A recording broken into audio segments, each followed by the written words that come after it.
Um, Good evening, everybody. Get ready for Bears Vikings this evening. My guest is in the back, and I'll get her up here in a couple of minutes.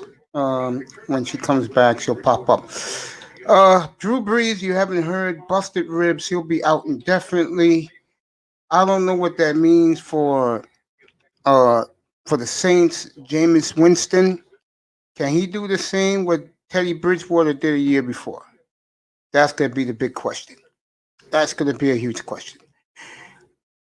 With that arsenal that he has, I'm just gonna say this: he looked very shaky yesterday. He looked like a quarterback that his teammates did not believe in. And moving forward for New Orleans, let me get their schedule for you before the beautiful little Shirley pops up here. Let me get the Saints schedule for you. The Saints and the Buccaneers, they have two things in common. They play Atlanta twice, both of them. They play Kansas City, and I forgot the other team they play. But they play the similar teams that should be at least 4 wins.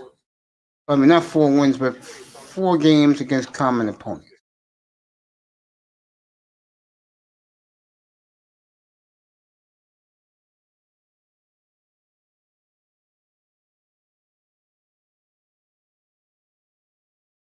Callum Murray's the story of the league. If you didn't see that yesterday, let me see what the Dolphins. Oh, okay. For you Miami Dolphin fans, the Dolphins have released Jordan Howard. Repeat, for you Miami Dolphin fans, they have released Jordan Howard. And if I'm a team like the Seahawks, go get him. Go get Jordan Howard. He should run through that offensive line. And that's no knock on the Dolphins, by the way. Uh, I know that certain people in here worry about who the Bills play, who the Dolphins play. Watch out for the Patriots. That was an impressive performance on that quarterback. All right, Minnesota, New Orleans. All right, this is the Saints' schedule the rest of the season. Okay, they had their bye already.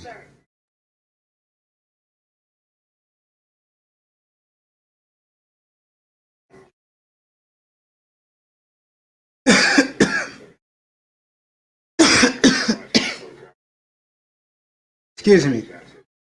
Here's the Saints' schedule the rest of the way. Atlanta at home, at Denver, at Atlanta, at the Eagles, the Chiefs, the Vikings on Christmas Day, at Carolina. They should win all of them, except maybe Kansas City. But the other six, they should win them with Jameis Winston. They should. Okay? That will give them 13 wins. They should go 13-3 at worst. 14-2 to close. I'll do Tampa in a second. Let me see if the beautiful Shirley's up here yet. No, she's not here yet. Let me see who else is here. I wish Evan Duncan could come up. If anyone listening, if you can find Evan Duncan, send him to me because he's the big Saint fan.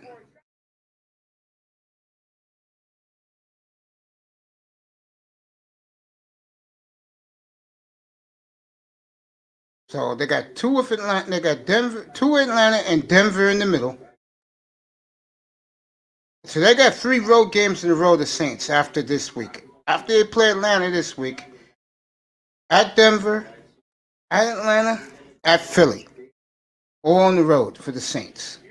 And then they finish up with 2 at home, Kansas City and the Vikings, and at Carolina. Okay, okay. Let me do Tampa's.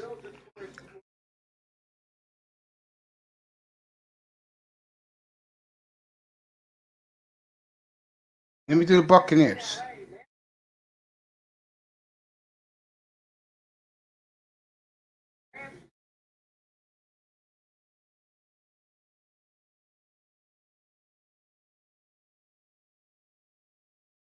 You got a good one this Sunday.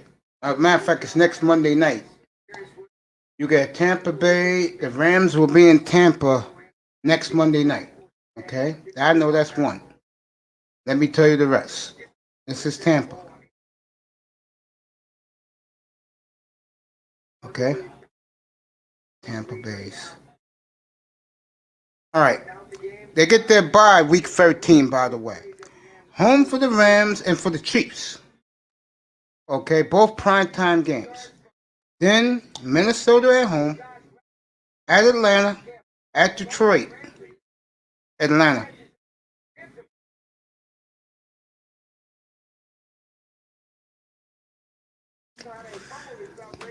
They win if they. You know what's scary? Tampa Bay can win out. That'll give them 13-3. But the Saints, if they go 6-1 the rest of the way, it's like I said, Saints will win the division because they have the tiebreaker against Tampa. They swept them. So Tampa has no wiggle room. These are the two biggest games they have on the schedule, back to back, and then they go on their bye. Home for both the Chiefs and the Rams. Rams and Chiefs. Let me play it out. Let me get the Bears up here because Sweetheart's coming. She'll be up here in a second. I think Saints win the division by tiebreaker if James Winston get the rust off him. If he doesn't, Tampa's going to steal the division. Get the Bears up right now, folks. Chicago Bears up. Here we go.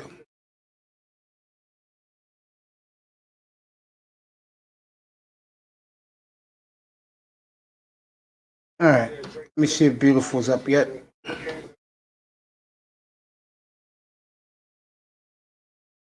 No, she's not up here yet. What's up, Tack? DJ Moss? Okay, Shirley, here's the link. All you got, I'm gonna talk to Shirley for a couple. She's gonna be with me all day. You know, she's gonna be with me until the game starts. Come on up, fellas. Yeah, I heard. Let me announce that Chris Paul's been traded again. Let me see. Let me do the count. 1, 2, 1, 2, 3. This is his 15 now. Matt Nagy 2-0 against the there you go, Shirley. Come on up, baby. Tack, come on up. DJ Moss, what's up? You want to come up, buddy?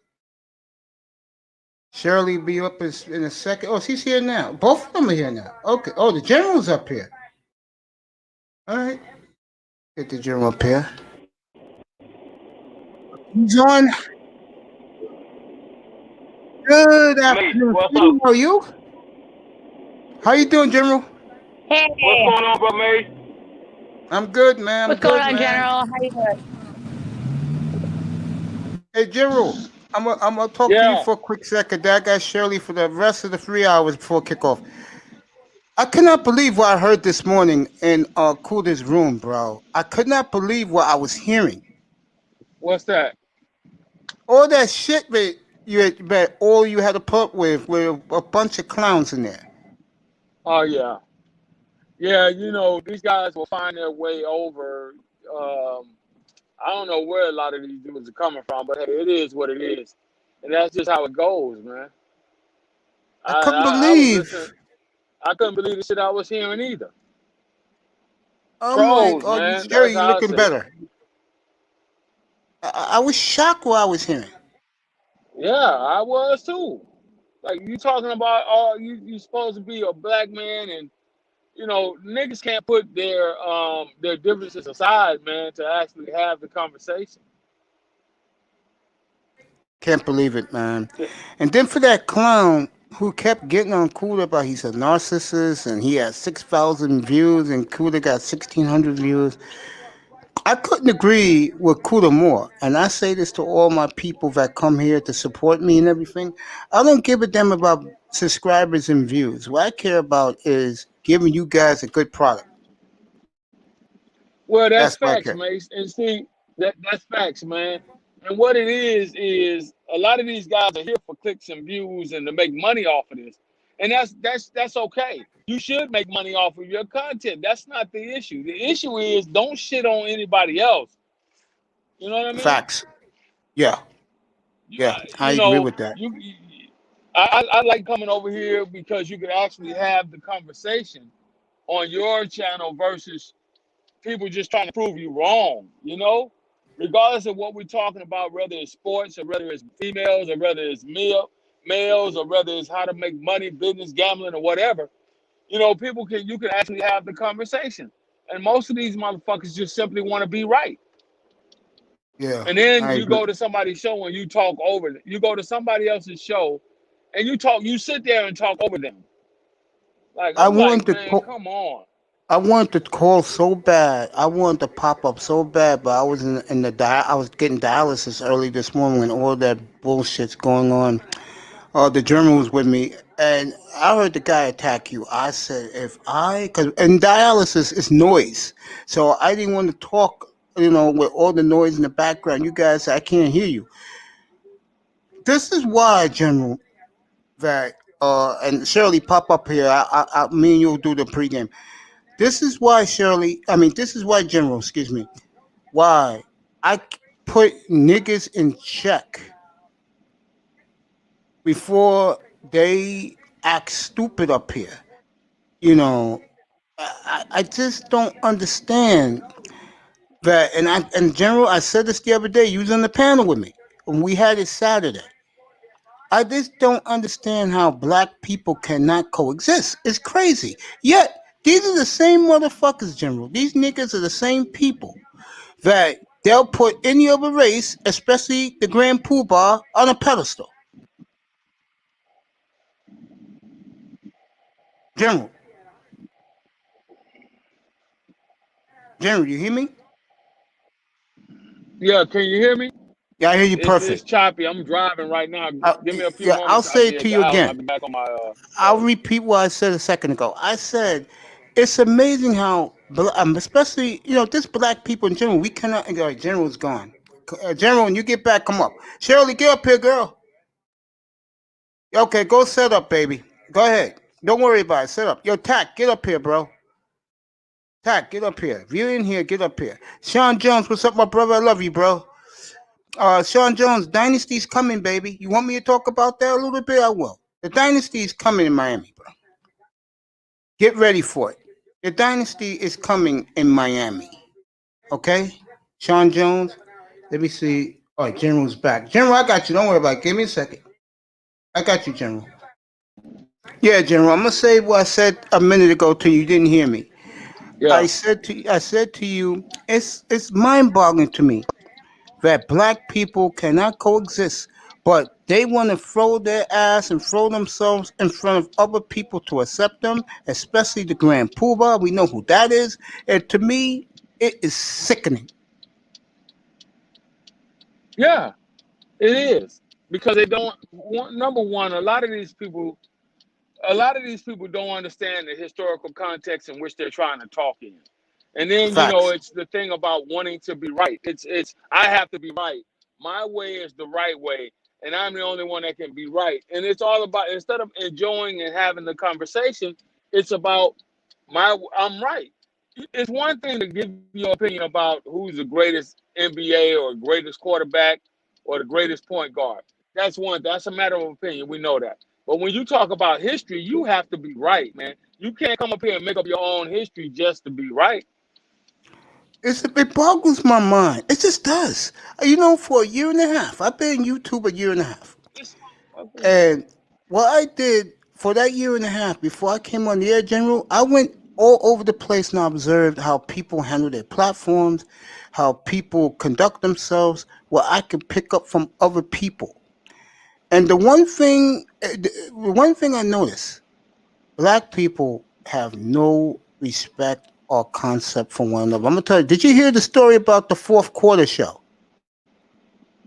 No, I didn't hear that. Oh my I'm God! saddened to hear. One of their members sabotaged the whole group, and they had to disengage. And now they're coming back with a new show. I'm trying to get Fred Ward Colombian so I can interview him about what happened because now I know what happened. Um, a particular YouTuber, um, let's just say B1. You should know what that is. Who that is? Uh, bogarted that show, and one of their members infiltrated the whole crew, used everybody, and now there's only going to be four of them. And this is Wait the a minute. shit. Wait a minute. Wait a minute. A B1 member infiltrated their show. Yeah, yeah. Was And it I the listen. was the person? No, go ahead. Okay, I'm lost, man. Well, All right. who was it? One of the people? Was it one of the members of the team, Yes, or yes, was yes, it just? yes, yes. Oh man, you can't be serious. Working for the so-called as he likes to call himself, the self-proclaimed goat. And now they have to start over again. They got a new name for their show, which I think is better than the fourth quarter, by the way. They're gonna be on Topaz's channel until they get their own shit up. I think they're gonna have their own shit starting this Saturday. And this is the shit I'm talking about, General. Well, so what happened? I didn't. I don't know. I'm out of the loop on that. I was on there. They asked me Okay. to come up a couple of times. One of the members of the The fourth fourth. quarter, which Uh-huh. is the leader of the fourth quarter, supposedly, sold them out to the leader of B1. You should know who that is. And they're going to make a sports gambling platform that's not going to work, I might add, with the way YouTube is being hand over fist towards black YouTube, and left the other four stranded. Who? Oh man, you can't be. I, You I, got to I, be. I'll just say this: Topaz, Kenny Conjo, who's my man? Kenny Conjo, Brandon L, and Fred Ward. They're together now, so I should tell you who's the one who did what that person did. The brother Eh, was it the brother from Houston. I don't think. No, no. Let me see. Probably, yeah, yeah, yeah. I think so. Yeah. 'Cause I know Conjo's in Washington. L is in St. Louis. Um, um, Well, I don't. Topaz is from Houston. I knew the members. I knew the members. But I didn't know it was like they fell out like that. Yeah, Uh, man. It happened 2 weeks ago. I was listening to Rue show, Rue Dent Rue. I was listening to him, and he's from Houston too. And he had Fred Ward on, and he played some of the audio. Go to Rue Dent Rue. Go to him. He has the whole interview with Fred Ward, and you'll hear everything. I heard most of it last night. Yo, bro. You talk about backstabbing, General. This is backstabbing like why. that. Yeah, this is why, sir. If you're going to do a venture like we doing here, like I did, do it by yourself, Yep. because you will get a situation what just happened to the fourth quarter, and this bastard is taking their name. Wow. Wow. That's crazy, man. Now I gotta get all four of them up here now to interview them. I gotta That's get them up here. crazy. I'm gonna reach out to Yeah, Fred but Ward Brandon L, Columbia. Brandon L, he's a cool dude, man. And the sisters that was over there, Yeah, Topaz. Oh, I love me some Topaz is Topaz. good people, man. She Yeah, I good love her, people. bro. I'm crazy about Topaz. She good people, man. Brandon L, Topaz, Third Ward, that's my man. He 100%. There you go. Shirley, take your time, baby. I'm doing this with the general. I got you. Yeah, general. Yeah, I can't believe that shit, man. Mm. No, I can't See, believe it either. there's only two platforms that go on. And ironically, me and you are always there. It's either Kuda, because I go there like I did this morning. I went to sleep. I put myself on mute and went to sleep. Or Platinum. Now, I don't Yeah, go to nobody else. And the reason why I go up there, they let me come up there anytime I want. And yeah, that's it. Nobody else. Because I really believe somebody was getting on you the other night saying that, oh, it was you and Mella when you two got into it yeah. and on Platinum's platform, and Mella said, all you do is go on platforms. And I didn't say nothing about that. I would have, but I'm cool with Mella, so I kept my. You was right about Mella, Yeah, by the I'm way. cool. I'm cool with Mella Yeah, too. I ain't got an issue with her. And the only two platforms I listen to Bernard Riley. That's my man. I fuck with him. You know what I'm saying? But I don't go up on his platform like that no more. I stopped going to certain people. Not that I had anything against them, but I just don't want to be affiliated with certain content. But like I said, I fucks with Bernard Riley. That's my man. DJ Cuda is my man. 100 grand, 100%. Love that young fella. He's smart. I do too. I come over here and I go to platinum.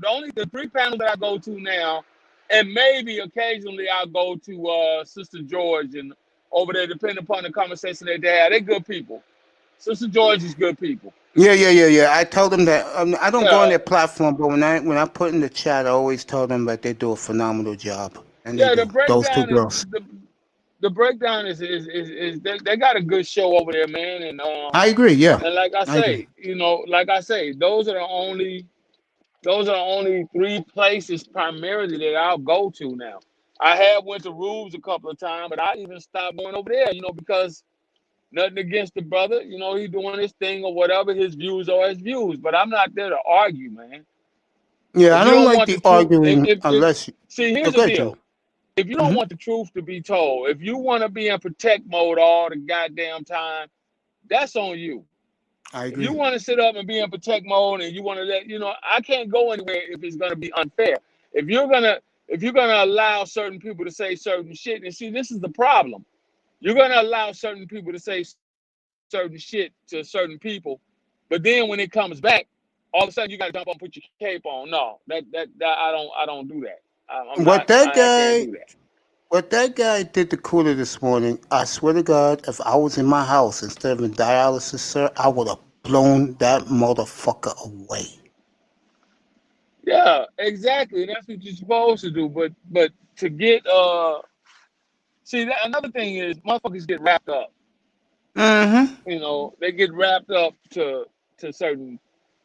They get wrapped up, and I get it. I truly I do. I understand it. But at the end of the day, Okay. man, it's all about the content that's being put out. It's all I about who agree. you choose to fuck with, and then you got like what happened on Platinum Channel when the supposedly Wonder Boy Goat came up there. There's a Yeah, that's history that him. we have a That's history him. prior to YouTube, That's and him. He's the one who blew it's up. just He's the one who blew up the fourth quarter. You just named who it was. It was him. Go ahead, Jim. wow. It was him. There you go. Wow, how did he blow up the fourth quarter? He is buddies with the guy who was supposed to be the leader of the fourth quarter, and he. The word is, and I agree with Rude Dem, who is pissed off about it because those are his Houston people. Those are his peoples. Uh-huh. That when somebody tells you, "Hey, let's get together, let's do this, let's do that," and you buy into it, and then the next thing you know, that cocksucker comes up here talking shit to Fred Ward, and and um and instead of him backing up his boy, one of his colleagues. Instead of him backing up one of his colleagues, he's giggling and laughing while this dumbass is making a fool of himself, like always, going off, bro. That should have told you something right there. And you know what impressed me about those four who are gonna stick together? Mhm. They were all intelligent enough to realize that it was that particular person that sold them out to that B1 motherfucker.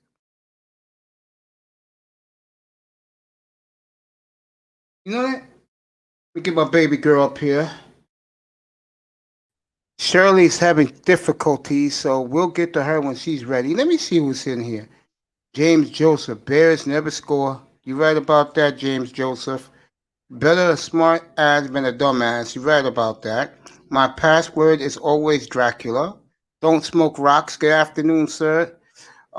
Who are you picking to win? I'm picking the Bears. Tired of this Viking bullshit. I'm picking the Bears. Hey, James Joseph, give me a little bit, and I'll bring you up. You want to come up? I'll drop the link. Baby girl, I Hey. found out last night. I mean, I found out in the middle of the night last Okay. night, and good Mhm. afternoon to you, my dear, about Good. all this shit what happened to the fourth quarter. I couldn't believe what I was hearing. Yeah, I've known for a while, but I don't like to. That's why I said look at the video. That way you can hear it from there. I don't like to talk other people's business, so that's why I sent you to Topaz's video so you can get the full understanding. Now Because yeah. I saw Rue Demp's Rue interview with Fred Ward late last night, middle of the morning. Oh, I haven't seen that. I'm Yeah, just it's getting off from awesome. work. It's awesome. It's Well, awesome. I'm gonna check it out. I actually came up and good afternoon to y'all. Good afternoon to the general. I Yeah, actually General's having came. difficulty. I have a special message for Shirley. I saw she was up here, but She's she up fell. here now. Give it to her, Shirley. Finally. Hey, I Mahogany had got a Shirley. to, met. hi, lady. I had to restart my phone. This has been an absolute disaster. Mahogany got a message for you. Yes, I Yes, sent you a message. Were you able to get it? I saw that to come up on your thing tonight. Yes, I have a surprise for you, and well, I'm gonna save it for tonight. But you Okay. have no idea how much. Um, yeah, I'll save it for tonight. I just wanted to make sure that you're there because I'm gonna do a little special dedication to you. Okay. Well, I'll be Yes, there. I'm definitely going to be there. yes. Okay, so that's really it. Hey, baby, I'll drop by your Yeah. room to see that. I'll be in your room tonight. I'm not doing nothing. I'll be in your chat room tonight. Okay, Shirley, I just wanted to say if it wasn't for you, to be honest, I wouldn't even be going live tonight because I had such a rough weekend this weekend. And I said, you know what, I'm not going live. But because of you, I decided to, because I had put this off, put this off, put this off. And I said, you know what, they deserve it. I said I was going to do it. They deserve it. So I'm going to continue to do it. And it was really thanks to you. So I just wanted to tell you that. Well, thank you. You You're got welcome. Glad I Tac-Man could shouting help. out to you. Yes, yes. And once again, sorry for your loss. I'm gonna be listening in the chat and getting Thank ready. you. Okay. Alrighty. Talking football. And Mahogany, just to Uh-huh. let you know, Tac-Man's going crazy via that you on the panel right now. Oh, hi Tech Man. It's good I to see keep you. telling you, girl, you don't believe me. You got a lot of guys who are. Child, these people hate me. You can't tell. No, they don't. It's the losers that hate you. All right. I'll see you in a minute, Girl, they okay? jelly. All right, baby. All right, peace. Have a good show. I'll be I there. love. General, I will get back to you in a minute because this girl is here for a reason, and it's a big reason if you like sports. All right, this is it for the Chicago Bears, in my opinion. I was getting the schedule up for you, and here it is. Bears had their bye already, so they got the Vikings tonight. They get their bye next week. Then it's your Mhm. game, Shirley. Yeah, Green Bay, Packers. Detroit, At Lambeau. Houston, at Minnesota, at Jan. You sweetheart. I'm being honest with you. If It's you a win tough this game, schedule. yeah. If you Oh, win, yeah. no, it's not a hard schedule at all. If you, sweetheart, if you win this game tonight, you should win 5 of your last 7. That should give you 10 wins. I don't think it's going to give you the division, but it's all. What I'm trying to tell you, my dear, is you got 5 division games left. Win those, Yeah. you Those are win. the most important. Yeah. Plus, if you didn't hear what I said earlier, Drew Brees is out. He busted 5 ribs. He's gone. So I don't know. I don't know if Jameis Winston, because from what I observed yesterday, I was watching the Saints game, a little bit of it. That team don't have no confidence in Jameis Winston. None. Well, because they've had Drew Brees for so long, they got used to him. Yeah, Like, can you imagine how the Pats felt that first game when without Drew Tom Brees Brady? got hurt? Yeah, but sweet, when Drew Brees got hurt last year, Teddy Bridgewater went 5-0. And one of the main reasons is the team not only liked Teddy, they respected him. I can tell by Jameis Winston's body language, the way he carries himself, the players have no respect for him. And that's going to be a problem with Well, the that makes a Saints. huge difference. Yeah, I think so. Yeah. But getting back to the Bears, that's right. Everybody in the I mean, I chat think room, Winston's not the answer.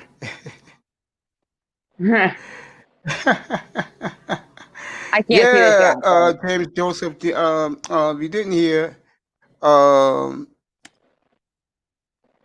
Drew Brees out indefinitely, 5 busted broken ribs, and he has a punctured knee lung.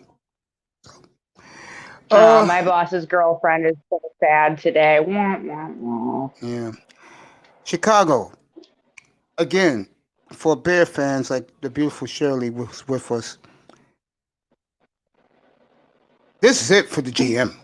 I'm telling you, if they don't, if he doesn't make the playoffs, you'll have a new GM picking your next quarterback. Because I don't see the Bears going with both of these guys at all. I don't see it. Oh yeah, absolutely. If we don't make the playoffs, they're gonna make some serious changes in the front office and on the field. That's what they always do. But you like Nagy, don't you? I don't like or dislike him. I say give him let's play out a full season with him and see where it goes. I don't think you can pick a few games here and there and be like, oh well, he sucks, I'm done with him. Like we have to see let the full season play out. We're already more than halfway through. Just let him do it, see what happens. If he gets us there, that's great. If he doesn't, then I mean honestly, I don't think people are expecting him to. So if he gets us there, people are gonna freak out. If he doesn't, people are going to be like, well, that's what I thought. And then we'll move on with our day. They'll pick a new quarterback. They'll pick someone new in the front office, like you said, a new GM or something. Yeah, I see that happening if they don't make the play. We're used to this, though. This high turnover in Chicago with players and front office, it happens all the time. And we're just so used to it that we're numb to it. It's nothing new. Yeah. I'm talking to the lovely and beautiful and talented Shirley F. about her Chicago Bears, Vikings, doing that preview tonight. The Bears defense, in my opinion, is too damn good. Plays so hard. And yet, the scary thing about this team, folks, they got a little weakness in the offensive line, but the goddamn quarterback play is not cutting it. It is holding the franchise back. And it's one thing, this happens like the Dolphins once every 20 years because the Dolphins were blessed with 3 good quarterbacks in their franchise, and then they went under. But goddamn, 75 years with the Bears and Sid Luckman. Come on. Shirley, you there, babe? Sorry, no, I'm here. Yeah, I'm just trying to get a better signal. No, I said 75 years with Sid Luckman. Ridiculous. Tackman, good afternoon, baby. They're not. Yeah, go ahead, baby. No, Shirley, go ahead, talk. They're not willing, like I said, they're not willing to invest time in anyone. Like they feel like it. I think that they feel like it's a weakness, or like they're like gamblers. Our front office are like gamblers. They're always looking for that next big hit, and if they don't get it right away, they're like, oh shit, let's go, move on to the next one. The Bears feel very confident that they can neutralize Darwin Cook tonight. The Bears defensively is definitely top 3-4 in the league, no doubt. Running game is okay, but the offensive line has a little leakage in it, and the quarterback again has sabotaged the organization. You got Kirk Cousins tonight, and I think the defense seriously will put him in the box and take care of him. I think the bottom line is this. Foles, does he make turnovers or does he put up at least 20 points on the board? If he does, Bears win this game. I mean, I think he's going to put up 20 points, but if you say a game with no turnovers, that's not going to happen. I don't think he's there yet. I say at least one, but I think he can put up 20.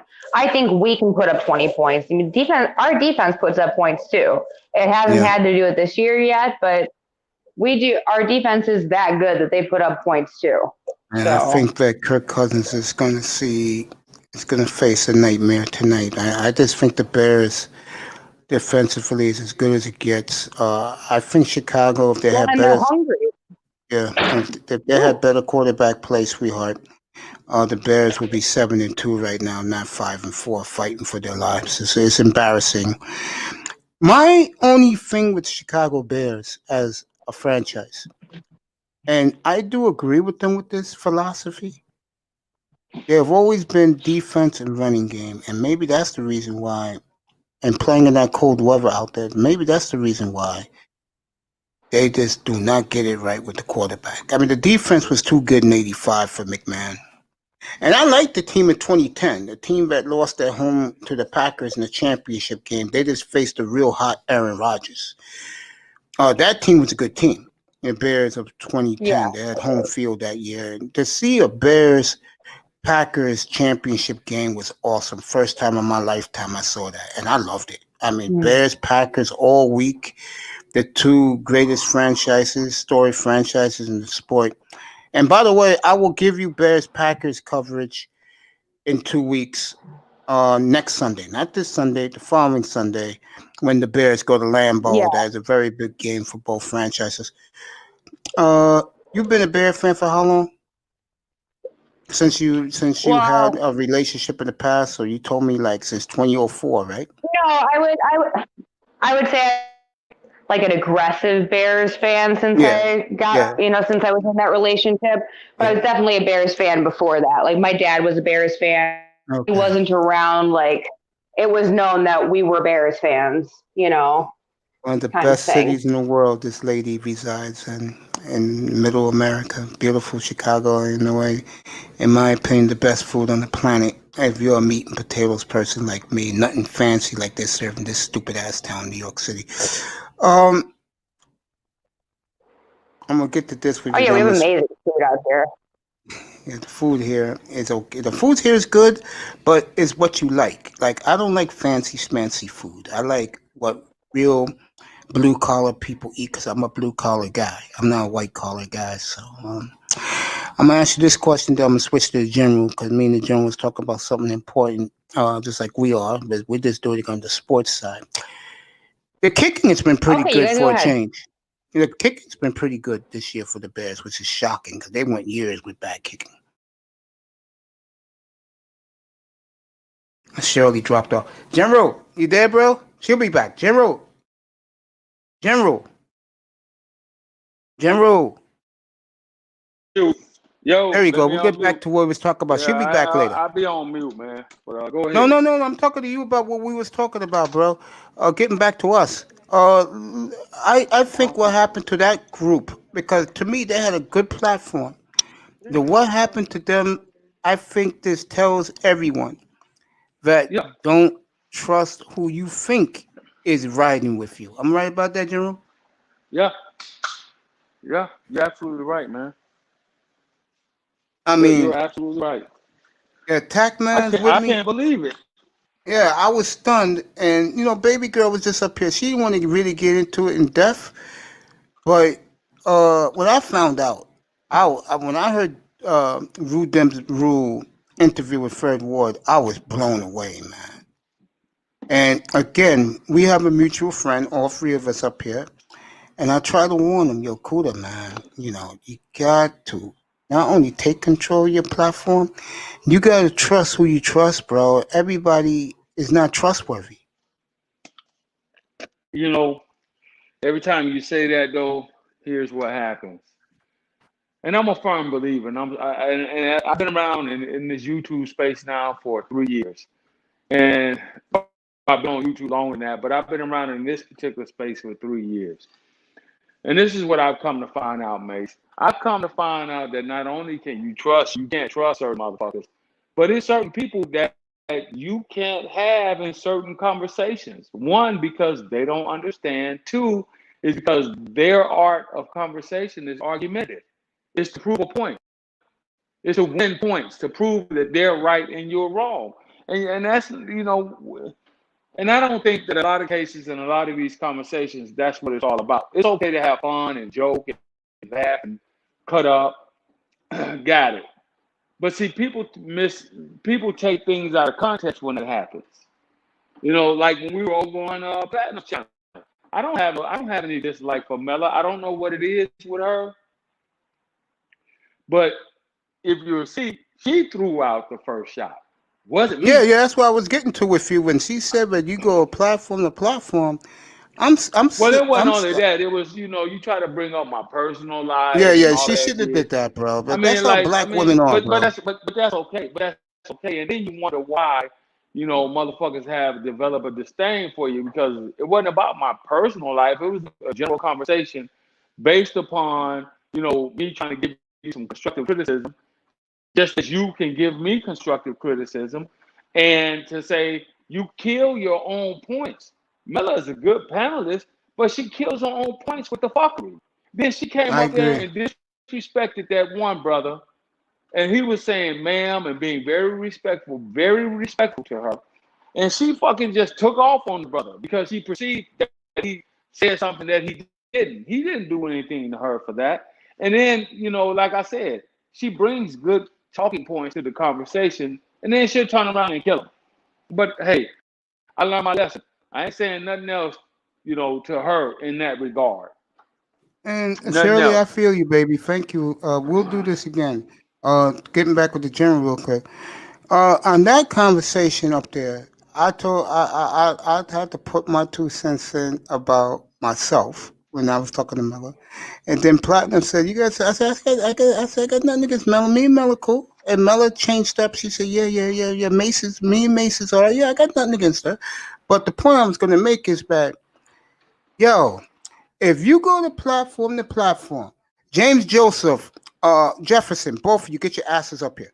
When you that's the link. When you go to different platforms, you know what I said when she said that in my mind? Because I didn't want to get into the conversation with you and her. That's you and her. I said in my mind, if I have guys like the general on my platform, I know my platform is pretty damn good. And now Yeah, I'm well, gonna I say it appreciate to that. you. But If not I only if that, I if I have you on my platform, you're damn good, bro, and I and not, appreciate you. not only that, man, I try to keep the fuckery down. I would rather go through the fat meat and get to the bone. What happens a lot of times in these conversations when females get involved, some, but not all. Let me make this disclaimer: some females that are in this space, when it comes to the platform, they're not there for the conversation, in my opinion. They're there to troll and to try and make light of other people that's up there and cause problems. And then Yes, I agree. some of these niggas bite off into it and they go right down the rabbit hole. They chase them right down the rabbit hole. It happens all the time, man. It happens all And the time. And I'm like, why? I'm like, and I why? got you. Why do you have to chase them down the rabbit hole when you know what they're there for? And I They're not got there you to here. have the real intelligent conversation. Then for her to make the decision, you just go from platform to platform. Well, how would you know unless you're there? The only places I go to is to DJ Kudas. I'm there every time he goes live. Either I'm on the panel or I'm listening. You know what I'm saying? And then this is another thing I hate with some of these females. They want you to be quiet and listen to them because they know. They can tell you everything there is to tell you about what a man is supposed to be and what a man is supposed to do. How in the fuck would you know if you're not a man? What Also, I I want to have thank. not heard I have not heard them come up on a panel and start out with, well, what I think women should do, we as women, we need to do, a woman should do ABC. I have not heard them do that yet, but they can come up there and tell you about how to be a man and what a man is supposed to do and how you're supposed to act and how you're supposed to carry yourself. And I said this before, And Brother Mason. I'm going to give you the mic. I've said this before. If you want to know who you can't criticize, ask yourself who you can't question. mhm. You can't ask half of these black women in this space nothing. This is the reason why they have a problem Mhm. with Jessica X. Because if you ask Jessica a question, I've come to notice this. If you ask her a question, Jessica gonna answer your question. She ain't gonna talk around the bush. She ain't gonna start Mhm. talking about. If you ask her, well, what color is grass? She's not gonna start off. Well, you see, the sky is blue, and then the sun is orange. No, she's going to tell you it can be a certain color depending upon the time of the year. It could be green. It could be a light blue color. She's going to tell you. She's going to answer your question. Not them. Not them. They got to go all around the mulberry bush to answer your question. They can never Yeah. give you a direct answer. And that's Go why I ahead, brother. avoid You them. got it. That's why I avoid them. And guys wonder why I do. But let me say this. I've been dying to say this to you the last couple of days. I appreciate what you said in Platinum's platform about me, about how the way I run my panel. And like I always say, and I appreciate you so much for saying the kind words. Thank you so much, sir. Well, I say again, if the general is going on platforms, that tells me my platform is pretty damn good because he's on mine. Yeah, Yes, because because what you do, you have a very laid back demeanor. But when you need to take charge and cut the bullshit, you do that, and that way the conversation can flow. If you got to sit here and you got to scream down everybody that's on your panel, hold on, wait a minute, hey, can you guys hear me? If you're the owner of the panel, you shouldn't have to do that. It's your show, and exactly. if I don't have enough, and it's not a shot at anybody, but as a panelist, if you afford me the opportunity to join you in conversation, okay? Mhm. If I come up on your panel and you have me on as a regular on your show, if you start talking, even if I'm in the middle of saying something, that's my cue to shut the fuck up and let you talk. It's your show. Then you got Also, niggas that don't want to. Then you got niggas that don't want to abide by that rule. So what they say? Wait a minute. You can't tell him how to run his show. I'm not. It's because other people are listening. The show is for the audience, not as much as it is for the panel participants. The show is for the audience. And then you get people in the chat saying, "Why y'all talking over each other? I can't hear. I want to hear this yep, person. that's I what want they to hear what say. that." Like, come on, man. If you don't have enough. When I start my show at the beginning of the year, if I'm going to do a panel, I'll have people on. I'll send you the link. I'll make sure that you get, invitation or whatever. I'll make sure Puda gets the invitation. People that I fuck with heavily. But if you cannot comport yourself in a certain manner, your ass will be dropped. Period. I'm not going to sit up there and yell over you and argue over you for me to run a show. I'm not. I'm not going to do it. Yeah. And I don't. I have. No, And the go ahead, key Jim. to it is. A cigar got me. The key to it is I don't expect for you to do it here. Like I said, if you're talking, that's my cue to fall back. I should go on mute. Okay, the owner of the show is speaking. Let me show some respect to him General, because on it's his show. Saturday, I had more people compliment me after that show. They said, "Damn, I never seen someone handle 9 people panel like you do, Mace. That was lit." Guys would even women were emailing me who I don't even know, saying you did a hell of a job on Saturday. And Pretty Kelly added a lot to that, by the way. But anyway, let me say this to you because I got you right here. Whenever you on my platform, I want to hear you more than most. And Wow. uh, and I don't give a damn what people say, what they think. It's because me and you are the same age range, and we can level with one another. Like we had the conversation yesterday about the Lakers. Then we was talking about that yesterday. Oh yeah. And Hmm. I gave you a little pushback, but instead of me going, instead I just ease back, watching the football while you guys kept talking. Because I let you guys do the conversation. Because I don't have an ego, but I want to hear myself talk. You know what I'm saying? Right. But at the same time, though, Mace, it's your show. Yeah, I know. That's why I So let you so guys if do you it. go to right, but if you were to say, well, hold on for a minute, and you want to interject something as the host of the show, that is your right. It's your panel. And my point, I'll make it again. It is up to me to have enough respect for you as a Hmm. show, as running a show, because this is like running a radio show or a television show. That's the way You're I do doing it. you're doing interviews, Yep. basically, is what's happening, or Hmm. you're speaking on a topic, basically. And the art of it is to give everybody an opportunity to be heard. But you can't do that when everybody's yelling over everybody and everybody's talking over everybody. Then the name calling starts, and that's why. Okay, sweetie. Okay, and that's why we can never get to a good point in the conversation. A little Yeah, bit. you're right, man. And it's funny. the interactions I have, who I get along with the most, is guys around our age range. Guys in their mid to late 40s, guys in my age. And the reason is because I know we grew up in the same era, basically, that we know what the hell is going on. We know how to treat people, we know how to respect people. Jeremy, let me tell you something. I don't give a damn about your situation personally. I think for her to say that the other day was classless. I Well, look it at goes. you as a man, and I'm gonna give it to you right now. I look at you Uh-huh. as a man's integrity. I look at you a man that you damn you a 5-star general. I look at a man in you that most American men should achieve to be like you because you serve in different wars. You run a situational recruitment.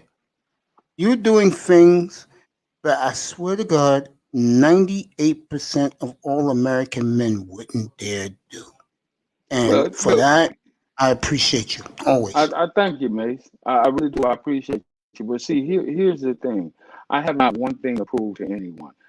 As far as I'm not without mistakes. I've made mistakes in my life. I take full responsibility for the mistakes that I've made in my life as a young man. We don't come out of the womb as a baby and know everything there is to know. No, I got to where I am in life through hard work, preservation, making sure that I made the right steps, correct the wrongs, try to as much as I can, correct the wrongs that that I made in the past, and make sure that I don't continuously make the same mistakes over and over and over again. And I hope that when I come on these panels, let me clarify something. When I come on these panels, it's for the conversation, and it's to add to something for the listeners, those who may be listening. I don't push the military. It's what I do. And I say it all the time. I'm here if you have questions and you want to know. Look, man, listen, man. I could be one of them assholes and say, yeah, I make X amount of money a year and I have this, and this, and I do this, and the third. I could be one of them dudes to do that and then post the receipts. You see what I'm Yeah. saying? Yeah. But I try General, I'm not gonna to let do you that. rock. No, General, I'm gonna let you rock the panel. I'll be right back. I'm gonna let you rock it. Go ahead. Keep talking. Do what you say what you want to talk about. Go ahead. It's all yours. But I try not to do that. So for me, it's about the conversation. It's about trying to get an understanding. It's about learning from everyone else. Why do people think the way that they think? And let me see if I might learn something from them. Not to not to talk them down and to tell them, well, you're wrong. That's not right. These hoes and these bitches and these niggas and these pookies and these ray rays. No, no, man. That's not what it's about for me. It's about trying to learn from everybody else, and hopefully they can learn from me, and hopefully we can work together to build a better black community. Even if it is in the digital space. The one thing I've learned throughout the course of my life is you never know what young man or young woman is looking at you, wanting to model themselves after you. I cannot count the number of soldiers, young soldiers I've had to come up to me and say, you inspired me to be better than what I am now. I want to do what you do. Can you teach me? Can you guide me? Can you mold me to get to where you are in my military career, in life?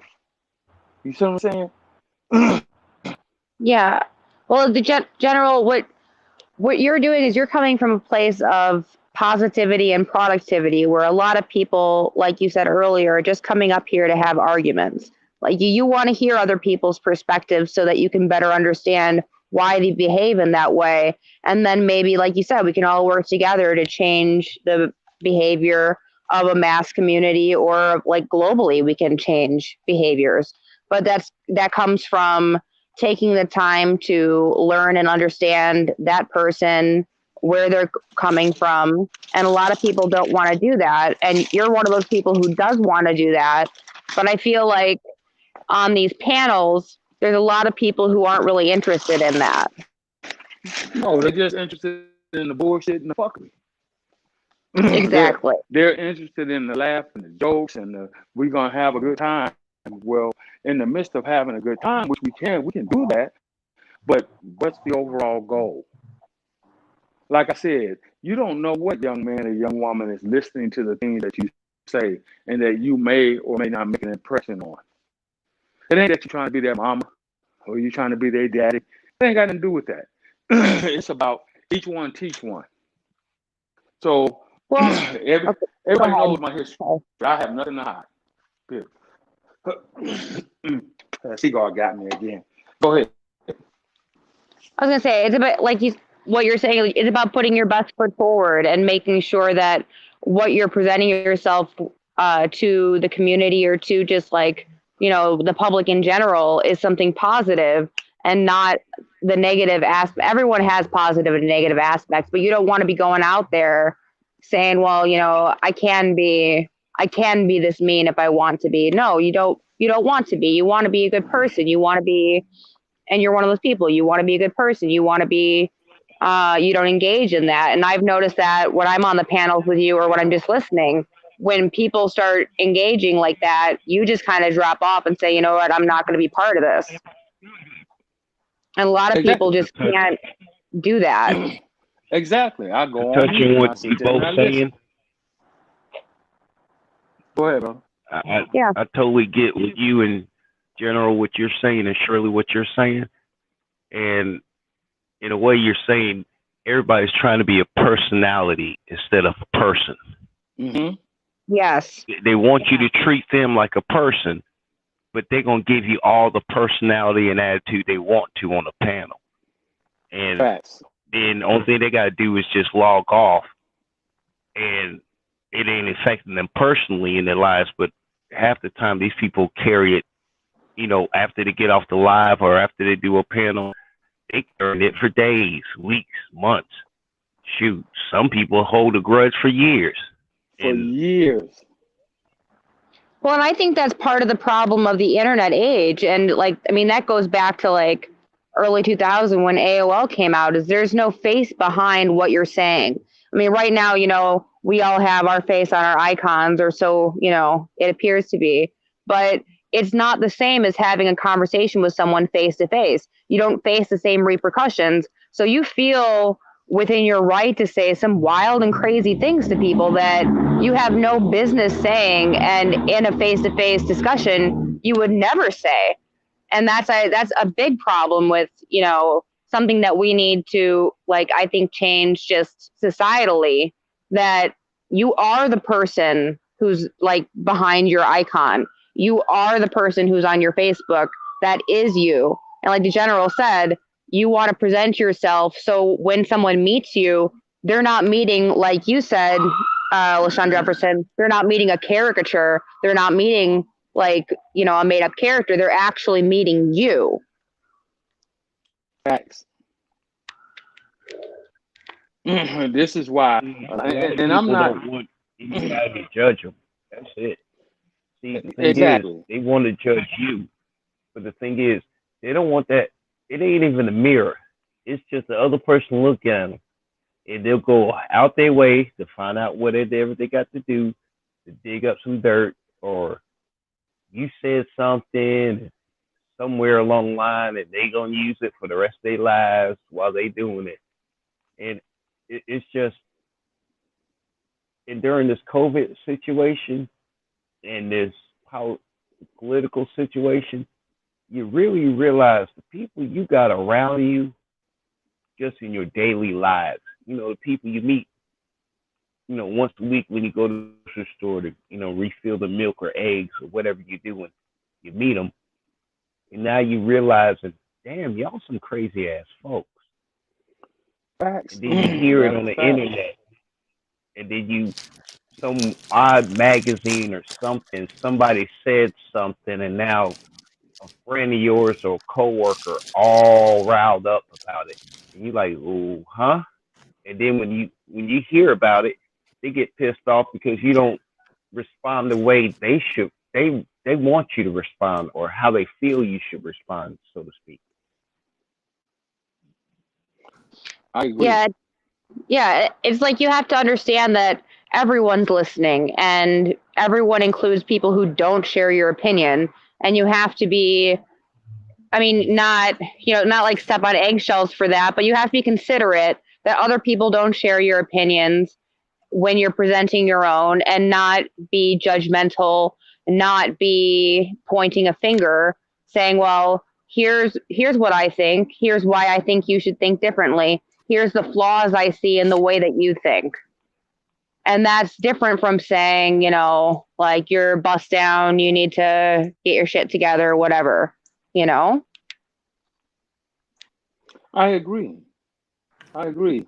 And a lot of these people they come up with, I don't give a fuck what anybody looks like. I really could care less. I'm not. My life does not revolve around what Jessica X or what anyone else looks like. You want to use the avatar, be my guest, go ahead, do that. I don't have Amen. to, because I am who I am. You see what I'm saying? Exactly. A lot of these people use avatars to hide behind their bullshit. Mm-hmm. That's what a lot of them do. Period. Point blank. And then they come up with an excuse. Well, I got a job. Shit, I got a job. Well, that's why I cam up for my videos on my channel, because I don't want anyone to be like, oh, who's that? You can see that's who I am. I'm Shirley. Yeah, but see, I just like the other night, and I don't want to go down that rabbit hole again, but when the two ladies, Jessica X and the other girl, whatever her name was arguing, and I was like, that's some retarded ass shit for you to sit there and try to force somebody to do something that they don't want to do. That's just retarded. I'm sorry. To me, that woman, Celeste, she played herself that night because She did. she was going on and on, putting us brothers down like we're nothing. Oh, my friends, they like them because they give us live in a house in the suburbs and picket fence. Yeah, and when your ass is divorced after 2 years, he's tired of hearing you. You're right back in the hood. I remember I was on that panel that night, and I remember her saying, and I mean, no judgment on anyone's personal preferences of how they choose to date, but I'm more of a traditionalist, I suppose, and I think she's more of like a modern dater. And I remember her saying that she dates between like 5 and 6 guys at a time, and I don't know if that's like she talks to them or if she goes on dates with them, but I'm a more one at a time kind of person, and I think that part of the problem, again, in society is that these values are going by the wayside when, like, you can't give someone proper attention in a situation like that. And then you also can't expect them to give you proper attention or to do the things that you want them to do, especially if they know that your attention is also split between so many other people. And I think that's the assumption, at least for people under 30, is that people are dating multiple people. I couldn't do that. I'm with you, Shirley. I'm a traditionalist. I call those 6 days a week people. They got a boyfriend and girlfriend for 6 out of the 7 days, and they rest on Sunday or whatever day they want to rest on. Man, it takes enough time to spend with one person, and to get to know them and to have a quality relationship with one person, let alone to try and get to know 5 different people. And like I said, no judgment. If that's how you do it and it works for you, that's fine. But for me personally, I've never tried to do that. I wouldn't try and do that. I know that my attention span's not gonna, work for that.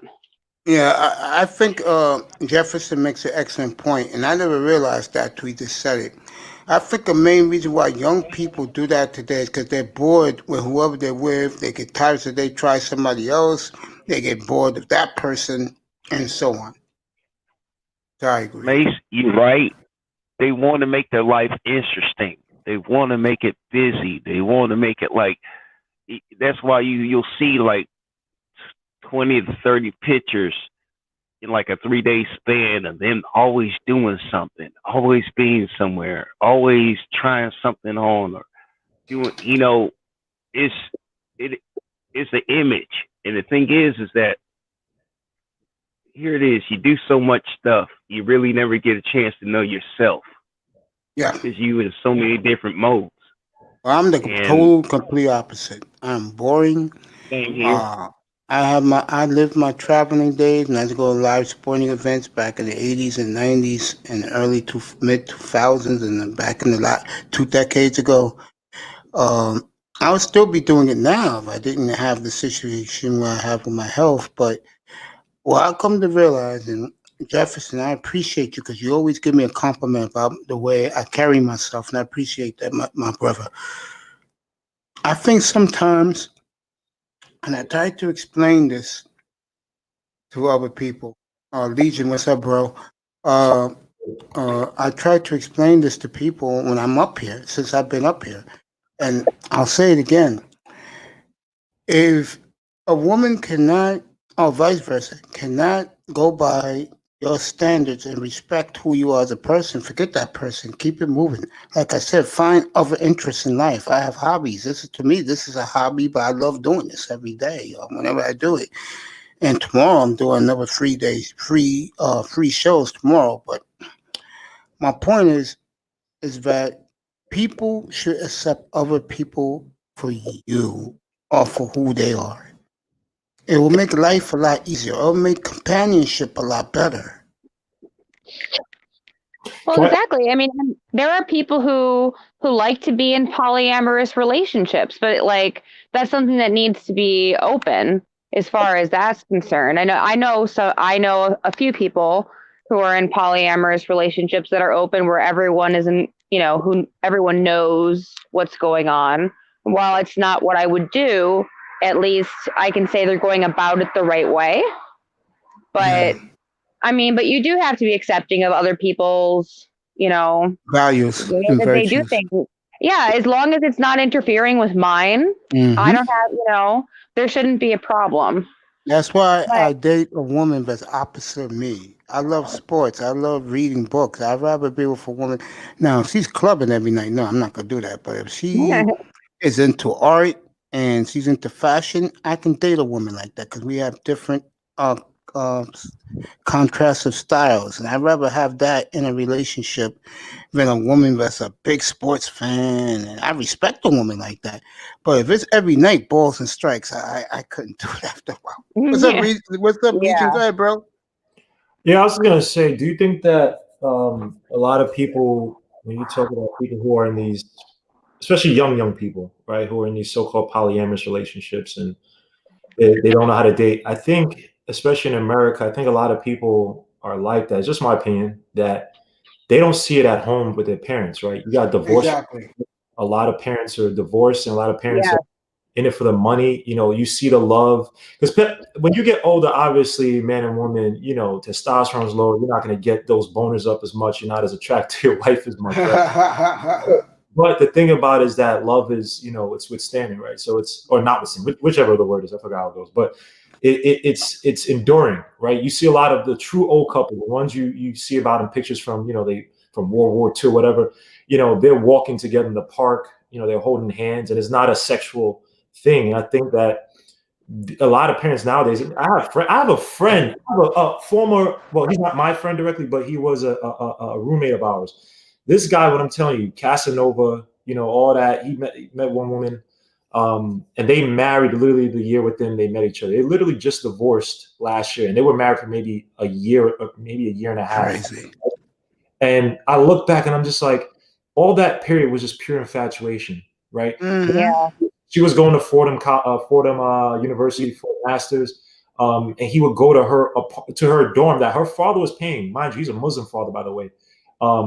And he would just plant himself there, and he was in her face every day for 24/7. And when they got married, she helped him get a job. So everything was just out of whack. There was no true love, enduring love relationship. It was just all infatuation, and they literally just divorced. And I think that when you talk about these polyamorous relationships, right? It's the one thing that's like the reason for, or like the one factor is sex. You don't have a polyamorous relationship to, oh, I'm just gonna be with these people. I'm not gonna have sex. I just want, this person, he's good at, or he or she is good at watching sports with me, or this person is good at walking the dog with me, right? There's always a sexual element. And I think that in this society, right, I don't know what it is exactly, but we use sex to cover a lot of insecurities and issues, right? So when Facts. now there are people who are naturally just horny, and there are people that I know who go to sex clubs, whatever, and they just need sex, right? I'm not talking about that. But when you meet a lot of these so-called polyamorous people, right, or the so-called carefree whatever people, right, talk to them, and a lot of times you'll find a lot of familiar issues or a lot of trauma, right? A lot of people who are very promiscuous, right? Sometimes there's trauma there. Many times there's a lot of trauma there that hasn't been properly vetted out, and they use the sex and they use the so-called freedom to try to gain back that loss of control, or that emptiness in their life. You know what I mean? Like I'm not trying to say I'm pontificate, and I'm not an expert, but my mom used to work for ACS, and she still works for ACS, but she used to tell me a lot of stories of people that, these young girls, 15, 16, 17, oh, they're lesbian, they have this boyfriend, this boy, and you come to find out they were getting molested by their uncles, right? Or they got molested by their father, right? And they use that sex as an outlet, and they had no one else to talk to. So I think when we think about the polyamorous relationship, I'm not saying that you sit there and try to overanalyze it. Some people just want sex, or some people just want that. It is what it is. But I think with a lot of people, and they go into YouTube to kind of, for whatever remedy in their life, they tell people their story, they tell people about polyamorous relationships. And I'm not saying anything bad about it, but I think a lot of times there's something behind the scenes that's going on.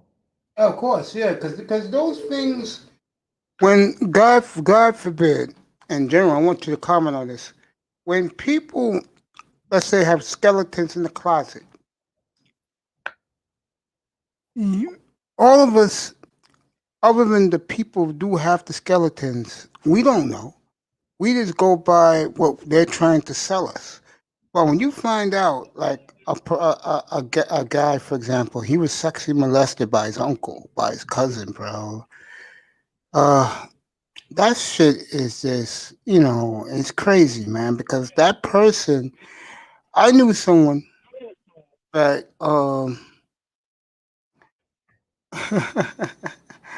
but Tac man, to answer your question, hells no, I couldn't date a woman who got smashed by Billy Bob. But what I was saying is that person has to live with that shit forever, man. And sometimes it can fuck them up in the brain. I knew a guy that I used to always look at him in his face and go, why does he look like that?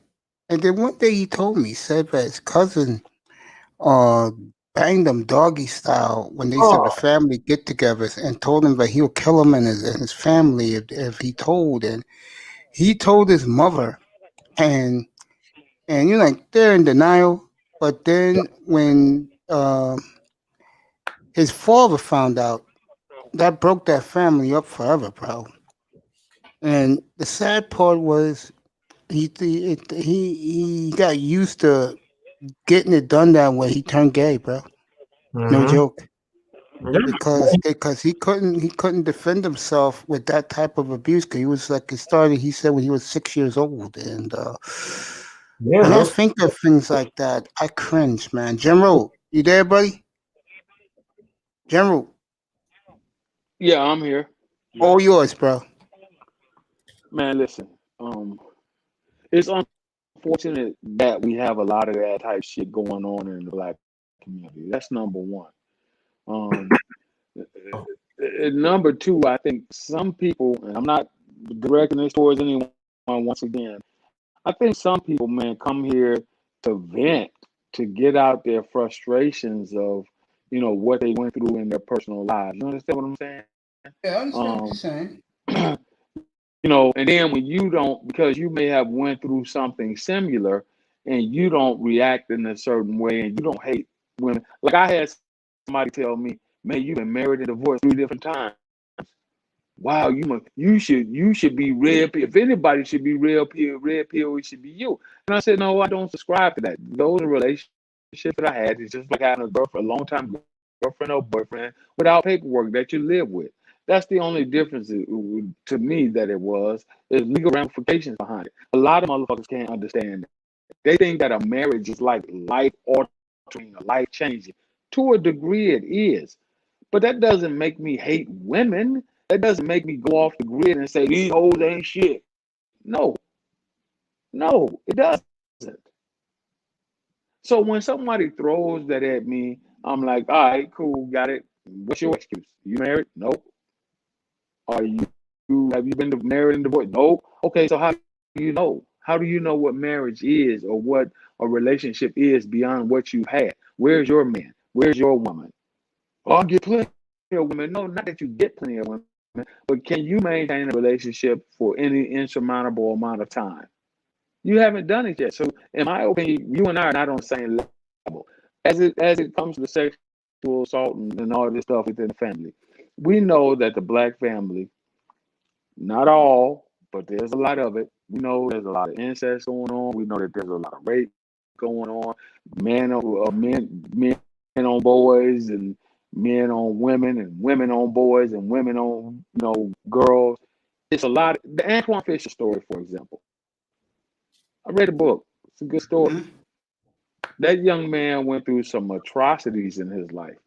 And for him to be where he is today and not be ass fucked up because, like he said in his book, he had to go through a lot of counseling behind that. A whole lot. The guy was angry.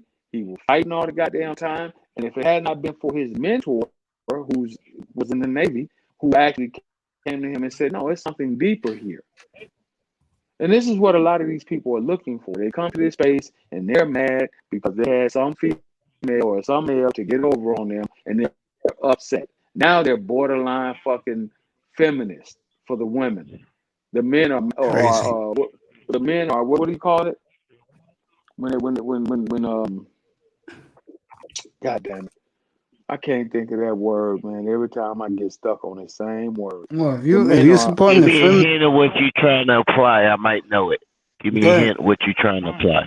Like when men they who feel support that when they feel feminists. that women some of them do that too, but when they feel that women are beneath them and or women, they Chauvinist? chauvinists, yes. A lot of these Negroes Yes. are Here you go. chauvinists, man. Perfect description, General. It'd be A the lot of guys. these Negroes are chauvinists. A lot of these guys. A lot of guys.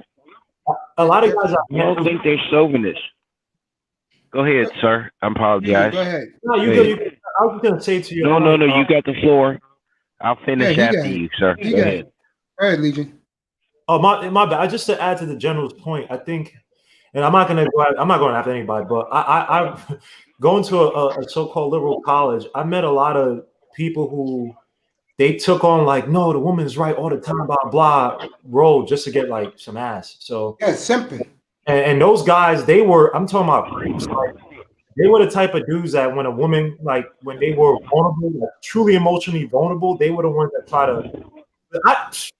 I know a dude now. He didn't watch it. I know a dude now that he was friends with the girl and the girl's boyfriend, and she was going through something I forgot, and he fucked her on the low, broke up the relationship with the boyfriend, everything. That boy was in his house eating all the stuff. Cool. So I'm just saying, a lot of these dudes that it's one thing to protect. I agree with protecting women, but when you do it to like where there's no fault on any bad thing a woman does, and you have to watch out for those dudes because they're usually in it for something. Yeah, we know why they're in it, bro. Legion, can I speak on what you just made a point, and you did touch on what General said, but you said one key thing: women never at fault, but women play a big part into it. Oh, he was only 14. Oh, he slept with a 30-year-old. We pat him on the back, supposedly, but you don't know what the hell that woman did to him mentally, said to him, whatever. You notice it's always what the men do. But there's a lot of grown-ass women that got pain and stuff and want to get revenge, and then they find some little young buck. I always say those type of women. What I'm noticing is we always want to sit there and say men, which is usually black men when it come down to black women. But how many times have you seen a grown-ass black woman pregnant by a 14, 15, 16-year-old boy? Facts. But ain't got nothing to do with it. And he got to grow the fuck up, get a job, get out of high school, middle school, whatever. He got to work. And that boy don't even know how to know his ABCs well. Because you know why, bro? He can't even fill out an application yet. But he got to be a grown-ass man like me and you. But, she's a victim, and the bitch is 50. Yo, LaShawn, you know what the funniest thing is? The same way, right? That, and it's not just black women, it is all, because you see these teachers, and they'll get, I heard about a teacher getting on Go ahead, read. how to, oh, he was just so convincing. But I'm like, motherfucker, he's a boy. You do not open up that Pandora's box for a kid. But the funniest thing is that, LaShawn, society, especially, well, out to the black men, society sees us as too bad, Negro. Grow the fuck up. Everybody sees us as that. And you know, the only people that are truly going to look out for one another, it has to be us men. We got to be mentors to some of these kids. We got to be mentors to our children, obviously. But, you know, society just doesn't see it. The cops don't see us as little boys when we're little boys. These girls, like, how many videos you see of mothers twerking with a baby nearby? Like, what the fuck? They'll put it as like a joke video. Oh, the baby went across the camera. So why are you as a mother twerking? I mean, so it's we have a very God. I mean, I'm laughing at you. What you just said was making me crack up. Yo, unmute yourself. Pac, unmute yourself. I got something to ask the general. What's going on? Yo, you crazy today, nigga? About what? I'm caping. I'm a caping nigga who gone. Who's gonna stop me? Homosexual strokes can get you free room and board for a 300-pound Hey man, t-shirt. hey, you gotta do whatever it takes, man. Give her that stroke. She'll give you a brand new Space Jam. I know she's like 300 pounds, but Pookie gotta do whatever it takes to get the free room. Veteran starts before algebra and chemistry. Could you give him a 200 300-pound chick? t-shirt. She can lose 50. I mean, can you give him one of them? That's a wingman project right there, sir. That's a wingman project. Don't give him no 300. I learned my lesson. General, this is he just got the weight off his ankle. He don't need to put them bitches back on. Yeah, the Heat's looking for a shooting guard. I promise you, don't smoke rocks. James Joseph. I'm going to get back to the sports. Don't worry about it. We got because you didn't hear it, I'm going to ask the general a serious question. Chris Paul was traded today. Oh Lord. He's going to the Spurs. Which team? Oubre, some dude from Harlem, I can't remember his name, but he was nice. A bunch of unprotecteds in the last 2025 is protected, I believe, and then Kelly Oubre and Ricky Rubio as well too.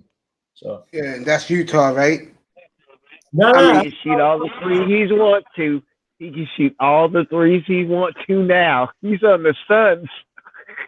The Suns. That's a great trade for Phoenix. We'll talk about that. That's a great trade for Phoenix. Yeah, bro. They need it. Yo, if you watch Monty Williams, man, go watch his sister Ricky Rubio. Now, obviously, Ricky Rubio's not a good shooter, but what they did this year and it made Booker efficient and a lot more dangerous was that they took him more off the ball, right? So he was able to play a little bit more off the ball, and he was a lot more dangerous. Now, the only thing I'm scared about now, Chris Paul, I think, is still the best pure point guard when healthy in the game. He's like my favorite point guard in the game. Watching him is just it's like watching chess when he's healthy. One of all-time greats. I'll fight anybody over that. But the thing that scares me is that now Kelly Oubre was coming into his own on that team as a 3. And they think that your boy Mikal Bridges, who I wanted the Knicks to draft from Villanova, they think that he's gonna come in and basically give you that production. But I think that Oubre's upside as a slasher and a guy who's opened up his 3-point shot. But Devin Booker is spectacular. He's one of my favorite players. God damn, I love me some Devin Booker. But losing Oubre would be but yeah, Phoenix is on the come, folks. That's great for you. To me, if there's any franchise that deserves an NBA championship, it's the best NBA city in America. I mean, you could talk NBA all day in Phoenix. They know what they're talking about there is Phoenix. It's a very underrated sports city, but it is an NBA town. They love the NBA. They worship the NBA. Sorry, Mace, sorry to cut you off. Speaking about Arizona, that game. I'll get to that. I did that all last night. I'll get to that. I got to ask the general this question. I'll get to it. Don't worry. It's a long night. General. You got like 3 questions set up, bro, but I got one question. I'm going to let him answer it. General, this is from me to you, bro. I want to hear this from you because me and you are grown-ass men. Does it bother you Does it bother you that our peers, I'm talking about men over 50, that Okay. because I have a whole group of guys that are our age that they prefer 19 and 20, 22-year olds instead of grown women. Does that bother you? Um, that's just how I feel about this whole situation. So, but Wait, Oh, who's sorry about that? no, that's That's my Legion. sorry about that. Oh, Something. okay. Go ahead, Jim. Well, yeah, of course it does, and I'll tell you why. I'm with you. The reason, I'm with the you. reason why it bothers me is because, for one, it's a moral aspect. For two, um, what 25-year-old young lady has anything for me at 53 years of age? What does she have for Facts. me? What mentally can she's just budding out and beginning to live life, barely out of college, and she's only had maybe the boyfriend experience. So, and I'm not talking about because of my situation of being married and divorced and all that good stuff and having kids. Why would I go and deal with a girl who's younger than my daughter? I have There a you go. daughter that's I 20. I agree. have a daughter that's, I have a I daughter that's agree. 24. So what would I look like dragging and up his some access 26-year-old girl Yeah. Can around I my interject child? something real quick? Let Man, me it's just finish with Sure, him, yeah. and then Jefferson's all yours. Give me a second. Go ahead, I was Jim. just adding that I'm 45, so I'm close to your age, and I Okay. Same was goes to you thinking, too. I don't think I don't think they're having sex with these girls. I'm thinking they're having them around them, and they're saying they're having sex. In Okay. general, it may you can add on to it. It's just my personal thought about Yeah. it. They Hmm. got them around like satellites, like the moon circles the Earth, Yeah. but they're not No, as I disagree. engaged with them as they say they are. But Your thoughts, sir? you have to. I disagree with that General, go because ahead. the All law. yours. I disagree with that because the law of biology and the law of nature takes place, and you're at the end of the day you're still a man and she's still a woman. She's still a female. So at the end of the day, when you're looking at her and she's got that nice hourglass shape and that little cute face and all the tightness and no wrinkles and all that shit, it's inevitable. That's what happens. And for you to think that way, and another thing is they don't want to deal with grown women. You know the reason Yeah. why they Oh don't want to yeah. deal. Yeah. Yeah. You know the Yeah. reason why they don't want to deal with grown women. The reason why they don't want to deal with a grown woman in their age group is because she has experience, because she can see the bullshit and the games that are going to run a mile away. This is why a lot of these dudes prey on these young girls. And Jim, I'm gonna go the opposite of what you just said. You are right. They don't like to deal with grown women. I'm gonna tell you the real reason why they don't. Because guys who are single, especially if they're our age, General, they don't have no kids like me, and there's a lot of them out there, believe it or not. They don't want to deal with the responsibility of relationship. That's the main thing. Like, for example, if I'm dating a 41-year-old woman, one of the things she's going to ask me right off the bat, how are we going to do the bills? How are we going to do this? How are we going to do that? Guys who go the other way, like date little girls, in my opinion, they're little girls, they don't have to worry about that.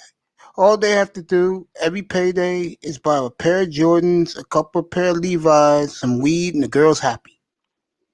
And he's going to get what he wants from her. When you're dealing with a grown woman, and Jim will agree with this, you, as the man, you have to be the man. Like when I talk Yes. about myself and I say I'm a man's man, well, I have to prove it to that woman if I want something nice to happen between us. Allow older men and older women too date little boys. It's the same way with them. They don't want to deal with a grown ass man. As they say in the manosphere, a lot of these women do not they're intimidated by a guy who got his shit together. Am I right about that, June? Well, yeah, yeah, There and you go. likewise goes the same way. A lot of these chicks don't want to deal with a competent man. They would rather deal with a nigga who needs them Facts. because it's and that's what it is. They rather deal with a guy who needs them to help them pay the bills and to, to validate them and all that bullshit. When you deal with a competent man who's on his square and who has a sense of direction and who knows where he's going in life and has prepared himself for that, then you got to bring something to the table other than fucking wet pussy and mouth. Yeah, just like this guy said this morning, DJ Cooler. Well, and I've been saying this for longest, General. You don't be here that much, but a couple of weeks Oh, I'll be ago. here more than you think. I'll be here more than you Okay, know. I told the guys outright. I said, bro, a man's man. You take care and handle your business. And if this woman cannot go by my standards, I'm talking about me. She cannot go by my standards, then I got other things to do. And that's the way I carry myself. And all I ask from these women, show up when I ask you to show up, look good every time you do show up, and cook me a meal once a week. Is that going to kill you? It kills them. So I say, F them, bro. You could be replaced. And what General just said is true. Grown women, a lot of them, especially black women, they can't deal with that because they know that guys like myself, General, Jefferson, will walk away or we'll replace them with another grown woman that wouldn't mind doing three little things for me and I don't bother her, bro. Those are facts, bro. I mean, I'm glad I finally asked a grown ass man like the General, Jefferson, Tack, that And about this that is look, question. listen, Hey, man. I gotta This is add in something when y'all let me get the Let floor. General go first and then Jefferson's all yours. Go Yes, ahead, sir. General. I'll get the floor afterwards. Y'all got Yeah, it's all outright. yours. Go ahead, General. this is why when we have this conversation and there are females on the panel, you understand some, but not Mm-hmm. all. This is why you get so much fucking pushback. And the reason why you get so much pushback is because they really don't want to do anything.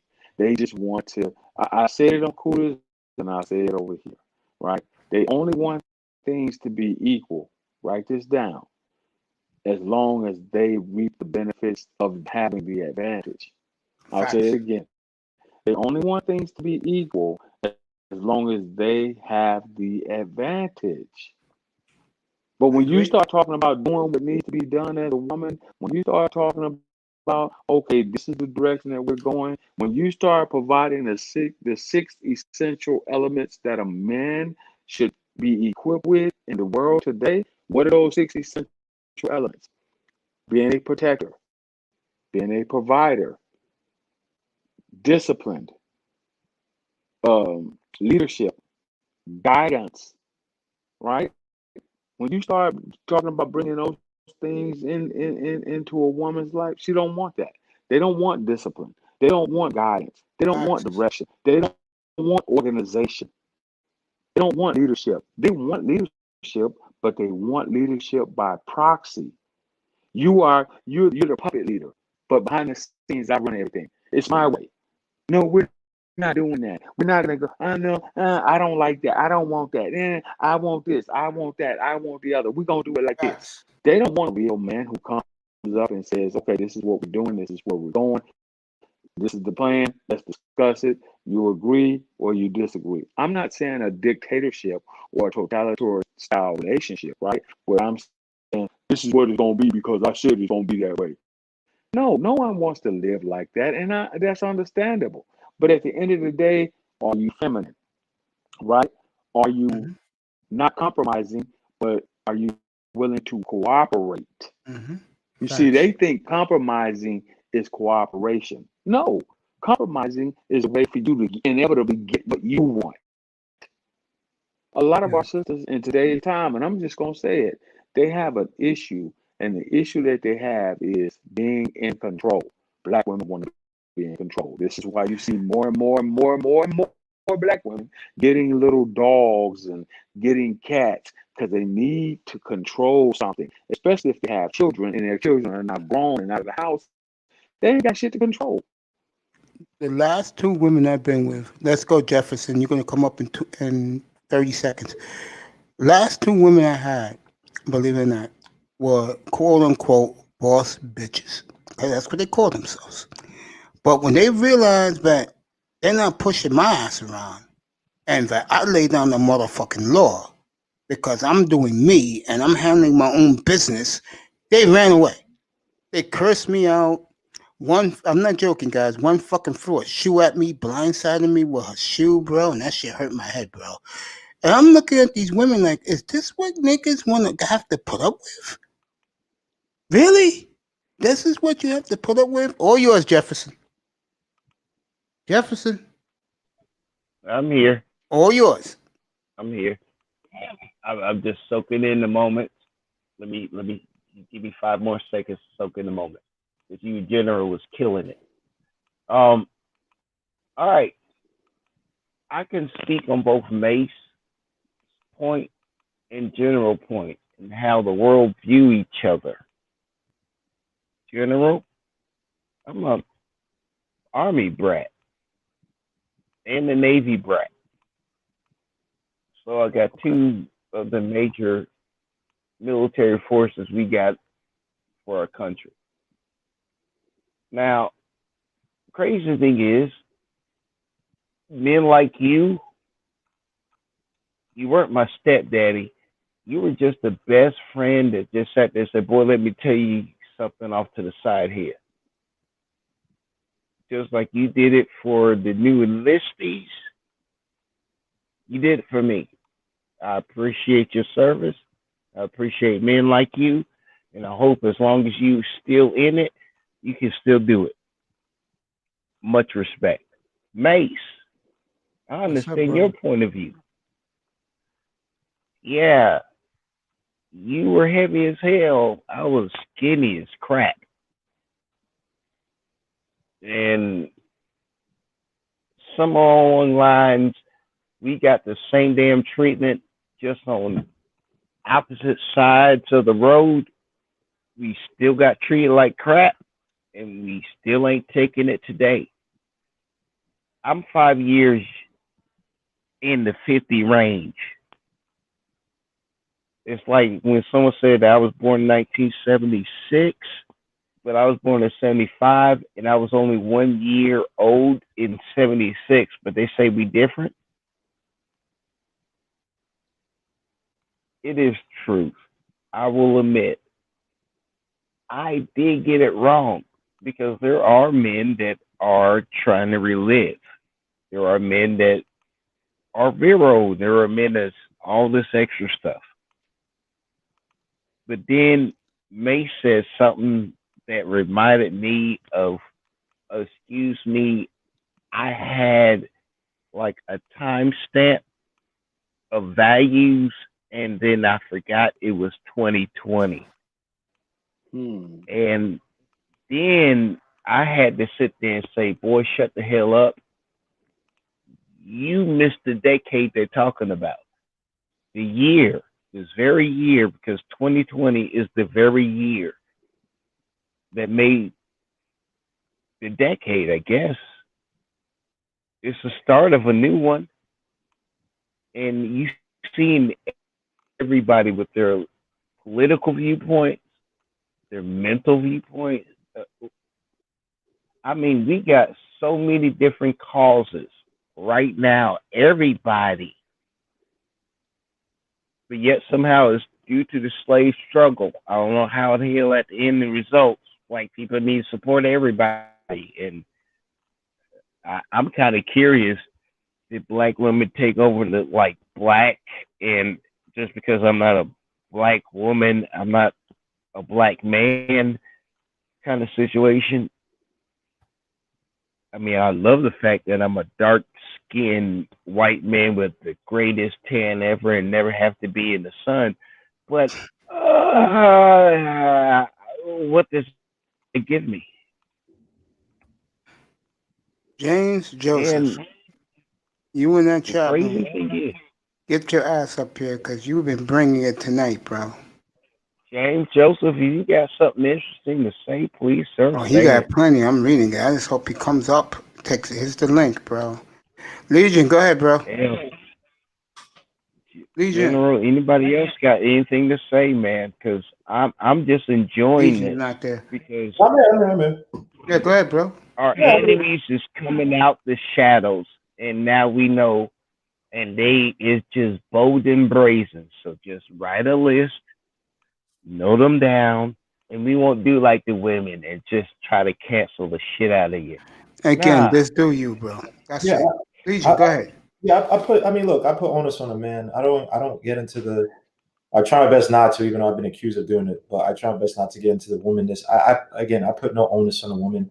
The man, we are kings of our domain. You know what I mean? You pick the women that you sleep with, you mess with, you fuck with, you eat with. You know what I mean?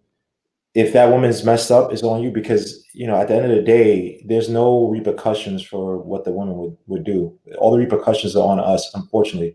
And so, it's up to us men. Look, you gotta vet the woman that you're around. We live in a sick society. There are a lot of people that put on a good face, and they have anxiety issues. They're taking a lot of women. I'm not coming at women. I'm just saying that a lot of women out there are taking a lot of anti-anxiety pills and drugs, and they're masqueraded and say, I'm good and I need my wine. And it's like, all right, fair enough. But, there are a lot of people out there who have demons that have not been properly vetted out, both men and women.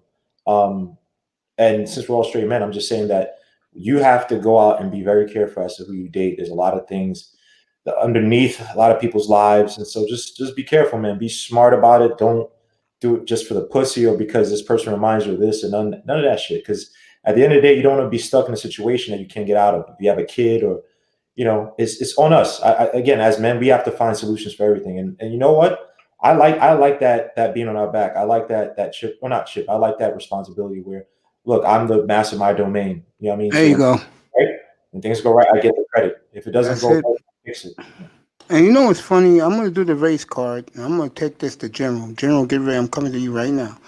It boggles my mind how these women, for a dude of another culture, they'll be all this and that, but for us, and this is their downfall to me. They don't realize how many good brothers who are doing themselves and taking care of their own business is right in front of them, and they look right past them for Brad and Chad, who's fucking bums, fucking surfer boys. Go ahead, General.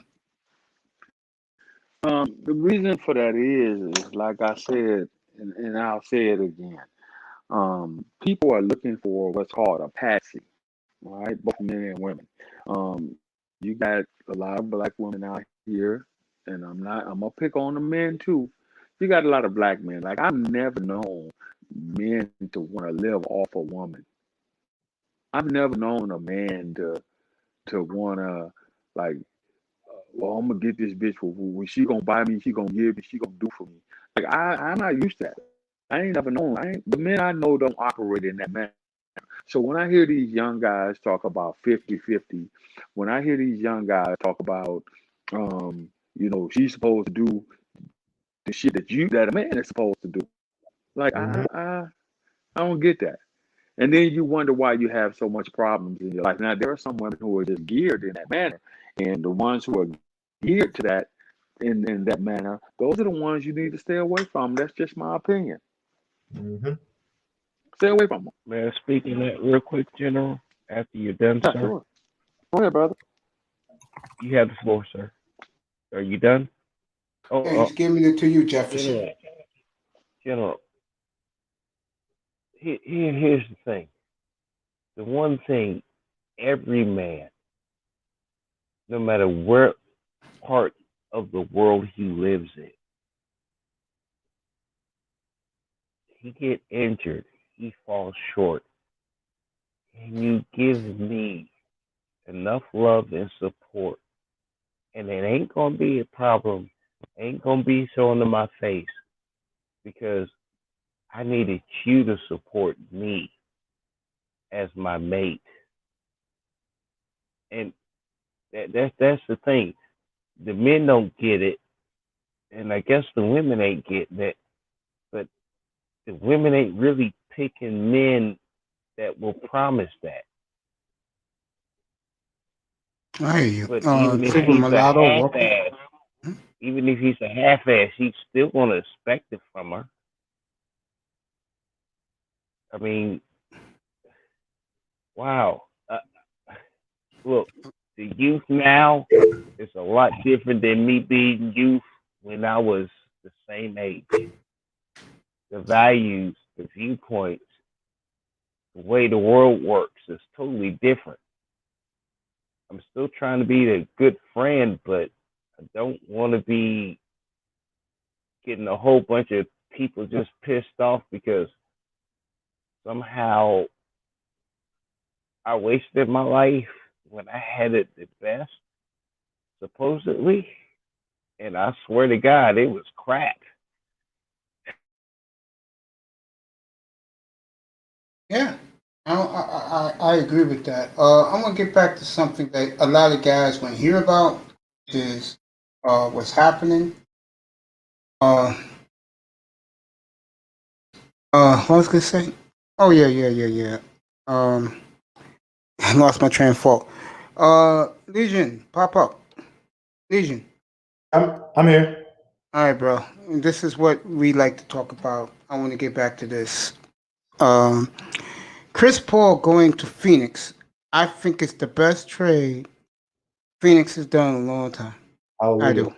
Hallelujah. I think that I think the Suns now are going to arrive in the West. You know what the Suns remind me of in another sport? Who? They remind me of the Dolphins a little bit. This guy. That Now, they've been, Mace, that hold they, on. You see Mace? You see your man Mace? This guy 3 weeks ago, 2 weeks ago. it has nothing to do with what you think. Let me finish saying what I'm saying. All right, go ahead, man. I think getting Chris Paul to Phoenix with the way they went undefeated in the bubble. If people didn't realize this, when the season came back, Phoenix did go undefeated in the bubble. Yeah, they look And they excellent. didn't make the playoffs. Yep. He's gonna add so much to that team, bro. And it's gonna be great to see a good competitive team in Phoenix again for the NBA. Like I was trying to say I earlier, just these want guys. to ask you too: was it a contract to keep him, or a contract they could easily toss due to I think you know? Phoenix needed a leader like him, Jefferson. They needed a floor general. They needed a guy that has that much NBA experience. No one picks him as the best, one of the best point guards ever. I do, and I know that Legion agrees with me. Uh, you put him on a Phoenix team with that big center and Devin Booker and the guy, the slasher at Legion. Because I don't follow the NBA like that, but I know Booker is there in the big center. I don't see them as a 4, but I definitely see him as a 7, a 6, 7, or 8. You agree with that, Legion? Now, I think, all right, I want to agree with you. I think that they might be better than a 7. Now, they're not a 4, right? No, I said a 6, 7, or 8. Right. I think they're around the 6'5" range, right? Maybe 6. Okay. Because you got, look, I don't think the Rockets are going to be as good. They're breaking up that team. To me, the 4 best teams in the West are Portland. No, Whoa, they're going to be a whoa. 6, 6. Portland, Lakers, and I'm just naming them. Legion, calm down. Portland, Lakers, Denver, and the damn team that slipped my mind, had 'em in my brain. The Warriors. To me, those 4 teams are the best. Mace is, I give this to Mace. He's a sports team homer, man. He's gonna go for he said the Blazers. If that team is healthy, the Blazers ain't a top 4 in the if West. the Blazers are healthy, bro, and they wasn't healthy last year, they got healthy during the bubble. If they are healthy, and Melo resigns, was most likely they said they're gonna offer Melo a 3-year, $24 million deal. Oof. Why would they do that? If Melo stays and he's gonna come off the bench because he knows that the 2 guards and Collins and Nurk can carry the season. And it's only going to be a 72-game season, by the way. If you people don't know, it starts December 22nd. The only thing they're thinking now, will they play regional bubble or let the teams play at home? I think it's going to be regional bubble because now there's a big second wave across the country. Portland, to me, bro, healthy. Stop it, Mace. I'm telling you, you bash him. No. Dame Lillard's one of my favorite point guards. I think he's chasing the GOAT of Curry, but that's another top for another day. But no.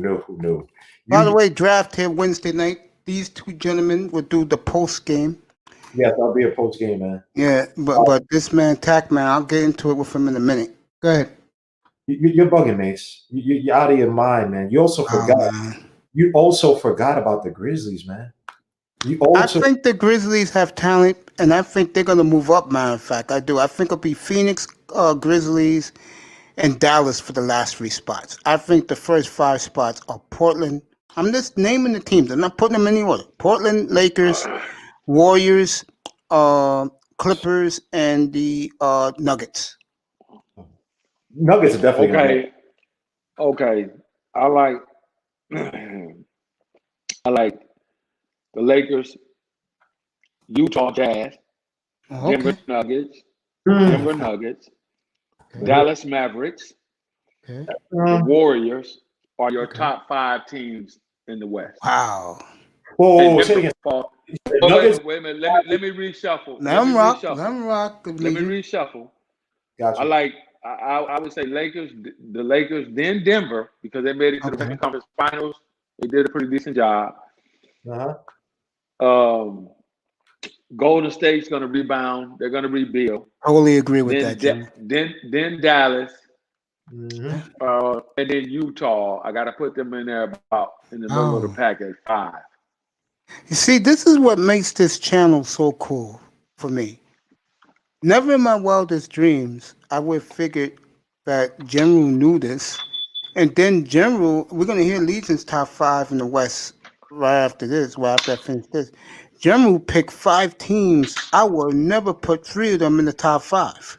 I mean, I wouldn't have not put 2 of them in the top 5, but that's his opinion. I'm not going to argue with him. Go ahead, Legion. Top 5 in the West. So I'm definitely going to go with Lakers and the Nuggets as the top 2 teams. My next few teams, if the Warriors are healthy, they're definitely going to be a top 3, if not top 2 team. Now the next 2, I can't pick the Mavericks yet because remember KP is going to be out to and January. They announced today that but Porzingis is going to be out for a while, General. That's going to hurt Dallas. Porzingis is going to be out for a while. Seriously. And in the playoffs, your boy Luka, but again, that team needs help, and I think they play the Clippers who work on. And another team we forgot about the Clippers. Look, as much as we laugh at their loss in the playoffs, you still got Kawhi, and you still have poor George who can carry you through the regular season. Now, I'm gonna say something about that after you finish. Go ahead, pick your 15. They need a point guard badly. Patrick Beverly ain't it. They need a scoring point guard or a top line facilitator like a Rondo as a stopgap. Yeah. Because remember, Kawhi Leonard is a free agent or he can opt out of his deal. So I think he will. By the way, right, and if he does, they are screwed.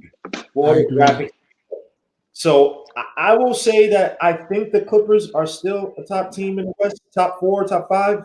So that's my number 4, and then my top 5 to round it out. I have to go Utah over the Blazers, man. That boy Donovan Mitchell took it to another level. Again, they also get him back Bogdanovich, who did not play that whole season. Remember, Bogdanovich was coming into his own with the Brooklyn Nets and Indiana Pacers. The dude looked like a top 15 wing player. Excellent from that's the 3. That's why I put Utah in there in the top 5. Yeah, because I thought about Bogdanovich.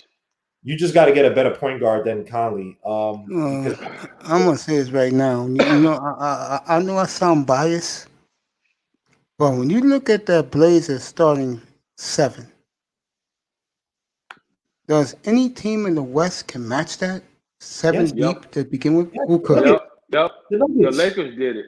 The Lakers did it. Denver can do it. Yes. And if you 7 guys. Yes. Denver can do it. I'll and give if you want to know the go ahead. I'll go with the Nuggets. Go ahead. And if you want to know the truth, Denver, I believe Denver can. I believe Utah can match them. When you talk, see, here's the one thing, and I'm not saying you're wrong, but I'm looking at it like this. The reason why I didn't put the Clippers in as a top 5 team because of the shakeup that they had with the head coach. They lost Doc Rivers. and then two, they're gonna lose a player or two because they got to shake that team up. The reason why I didn't put Houston in there, they finna trade some people. And I So get the that's why I feeling that couldn't he's put going to the Houston in Knicks, there. by the way, General. That's the hot Yeah, rumor here yeah. for the 8th pick. And that trade, one more thing, and I'm gonna give y'all the mic. That trade with Chris Paul going to Phoenix, that's a patsy trade to ultimately get him to the Lakers. Why I would don't I know. say Say it one more I time. don't think so. You Phoenix. said it one more time, I didn't hear you. that's okay? That's a patsy trade to ultimately get Chris Paul to the Lakers. That's what that is. That's why that trade was done. Nah. Watch there's now.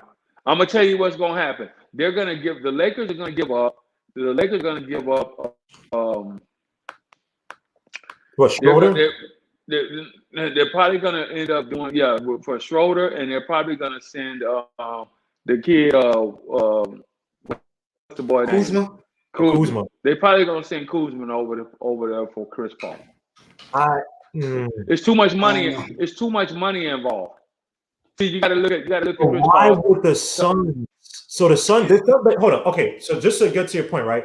What the Suns gave up with Oubre and all those picks, they're basically trading that for Kuzma and Schroeder. I don't see it. And remember, the Lakers got a couple of top picks that they could throw in there as well because of the season that they had last season, not this past season, when they did make the playoffs. So the Lakers they got a couple of draft picks that they could throw in there too. I'm gonna say this right now. How much is Chris Paul's contract? Nearly 40 million. Yeah, 40. That's Three more years. That's a lot of money for a for team only like 2 years, though. There's only 2 years left. Well, let me say this right now to the General, all due respect, and I love the General. I'm gonna say this again. I said this about 20 minutes ago. I'll say it one more time. And I know people sleep on this because I traveled around NBA cities. I used to go to games all the time across the country. Okay. I want to say something to Monty Williams because I know him personally. I'm going to say something to Monty Williams to Legion in a second. I like him a lot, man. The NBA needs Phoenix more than people think because it's Phoenix. Phoenix, and players will tell you this, it is the best NBA city, bar none, in America. They sleep the NBA. They piss the NBA in Phoenix. They know players when they come up, like they come to their hotels. The fans, they're waiting for them because they know who they are. They understand that they got a megastar in Devin Booker in Phoenix. You add Chris Paul to them. And again, Legion knows this. TAC knows this. They went 8-0 in the bubble. They just missed the playoff by percentage points. It's not enough, though. Adding Chris Paul over there with Devin Booker is not enough for Phoenix to make a deep playoff run. It's I'm not not enough. saying a playoff run, General. I'm talking about making them respectable again. They need Phoenix. They are going to make the playoffs with Chris Paul, Devin Booker, Mikal very easily. I forgot Andre Ayton. Andre Ayton's one of the up-and-coming centers in the league. What a body. He has a more chiseled body than a young Shaquille O'Neal. Phoenix is going to be competitive in the West now. After he came back from that foot injury, he's been performing. He's a 20-10 guy, but people don't because he's in Phoenix. That's why. Yeah, because he played. I'm not saying that I'm not saying that they're not going to make the playoffs. I said a deep run. My projection is that they'll replace Houston as far as making the playoffs because of the breakup that Houston is doing over there with that team. Man. I'm gonna get you right now. So my projection is you got 8 spots. Right. So my projection is you're gonna have, depends upon what the Clippers do and their coach and how they gel. You're gonna have the Lakers, the Clippers, Utah, Portland, Denver. I believe the Grizzlies got a young cast over there. They're pretty decent. Oh yeah, I love them, but I don't think they're ready. But they'll make the playoffs. The Grizzlies. He's the next superstar of the NBA, by the way. He will replace LeBron. I wanted him over Zion, but continue, General. My bad. I didn't cut you off. The Grizzlies will slide in there. That's 6. Let me see who else is over there. You say you already. You said Blazers. You said Nuggets. Jazz, the Lakers, Clippers, Jazz, the Nuggets, uh, Lakers, Warriors, Clippers, Jazz, Oh, Warriors Nuggets, probably. Warriors, yeah, Warriors, the Grizzlies, and Blazers. the Pin and the Blazers. That's 8 spots Tack, right there. That's Tack eight man, spots. unmute yourself. Yo, That's 8 spots. Yeah. Where is Phoenix? Where does Phoenix slide in with those 8 Wait, teams? you didn't count Houston, did you?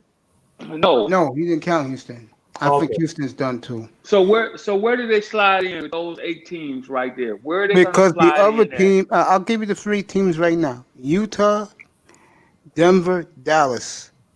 I mean, not Denver. Excuse me, Denver's the top team.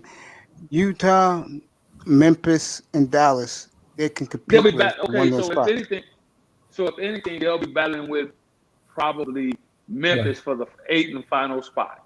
I like. If anything. Could be. It could be. That- I'll wait that's for That's how it's going to come down. And again, you have to understand, like I said, by the February trade deadline, I guarantee you Chris Paul will be moved to the Lakers. Okay. My buddy, what's up, bro? Unmute yourself. Hey, what's going on, Mace? What's up, my brother? I missed you yesterday. Oh yeah, man. But another day. We definitely smashed on the over on the Tampa Bay. Feel great about it. It's crazy. Oh, man. I was 1-5 in the morning, but I went Mhm. 8-0 in the afternoon. I smashed with the under on New England +7. I took under second half 28 Rams, under 22.5 Pittsburgh. The whole game. Who else I took? I took Saints under. Who else I took? I took over the Chargers. I didn't put Chargers. I changed my mind. I feel fishy about that game, so I just took the over. So just to dodge the bullet. Hey, we should feel proud about taking that Houston +4.5. We the only one calling it out. Yeah, man. And let me say something that I don't know if you know, and I'm gonna ask you your top 5 in the West NBA in a second. I won Laro $850 yesterday, bro. Nice. Yeah. Shout out to Laro. He went against all my picks except one, but won him the big money. He took the Arizona and Buffalo game, the over, and that's how he won his $850. Oh yeah. So good for Laro.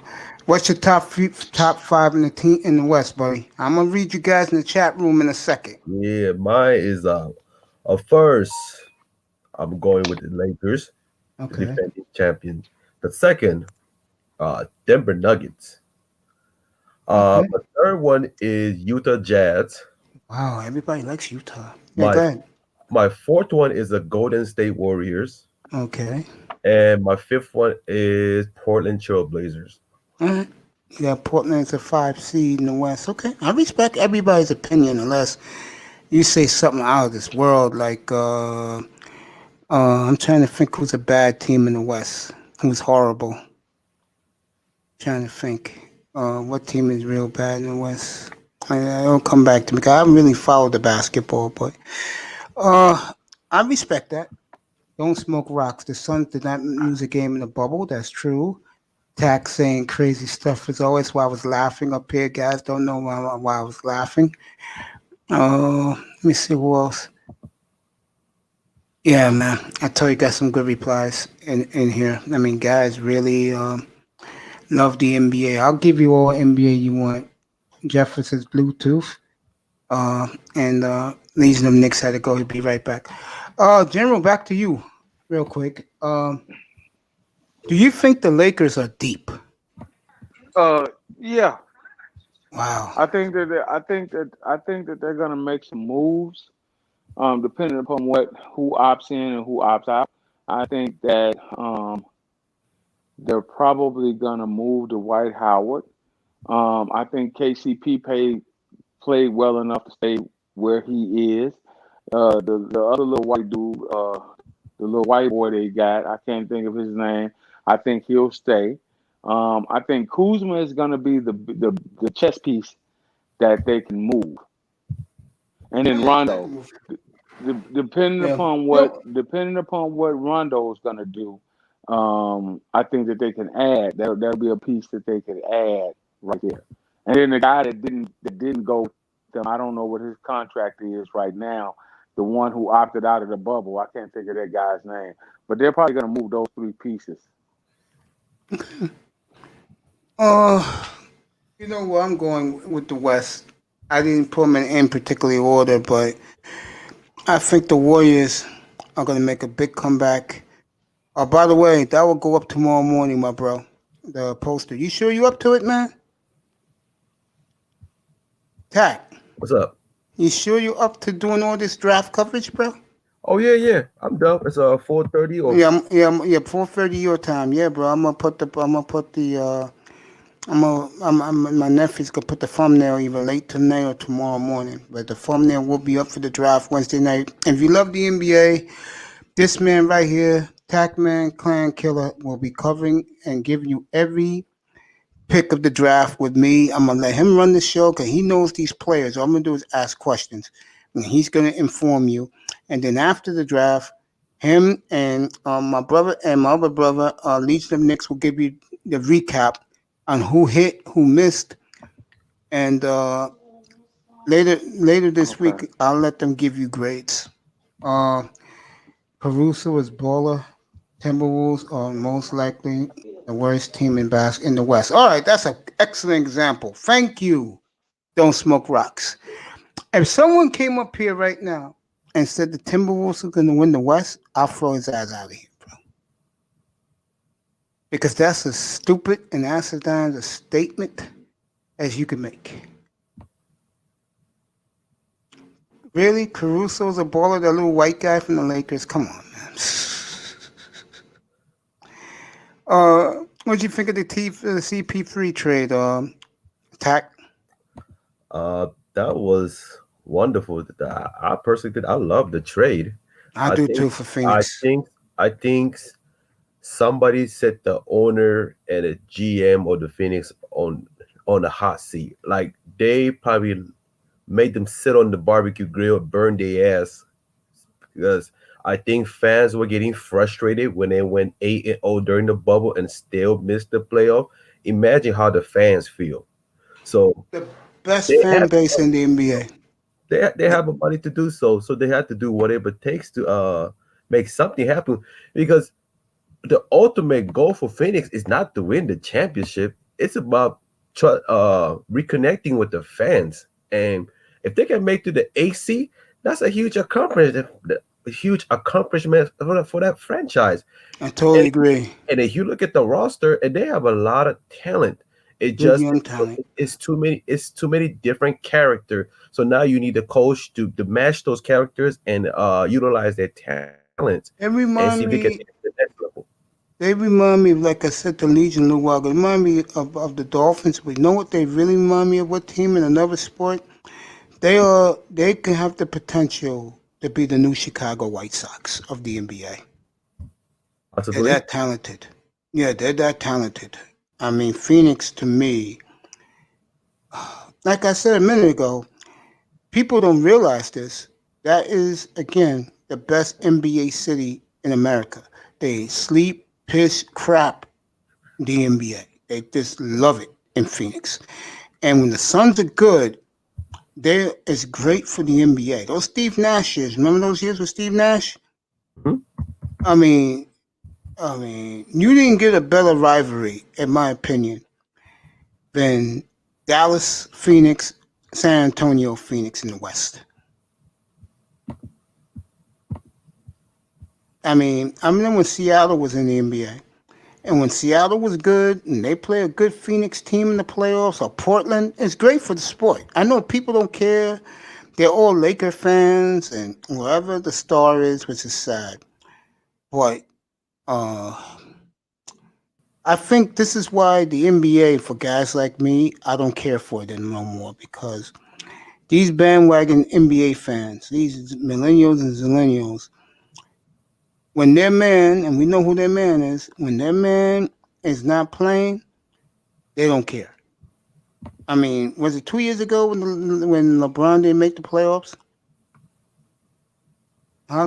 Yeah. And look how the ratings in the playoffs fell. But to me, you know what's going to be the biggest off season? Who gets Giannis? It's between Dallas.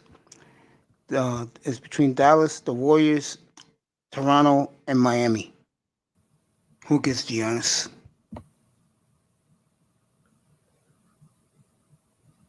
The West is loaded. That's right, man. I love these guys. Super Mulatto was happy. I gave him a wrench. I mean, these guys. Again, don't smoke rocks, bro. You add something in the chat room. Get a mic. Come on up, bro. Hold on. So the projection is, and I could be wrong. So Chris Paul could actually end up in the East alongside Giannis at Milwaukee. I don't see. I think Giannis is ready to move. I think the Buck players lost a lot of respect for them. I don't think that he'll move because at the end of the season last year, he kind of recommitted to Milwaukee. I don't think that he's going to leave Milwaukee. I think Milwaukee's going to offer him a package deal that he can't walk away from. I don't think that he'll leave.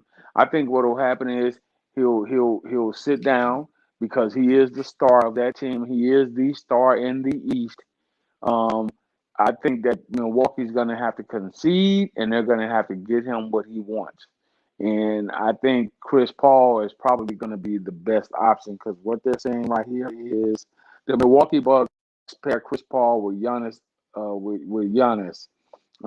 Time is running out for the Milwaukee Bucks to do what they can to keep the two-time MVP Giannis in Milwaukee before he reaches free agency. So he's not even in free agency yet.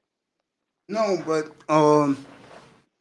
the word is he wants out, and NBA experts already said the four teams, and all four teams got something good to offer to Milwaukee. But Max, you got to understand. You know what I know. He's a big time player. He's under contract. It ain't like he could just say, "I want to trade." I mean, he can, but at the end of the day, they can say, "Well, we own the rights to you, so we're gonna send you here." That's kind of like what happened with You remember that's kind of like what happened with what's my man's name? That was out of the NBA for a while. That's kind of like what happened with Anthony. Anthony wanted to get out of where was he at? Denver. He wanted to get out of Denver, so they was like, okay, you're not going there. We're gonna send you to New York, and that's how that happened. Yeah, Anthony didn't want that time, he didn't want to go to New York. No, he did. He's from here. Oh yeah, he wanted to come here, and he got his wish. But in return, well, yeah, I'm sorry. The Knicks had a good young team that they were putting together. And they squandered it. Yep, because they gave all their young talent to Denver for that trade. Denver won that trade. Right. Houston was the one that they just sent them there. Right. And he didn't want to go to the damn Houston. So you got to understand how these contracts work when these players are under contract, especially big time players like that. That's kind of like what happened with AD as well. They didn't think that trade was going to go through. You see what I'm saying? It was speculatory that whether or not he was going to go to the Lakers. They kind of held that trade up. They did the same thing with Chris Paul when the league took ownership of where was he at? New Orleans. When they took ownership and they gave him of to the the Clippers. And they gave him to the fucking Clippers. He was supposed to go to LA. This is when Kobe was still playing. I just think that I think sometimes that's the big detriment about the NBA. The inmates run the asylum, and I know. Well, I don't see anything wrong with players having the ability to opt out or opt in or exercise their free agency. I don't see anything wrong with that.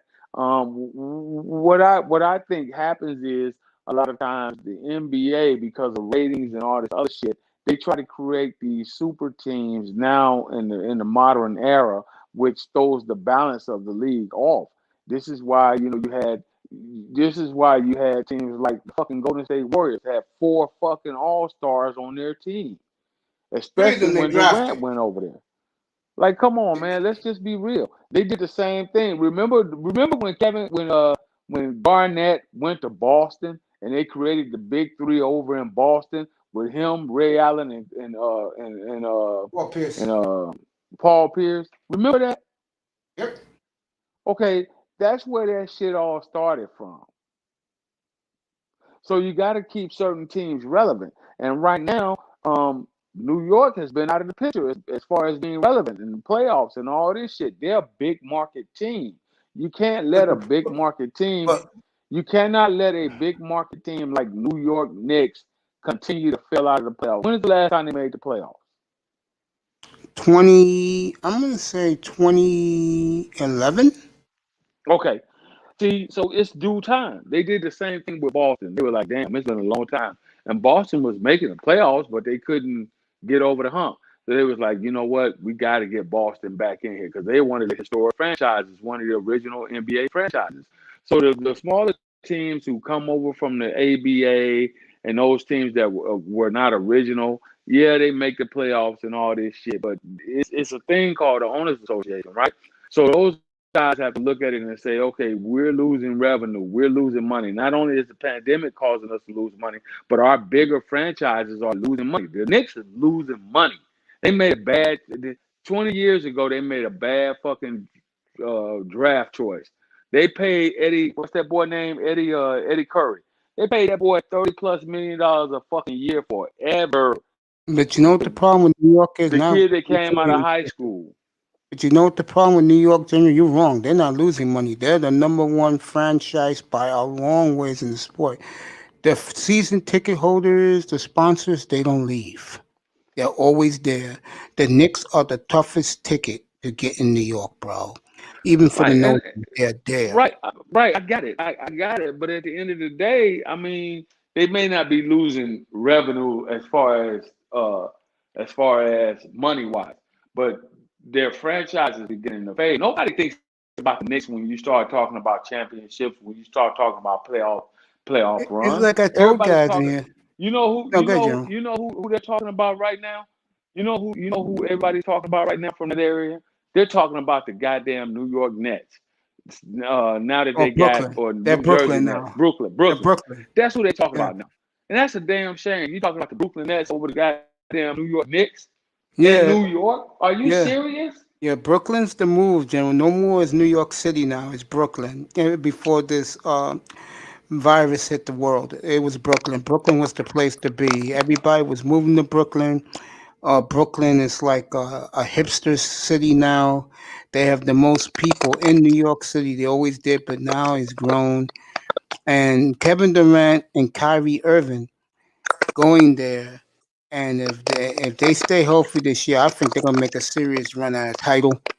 And I also think that if they do win the title, they will definitely take over New York. They will take over this town because they have two megastars on their team. They will take over this town, Jim. The Knicks will be no more. And that'll be the Knicks' worst nightmare. And I've never been there, but from what I was told, that Barclays Center is something else. It's one great place to be. I haven't been there yet, but that's what they told me, General. Yeah. Yeah. But they're not gonna. You see, that's what I'm saying. There's too much of a mix-up. Now in the East, you still got who over there? You still got Miami. East, you still got Miami. You still got Philly. You still got Boston. Nah, Philly's a disaster. I don't see Philly at all. Forget about Miami. That was the only Cinderella. That was one of those Cinderella seasons. But what happens if they get Giannis?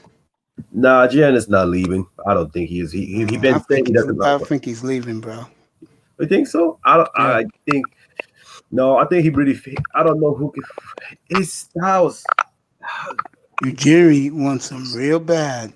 Well, good luck with him. You know how Ujiri is. Giannis can't leave because he's under contract. He has another year left on his contract. He's not into free agency yet. I will predict right now, once the draft is Wednesday night, whenever they can trade again and the free agents can sign, that is going to be lit with where is he going. And if I had to pick a team right now, the Warriors got the number 2 pick. That's what helps them with it. But I think Toronto is going to pull a full court press to get him. You're not gonna give up Giannis Antetokounmpo for a number 2 fucking pick in this year's draft because of how weak it is. This draft is pretty strong. And Tackman, is this draft strong, buddy? Because he's doing the draft, General. This man next to you. Is this draft strong, especially in the top 2? I would say top 5, but anything after that, it could be hit or miss. I mean, talents and upside is there, but it's going to be hit or miss because it's a lot of. I would say at least 60% of the player came out too early, especially those starting 5 from Arizona University. But yeah, I would say top 5 is very strong, but the rest of them, some players should not be in this draft category. To be honest, I mean, I got a couple of players I can name, but I'll probably be naming on Wednesday. I'm gonna save it up for that day. Okay. So I'm gonna give up a 2-time NBA MVP. And Giannis. Remember, they did it before for Kareem. For the number 2 pick. You're talking about how long ago? That was exactly 45 years ago. Okay, you're talking about 45 years. This is the modern era, man. And in the modern era, General, most NBA players demand a trade and they get out. They go where they want to go. That's been proven. I bet you Milwaukee will sell the house before they let Giannis walk away. And what you just said about New York, about it's important, Milwaukee's not, sadly. Milwaukee and the Knicks are completely different, opposite ends of the volume pole. Milwaukee is just as important to that state as goddamn the Phoenix Suns is to Arizona. Here's the difference. Milwaukee's cold, Phoenix is hot all year round. That makes it even better. That makes it players like the warm weather. And but we're not talking about players. We're talking about teams. We're talking about cities right now. You can, like, a lot of players want to go to the University of Miami, and a lot of college players want to go to the University of Southern California. A lot of players want to go, college players coming out, they want to go to Arizona State. A lot of players want to go down to Florida State. Why? Because why not? Shit, look, sun, surf, girls, beach. What the hell? But do they get to go? No. Remember, I respect guys' opinions. But let me ask you a question. Oh, I respect your opinion too, but I'm telling you that I believe that Milwaukee is just as important to that city. The Milwaukee Bucks is just as important to Milwaukee, just as Phoenix is important. If they may even be more important because of the weather. Well, I'm not talking about important to a city. I'm talking about important to the NBA and the marketers. That's what I'm talking about. I don't think Milwaukee is. I think I said Phoenix is good as an NBA city. That's what I said. But truth be told, I think the NBA and their marketing people would love to see Giannis in a different city than Milwaukee. Now, let me ask you a question. I'm going to play devil's advocate here. Would you feel the same if he was going to the Lakers? Yes, I feel the same. And I'll tell you why. I wasn't too thrilled, to be honest with you. I wasn't too thrilled when we brought LeBron over there. Straight up. I wanted Anthony Davis to go before LeBron. That's who I really wanted the Lakers to pick up instead of LeBron. Yeah, I can see that. I can understand your reasonings for that. I think what people don't realize around the country, and I had a little chat back then when this tragedy happened, when I had a chat with Elise, and we was talking about this. Shout out to that beautiful snake charmer. Baby girl, gotta get up here and say hello to your man Mace, okay? I asked her the question, how devastated is Southern California? Because people didn't know that Kobe was their Jordan out there. He is. I think a lot of Jenny, you can answer this, both of you, because uh, Tackman's in San Diego. To me, and I told people this, the Lakers, no matter what LeBron does, he will never replace or never be a pimple to Laker fans' ass compared to Kobe Bryant. You agree with that, Jim? Yeah, I agree with that. I mean, that's just one is because Kobe spent 20 years there, so that's a legacy.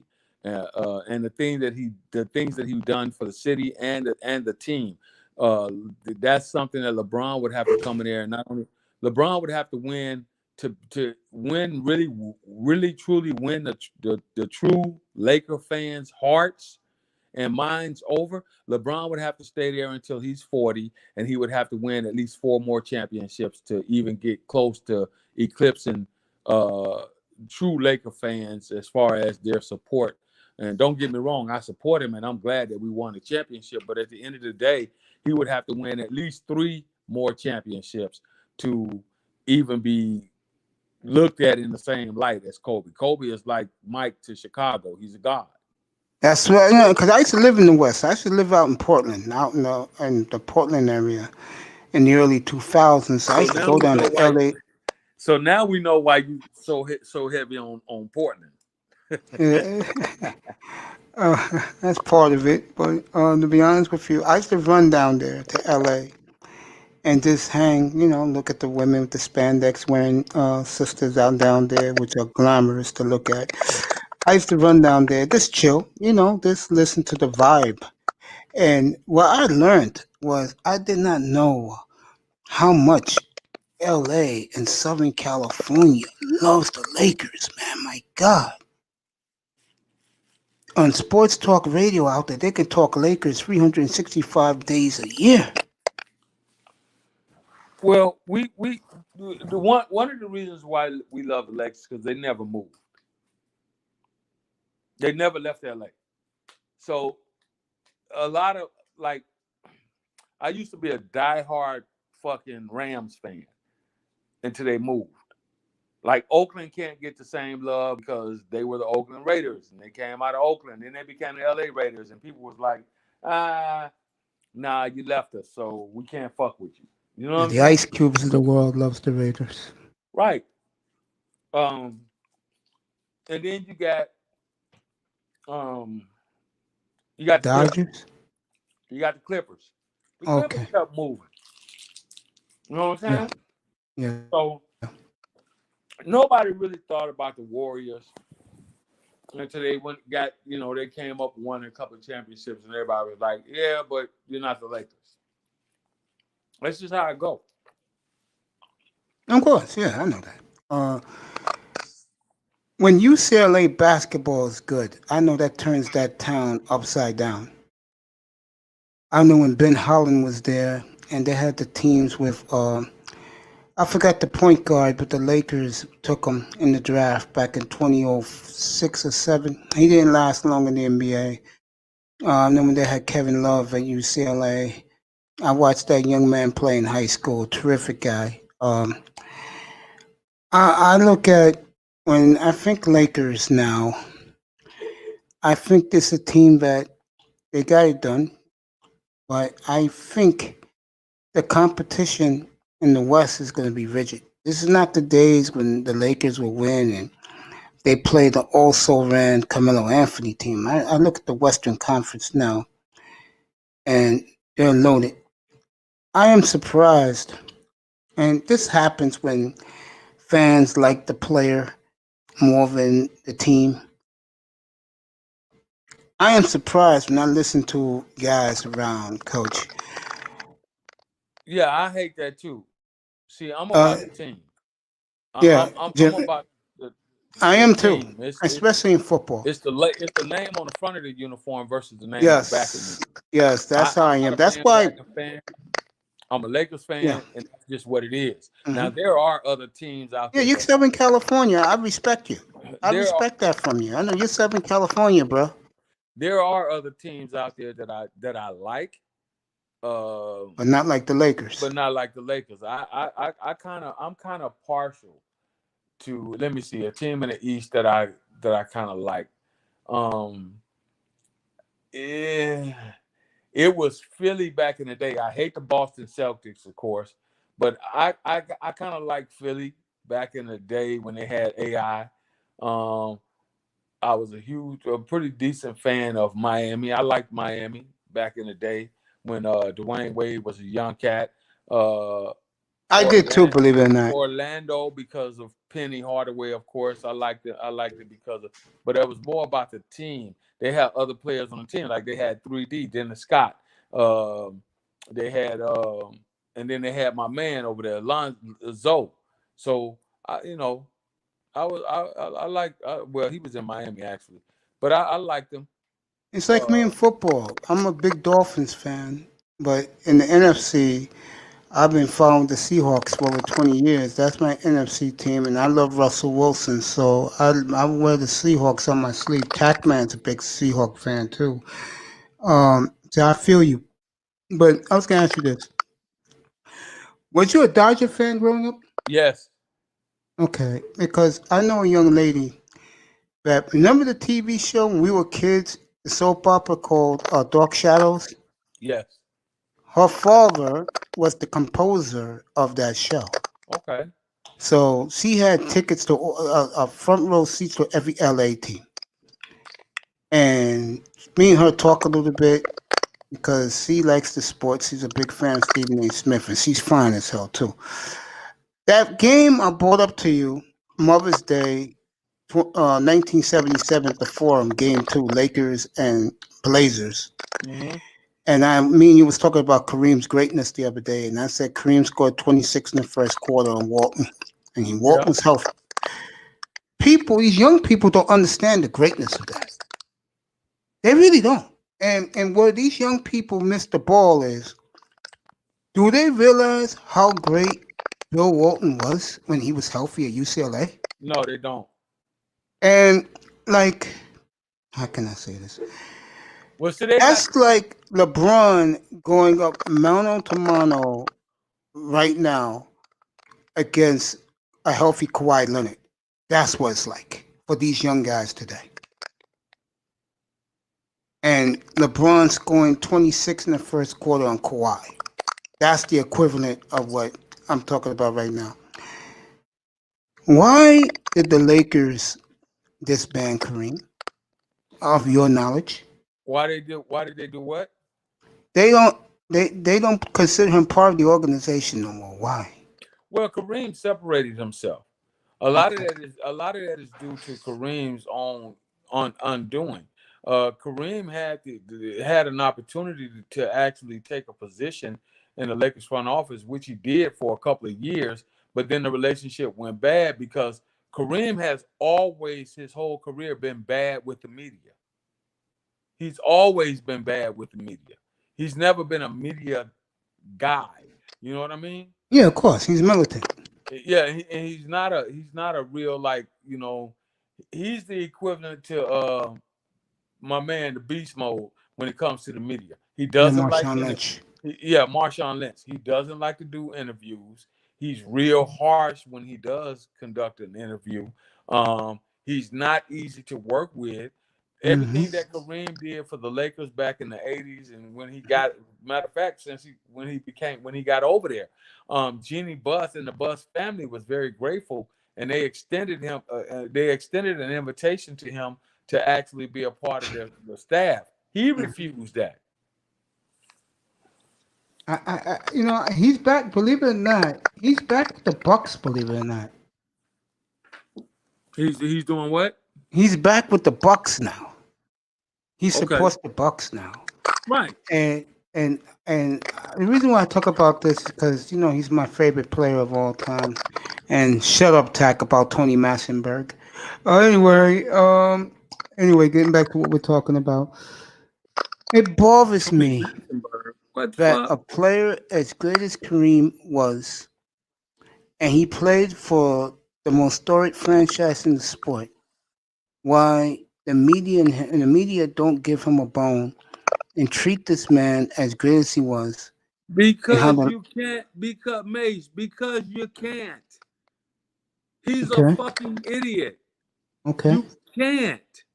No, I'm listening to your opinion. Look, man, when they were playing at the Great Western Forum, and I used to go to a lot of the games growing up as a teenager. I had an uncle that worked there.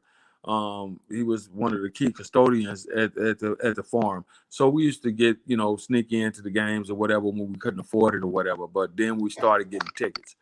Kareem wasn't the most friendly guy, even with fans. They only loved Kareem because he was on the Lakers and because because of Magic. Magic was the one when Magic came there and gave him the nickname as the captain. They called him Cap. When Magic did that, Magic brought him out to, like out of the shell, really, to try and help give him some shine. Yeah, because He didn't I even was. like sign. He wouldn't even sign. Most superstar players, they're ingratiated to the fans. He wouldn't even sign fucking autographs, man, for kids. You know, I remember the team I asked you the question about the other day, the '79 Lakers. And I know these young guys going, why is he bringing this up? That's just my cerebral part of me. And you was out there, so you would know this. And I said, when you have a team with Lou Hudson coming off the bench, you had a rookies in Cooper and Norm Nixon, Mark Lanzenberger. He came, folks, before Rambis. West coached that team. What I remember again was I named those players, including a very young third-year pro in Adrian Dantley, who Kareem said the best player ever played with. That Yeah, Lakers team AD didn't was the get. man. Yeah, people don't realize Lakers didn't get past the second round, but that Right, was a they great don't. team. And then once Exactly. yeah, go ahead, Jim. I'm gonna let you do it. Go ahead. But you're talking about a team that had a lot of cats. They had that UCLA connection. All Mm-hmm. right. So you had Kareem was a UCLA guy. You had uh Jamal Wilkes, Mm-hmm. UCLA guy. I forgot about Uh Wilkes. yeah. You I had fucking forgot about Wilkes. you know, and then to mix that up, you bring Magic over there with them guys, and then you get Norm Nixon over there with them guys. You get it's like the West Coast Young connection, Michael basically. Cooper. Young Michael Cooper, you know what I mean? Those guys, they were like they were there, but they were on the cusp of getting to where they needed to be. And Magic came in 79, 80, and he pushed them over the top. Yeah. They had I the mean, squad. They just couldn't put it together. they couldn't put it together. And I think one of the things that was interesting to me about those teams in the late '70s with Kareem as the MVP of the league, he dominated the NBA back then, was that he carried them. But if I'm gonna knock Kareem for one thing, and I love him and I'll never knock him, but I'm gonna do it here. He could never bring the cream to the top, and that disappointed me. He did in his early years in Milwaukee, Yeah, he but won a championship over at Milwaukee. yeah, but in the early years of him in Los Angeles, they had the best record in '77. There's no way Portland should have swept them. As an NBA fan, I had two disappointments in my life as a fan. Number one was that one. I mean, the Lakers, the year of the merger of the NBA. And I know, General, I know what I'm talking about now. The If year I'm of the not merger. mistaken, in '77, they had a few key injuries down the stretch. Yeah, Uh, what's my man? Cassie Russell was hurt. yeah, they had a few key injuries down the stretch, and then they had a lot of aging players on that team too. Boy, I tell you, You see, those so Lakers. this is just like the other day when we was arguing the point, and he was saying, "Well, uh, they wouldn't. Toronto wouldn't have won that championship had not Clay got hurt, and had not such and such got hurt, had not Clay and Durant got hurt." Okay, we don't know that, Facts. but what we do know is before Clay and Durant went down, they were already. When did Clay went down in the second? I mean, Durant went down in the third game. Yeah. Third game. All Yeah. right. When did Clay go down? Clay went down, I think, around The game in Toronto, so that had to be game 5. game 5. So you can't make no fucking excuses. They were healthy for half of that damn series. Now, Also, the injury didn't help, people. but goddamn. Yeah, you're right, General. And people seem to forget that year, during the regular season, the Raptors swept the Warriors, both teams healthy. But I want to get back to what I was saying about the merger. Because you didn't think I knew about the ABA, did you? Get back to 77. General, I'm a romantic when it comes to the NBA. My NBA was the 70s. I grew up watching it in the 70s. And a lot of those players we saw in the 70s were Hall of Famers now. Yeah. So these young guys who bitch about, how about this guy in the 90s? This guy. No. But The 70s had the players. A lot of those guys don't even know that players like Dr. J came from the ABA. He was already a champion, a 3 or 4 time champion in the ABA. General, I'll go a step further with you. A lot of these guys don't know who Dr. J is, and I'm not kidding. I've had it up here. A lot of these players say, "Who? What? Right. Who's Doc?" I'm not joking. A lot of these guys don't know that, like the Iceman, George Gervin. He came. Yeah, from we the talked ABA. about that yesterday. Artist Gilmore. He came from the ABA. A lot of these guys don't know that some of these players that went down as NBA all-time greats came from the ABA during the merger. A lot of these guys don't even know that some of these NBA teams now were actually ABA teams. Yeah, and you know what's funny? You was talking about some of the great players of the ABA. There were Artist Gilmore, James Silas. The guy who I think was very underrated was Larry Keenan. Yeah, I can agree with that. Yeah, I mean I Moses have to Malone. refresh my memory because it's been so long since I actually looked into the archives to refresh my memory. Nate Archibald, like tiny Nate Archibald. I know his family personally, by the way. I grew up with his cousin, his cousin Tony. Okay. He's a Bronx legend here, bro. He's a New York legend in this town, man. They love Nate Archibald in this town. You see, and this is why I say in some conversations, man, when you start going deep, it's just like other conversations. A lot of these guys don't have the experience or the knowledge, and it's not a knock on them. You don't know what you don't know. I'm not a know-it-all subject matter expert. I just been playing the game and following the game, for fucking shit. I don't know, 40 plus years. It has been, and I'm gonna keep talking to you. It has been a treat talking to you today, man. That's why I respect you so much. When I used to always see you in Kuda's room, or in the chat room, I used to always tell you, salute, because I respect the hell out of you. I think, I'm gonna get back to this because me and you know about this. I think, what's sad about the NBA is they disregard these guys. And how the hell do you disregard a Wes Unseld, a Elvin Hayes, a Dave Bing, Bob Lanier? Well, how can they disregard these great players? They don't disregard them. It's like, okay, where's the room for them? They bring those guys back, Wes Unseld. I remember a couple of years ago, they were always talking about players like Wes Unseld and Connie Hawkins, and matter of fact, Connie Hawkins was doing some color commentary at one point in time. For the Suns, right? Yeah, Wes Unseld just kind of faded. He passed away too, just recently. God bless his soul. Right, but even after that, a lot of those guys, they disconnect themselves from the NBA. It's not that the NBA disconnects from them. And then too, you got to understand that it has to be room. You got to make room for these guys, the legends. Remember when the NBA during the All-Star weekend, they tried to have the Legends game? They brought a lot of those guys back for the Legends. I love that. Okay, but a lot of those guys are not able to go out there and play and participate. Yeah, I forgot what player it was. He tore up his Achilles, a white guy. I think it was Dan Issel. He tore up his Achilles in one of the games. Yeah. I remember that. I love those old throwback guys coming out there to give us a few minutes. I used to get excited for that more than anything else. I mean, those guys were my childhood.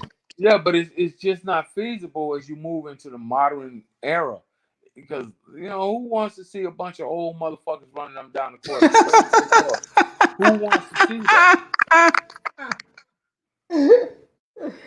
Oh Because my God. it destroys the legend that they once were. Nobody wants to see Magic Johnson out there trying to run them down the court in a Legends game. Nobody wants to see Mike. I don't even want to see. It would be interesting. It would make for good ratings. But I don't even want to see Mike trying to run them down the court no more. I want to remember those players. I want to remember those players in their greatness. I want to remember them, and I want to remember them in their greatness. You understand what I'm saying? Of I course, don't I know want what to you're see. saying. I don't want to see Shaq trying to come out there and run up and down the court. Okay, coach the game. I'd rather see that. Oh man, this has been so refreshing talking this NBA talk, talking some more manosphere talk with this great man. I'm gonna fast forward now, so we can talk about today's NBA, the Lakers. Uh, there's a good chance, General, that they're gonna play the games in the bubble again. They'll probably go regional bubble, like team places with domes, like. Trying to think in the Midwest part of the country who has a dome. Probably Detroit. They have a dome there. Um, they may go regional bubbles. They're going to go to a 72 game schedule that's been signed off on. That'll start December 22nd for the NBA. People don't know. The Lakers, I believe, will get their championship rings Christmas Day. For Laker fans out there, even though I don't follow it no more, guys, I know the protocol of the NBA still. I was a fan for over 40 years, so I know what's going on with that sport. uh,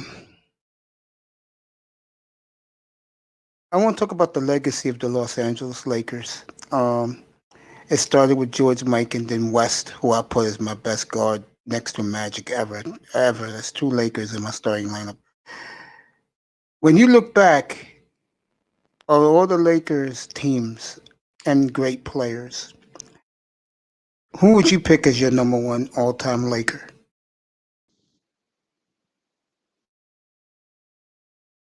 General. All right, General dropped off. All right, Tack, let's talk a little draft before General comes back. Yes, and you're sir. funny, bro. Get back in here. What? Can you sell me your Eric's Snow? I know you got it in your closet somewhere. There is no Eric Snow jersey in my arsenal. Come I on, don't even y'all. own an AI jersey. I know you got it. No, I don't have it. I have Elton Brand and Griffin, Blake Griffin. Blake Griffin? Yeah. Yeah, I'm not a really got fan of him. the Black Steve Nash. Man. Oh yeah, that's When he my was in the Suns. favorite. Yeah, that's the greatest Suns jersey, man, ever. I hope they get back to that jersey, man. I wanted the Barclays so bad, and they sold out of the Barclays and the Sun. That's the one I want. I wanted the Barkley and the KJ. Man, I want a Jamal Mashburn Heat jersey so bad, man. You like Mashburn, bro? Hell yeah. But I thought he had the best pull-up jumper in that era before he blew his knee. Mashburn's a guy that he's from here, and he likes to let people know that he is the greatest player to ever play schoolyard basketball called the Rucker League. Now, he grew up right in the backyard of Rucker League, like 10 feet away in Espionage Gardens. That's like a bougie complex for bougie black people. Not joking about that. And the Rucker League is right downstairs from it. And Mashburn claims he's the greatest player to come out of there. He can talk what he wants because he led my high school. He's from my alma mater high school. He led my high school to their first championship ever in basketball back in 1990. That said, you want Mashburn, huh? I like the orange one when he was in Miami. You like that one too? Those I love the orange. I love those Heat jerseys, by the way. I love the Heat colors, by the way. I like the 90. Oh, I want the red one, man. That's the one I'm talking about, the flaming red. The Mashburn. With a little bit of orange stripe on it. Yeah, those are dope. Yeah, it said Heat on the front, a black Heat on the front. Yeah, Yeah, I want that's that. the jersey I I love the want the, most. yeah, I want the Tim Hardaway though. Good number. That's my favorite number 10. So I gotta get that jersey Yeah, one. that's my high school, Cardinal Hayes. Era Black knows. He's from my area. Yo, Era, come up, bro. Get up here. I'm sending you the link. Just come on, pop up, bro. Your family. I'm here with one of my favorite people on the planet. I had Laura all day here yesterday. He was tremendous, man. What about your Popeye Jones jersey? No, thank you, but his son's a hell of a hockey player for the Columbus Blue Jackets. Seth Jones. Oh yeah, He's man. a hell of Yeah. a hockey player. I'm gonna get. I gave Era Black the link. I hope he pops up here. We talk a little NBA again on Sports Period. Oh yeah, I yeah. want to say something to you. Go ahead. I had Hey, bro. Laro up here yesterday, and I told him about the idea one, and he was dumbfounded. But he said, "What are we going to talk about?" I said, "Whatever you guys want to talk about." I said, "I want you, All Master. I want Golden Eagle 99, Laurel, and I forgot who the fifth person was. That sit around all night and just talk among ourselves. I think that'd be great. Great platform talk, bro. Oh yeah. Because you guys are my guys, Oh and I yeah. let people know that. Yeah. But I appreciate it. Even though this is at the end of the day, this is your platform. Yeah, but I I appreciate appreciate you. it. I appreciate you guys, man, because you guys were rocking with me in other chat rooms. Again, a lot of people respect you, man. I don't know who has. I know someone has a beef with you. I forgot who it was. Really?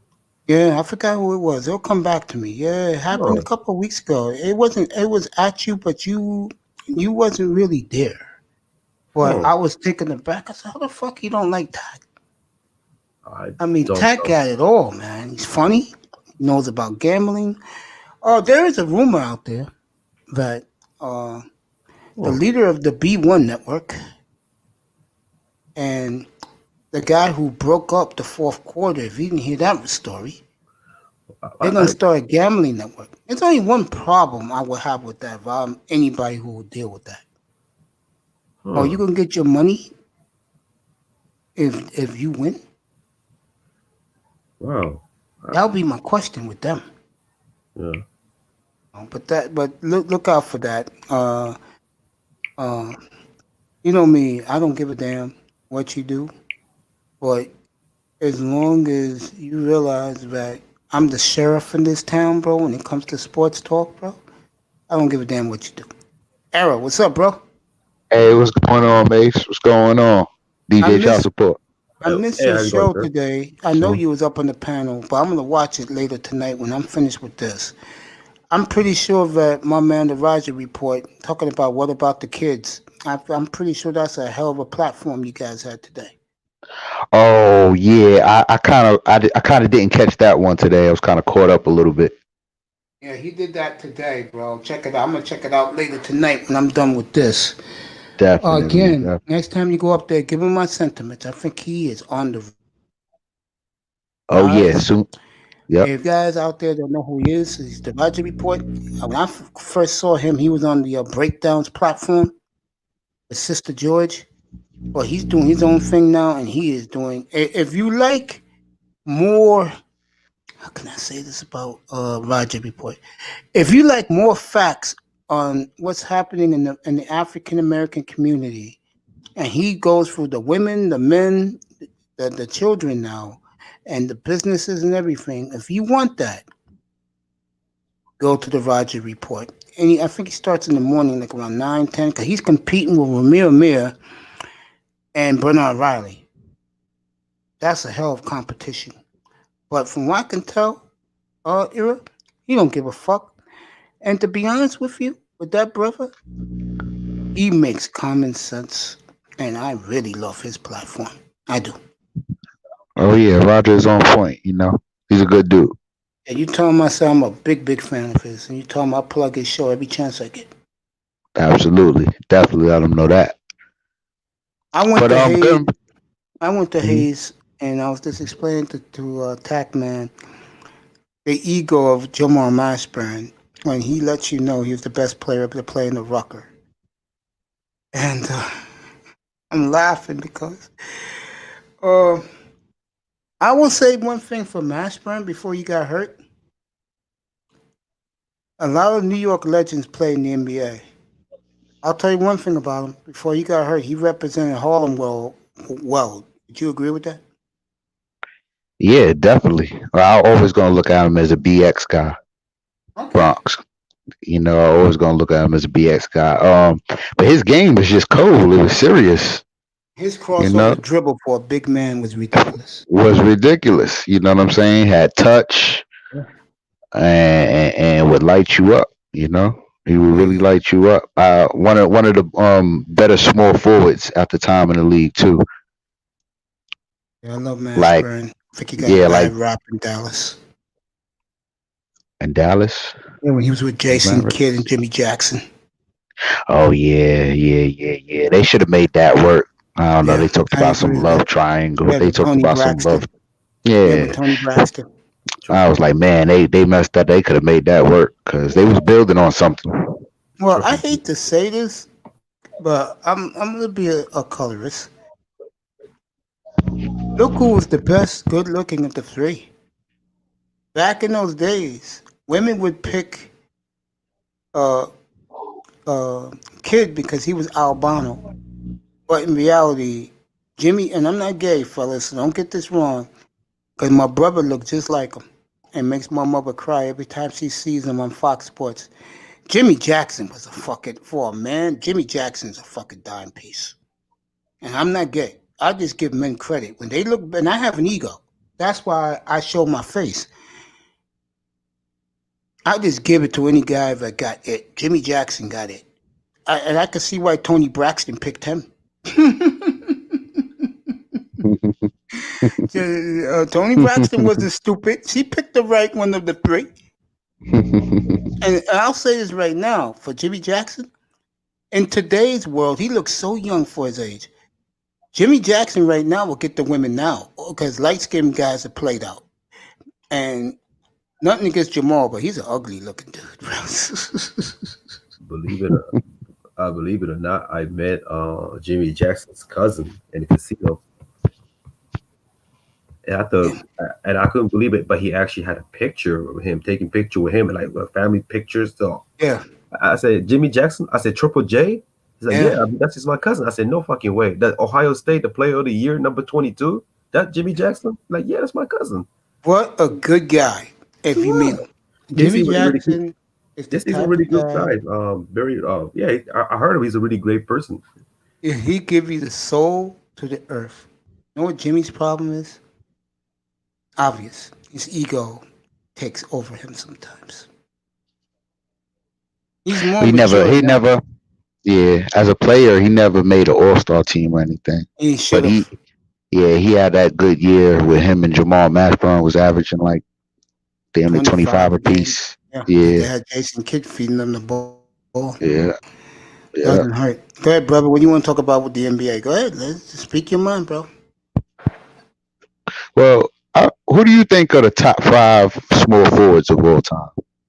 Oh, that's easy. Rick Barry, Larry Bird, Charles Barkley. He's a Dr. power J. forward. Okay. You want another one? Because you know, in what you call it, in Philly, he was the small forward, and Mahorn was the power forward. Okay, I'll give you another one. Phoenix, he was the small forward, you know. But you want another one instead of him? You gotta put LeBron in there. That's 4. Let me look around. Let me think. Oh wow. Barry. All right, I got one. Barry, Bird, LeBron.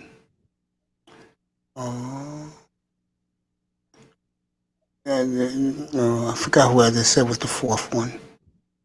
It was, you said LeBron, Larry Bird, Dr. J, and Rick There you Barry. go. Yeah, okay, that's 4. Oh wow. Maybe a John Havlicek. Yeah, Ma- I put Hondo. You got it. That's the 5. Okay, okay. Yeah, because we grew up in a time where like that small forward position was kind of like it was like we had like good guys like Glenn Robinson, Big Dog, and Jamal Mashburn and guys who could score, but Scottie it Pippen. wasn't. Yeah, Scottie Pippen was the best. You had Grant Hill, so it's like that scoring small Deathless forward was like strength. a real spot. Deathless strength. Yeah, yeah, that was People have strength in a forgotten couple All about Star games. the deathless strength was nice, bro. Yeah. You know what I would put there too? Oh, you were forgetting somebody. My apologies. I'm gonna keep Hondo, but I'm gonna give this guy honorable mention. 2 guys. I knew about Bobby Dandridge. I didn't want to say him. You know who we forgot about, bro? Who? Dominique Wilkins. Oh, you gonna put Dominique in that 5th spot over No, no, Durant? no. Dominique, no. Dominique gets honorable mention. Honorable Kevin mention. Durant. Okay. Yeah, Yeah. Durant's a number 1 honorable mention. Scottie But you have, Pippen. yeah, Scottie Pippen. You have to put LeBron in there, though, because he's doing 30, 10, and 10, which is fucking incredible. Yeah. 10,000 points, 10,000 rebounds, 10,000 assists, and 30,000 points. Like I told NBA fan, that young man has a beef with me because I don't care about LeBron James. I tried to, because he's a LeBron groupie, but I tried to explain to the young man, who cares what people think? Your man is doing 30, 10, and 10 with 4 rings. Don't worry about what other people say about LeBron. Right. His numbers and his achievements are gonna speak for themselves. Because what's up, Iman? How you doing, my brother? Out in Minneapolis. It's because LeBron got the credentials. Don't worry about people. It's just the Jordan sycophant. See, what that young man went wrong with me is that Jordan has sycophants. I don't think the young kid know what that means. Like this is why I do to shut the Jordan fans up. I said, go look at Kareem, Game 6, 1974 NBA Finals. His hook shot by the baseline against the Celtics in double overtime. Come back to me. And when they came back to me, Jordan Holics, and they said, yo, okay, we give Kareem his respect. Yeah, because I'm a Kareem guy. You know. Oh, yeah, Kareem's the man. You know, Mashburn was special here. Can you believe it's been 30 years since he did that for Cardinal Hayes, bro? Yeah. Where did time go? Yeah, man. But he's a Bronx legend. He's a legend for Cardinal Hayes. Yeah, from Espionage Gardens in Harlem. Mm-hmm. You know, my guy, God bless him, from your neck of the woods, the Williams brothers. I loved them to death back in the late 70s. Oh yeah, definitely. I'm a big Gus Williams fan. God bless us. So I love the Wizard, as Brent Musburger named him. Iona College. He went to USC, but Iona was good back then when they had Valvano as coach. Oh yeah, Jimmy V. Jimmy V. Is this era or this coach? No, this is era.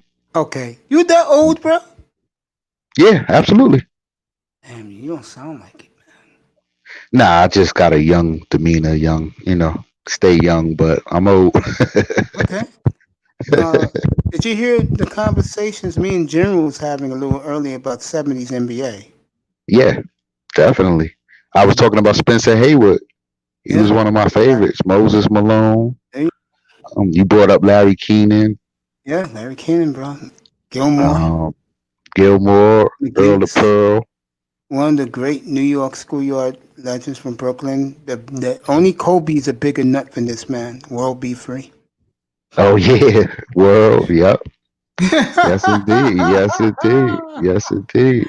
A man who I met on several occasions. God bless his soul. Because I used to live out there and I used to see him around. And he was so great. Canarsie, Brooklyn. No, not World Free. This man was always gracious to me. God bless his soul. The great Maurice Lucas, the original enforcer. Oh yeah, the enforcer, Maurice. Yeah, one with he won with Bill Walton. Yeah, man. I was talking I was talking because I know a young lady, and she's not young, but I could consider her young because she's a woman. I have so much respect for her. Her dad was the composer for the old soap opera Dark Shadows. So in return, they would give her father tickets, courtside seats to the Lakers, box seats to the Dodgers, and all that stuff. She used to go to the Rams and the Coliseum back in the day, and me who was talking, and then I saw the game, Mother's Day, May 10th, 1977. I saw it on YouTube. Kareem scored 26 points in the first quarter on a healthy Bill Walton. And I tried to tell these young people that I don't give a damn about Shaquille O'Neal, by the way. Elijah Wan, you could talk about. Shaquille, I don't give a damn about him.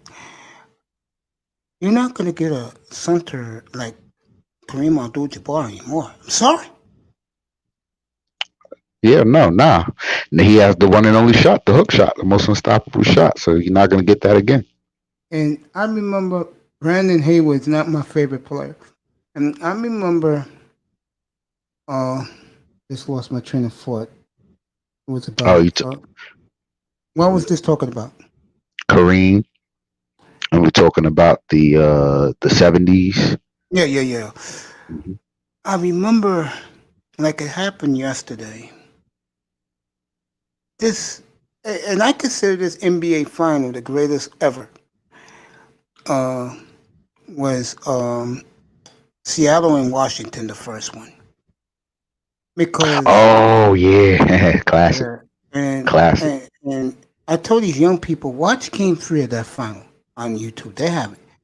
Watch how the players on both sides were killing each other on loose balls, pushing and shoving each other, altercations. Mm-hmm. Because you had the young upstart Sonic team.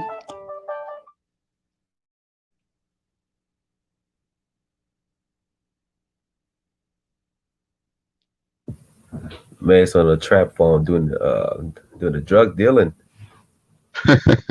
cutting up the moving kilo from New York to Arkansas. Got the look at it, man. He got I got the hookup cell phone from 1997. That's a no limit smartphone right there. No limit smartphone. Cut it out. Hey man. I was saying about the 70s, the Bullets. People don't realize against the upstart Sonics with second year player rookie Jack Sigma, DJ and Dennis Johnson. Yes, and those guys. Well, I remember that final. Like yes, right. I remember that final like it happened 1 hour ago. Mm-hmm. And what was beautiful about the NBA back then was you really didn't know when the teams got in it.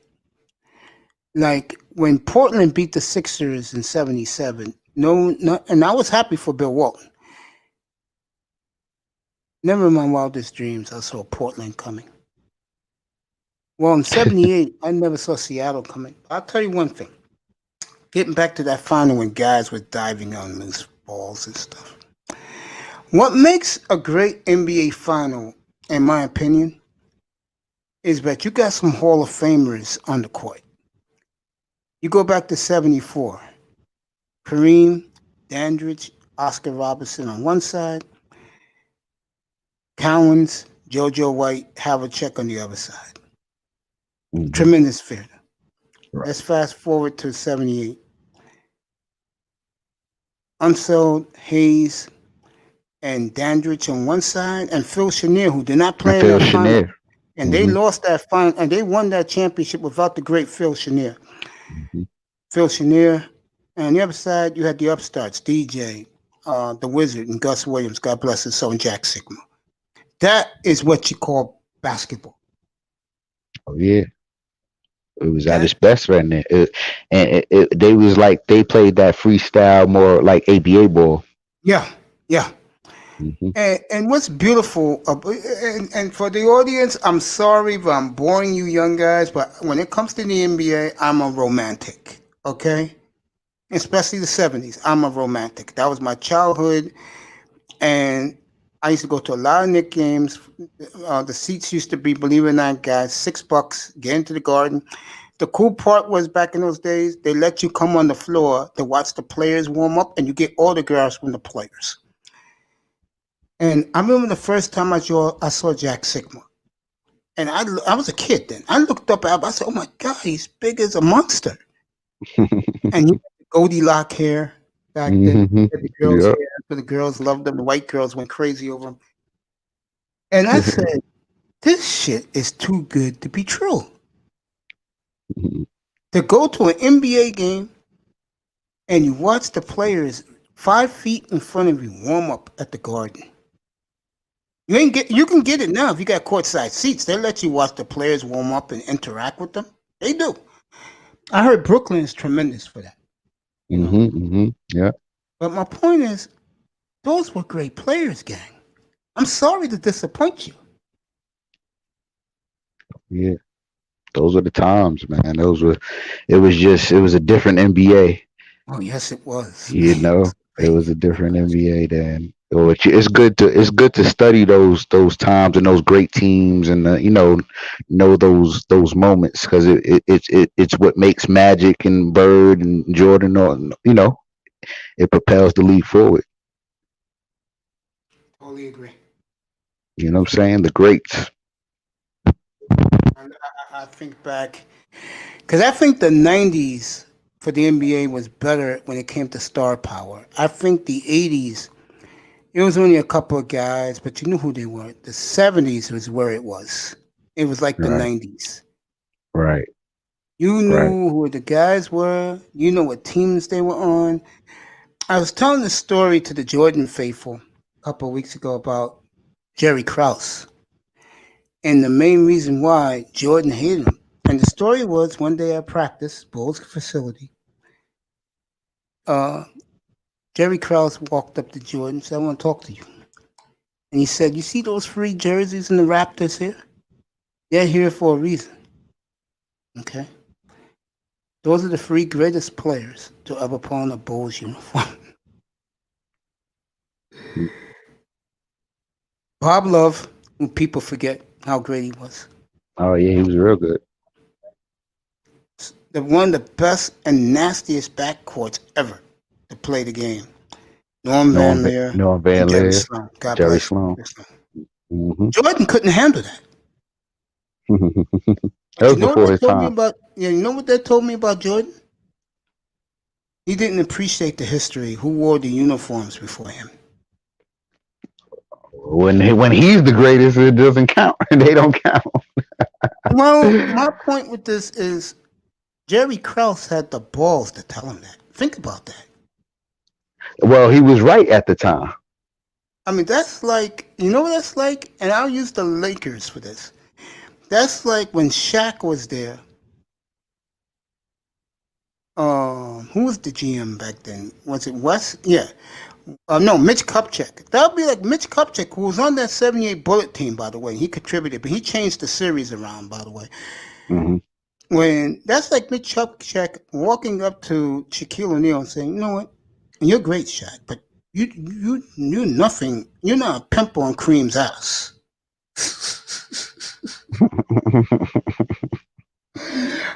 Well, I mean, those guys never won. I mean, Jordan knew who's had a rookie year like Jordan. Like, I mean, since Jordan. Like, I mean, Jordan's the truth. Jordan. Nobody. But if you count the big men, I don't think anybody's had a rookie year since fucking Tim Duncan. I think Jordan's year, you're right. You're right. Jordan belongs in the guys we're talking about in the 70s.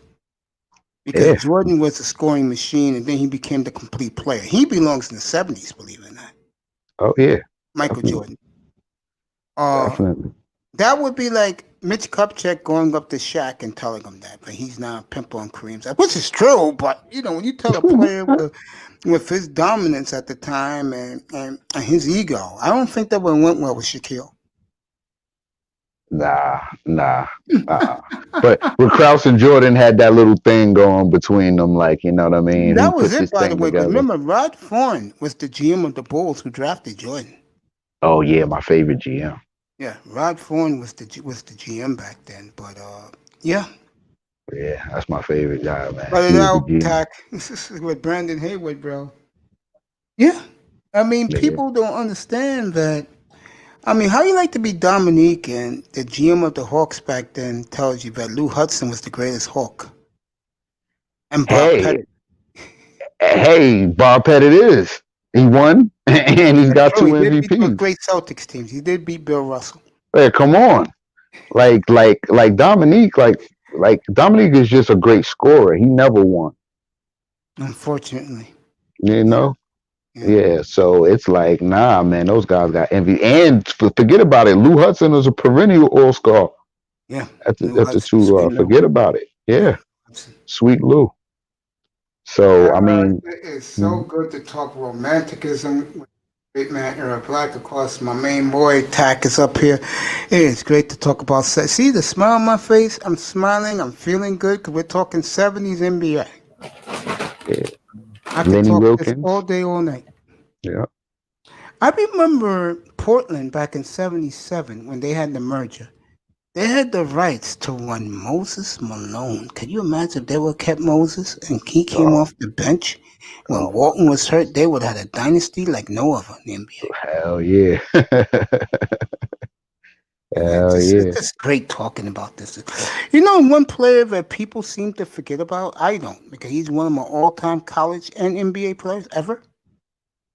Who was that? Skywalker, David Thompson. Oh, definitely. That's Jordan's guy. Yeah, David Yep. Thompson. David Skywalker. Thompson. Yep. Yep. Played for Denver. Yeah, that was my guy, yeah. bro. I love NC State 1974. They won the college championship that year. They had Nate Burleson. They had David Thompson and Monty Towell, who was a great point guard for the Virginia Squires of the ABA. You didn't think I knew that, huh? You the sports guy, man. I know you know.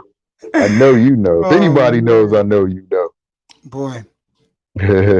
And folks, those were the days when only 8 teams a region. It was a 32 league tournament. And only one team from the ACC back then made the tournament. North Carolina State beat North Carolina. No, they beat Maryland that year to get to the tournament. They won the title. UCLA has some issues that year. They got knocked out early. John Wooden's, God bless his soul, one of the great coaches ever. John Wooden's biggest disappointment as a head coach in UCLA was they had a lot of dissension. Walton left. They tuned him out, and Bill Walton said that was the worst mistake he ever made, and he made up with it by being so close to the coach, you know. And I'm getting misty-eyed talking about this stuff. Bringing back memories. Skywalker was one of the best two-way players to ever play the game. People don't realize that. Oh yeah. Salute to David Thompson down in the Carolinas. Oh yeah. That's Jordan's guy. Yeah, man. You know, wow. I'm getting choked up talking about this. Yeah, man. I mean, nothing against the 80s, but the 80s was just Magic and Bird. Dr. J couldn't win in Philly until Moses got there, so Moses got all the credit for the 4-4-4. And that hurt Dr. J because he became forgotten. Then you had the great Isaiah teams in the late 80s. But should have won the first title against LA. They got robbed. And one of the great heroic efforts in the history of the NBA, Isaiah playing on one leg, was trying to will the Pistons to a title. Oh man, Isaiah, man. People forget how, in the midst of all that Lakers and Boston stuff, like Isaiah Thomas, Pistons, man. He just made them just go. He was the engine, man. I mean, what he was able to do with that team, man. He gets all the credit in the world, man. I mean, I can't give him enough credit. You know what I'm gonna do one of these days? I'm gonna go. Me and my nephew can work on Twitter, try to get some of these old great NBA players to come hop up here, and I'll talk romanticism with them. Oh yeah, that'll be great. A lot of guys have different shows and podcasts, and they bring these guys in, have good conversations with them. Yeah, I'm gonna start doing that. Oh yeah, that'd be great. That'll boost the ratings. Yeah, man. Like Mm-hmm. my brother, like I tell everybody, I'm not in it for subscribers. I'm not in it for views. If you're here, you're here. You're not, you're not. When you're here consistently, that's something you like what I bring to the table. And I'm performing for you guys, not for me. I want you guys to enjoy being in here, being up here, and cut it out with Jamal Tinsley, bro. and That was the guy though from Brooklyn. yeah, so yeah, I'm gonna start doing that. And let me ask you a question since you brought that up. Is it rampant or it's like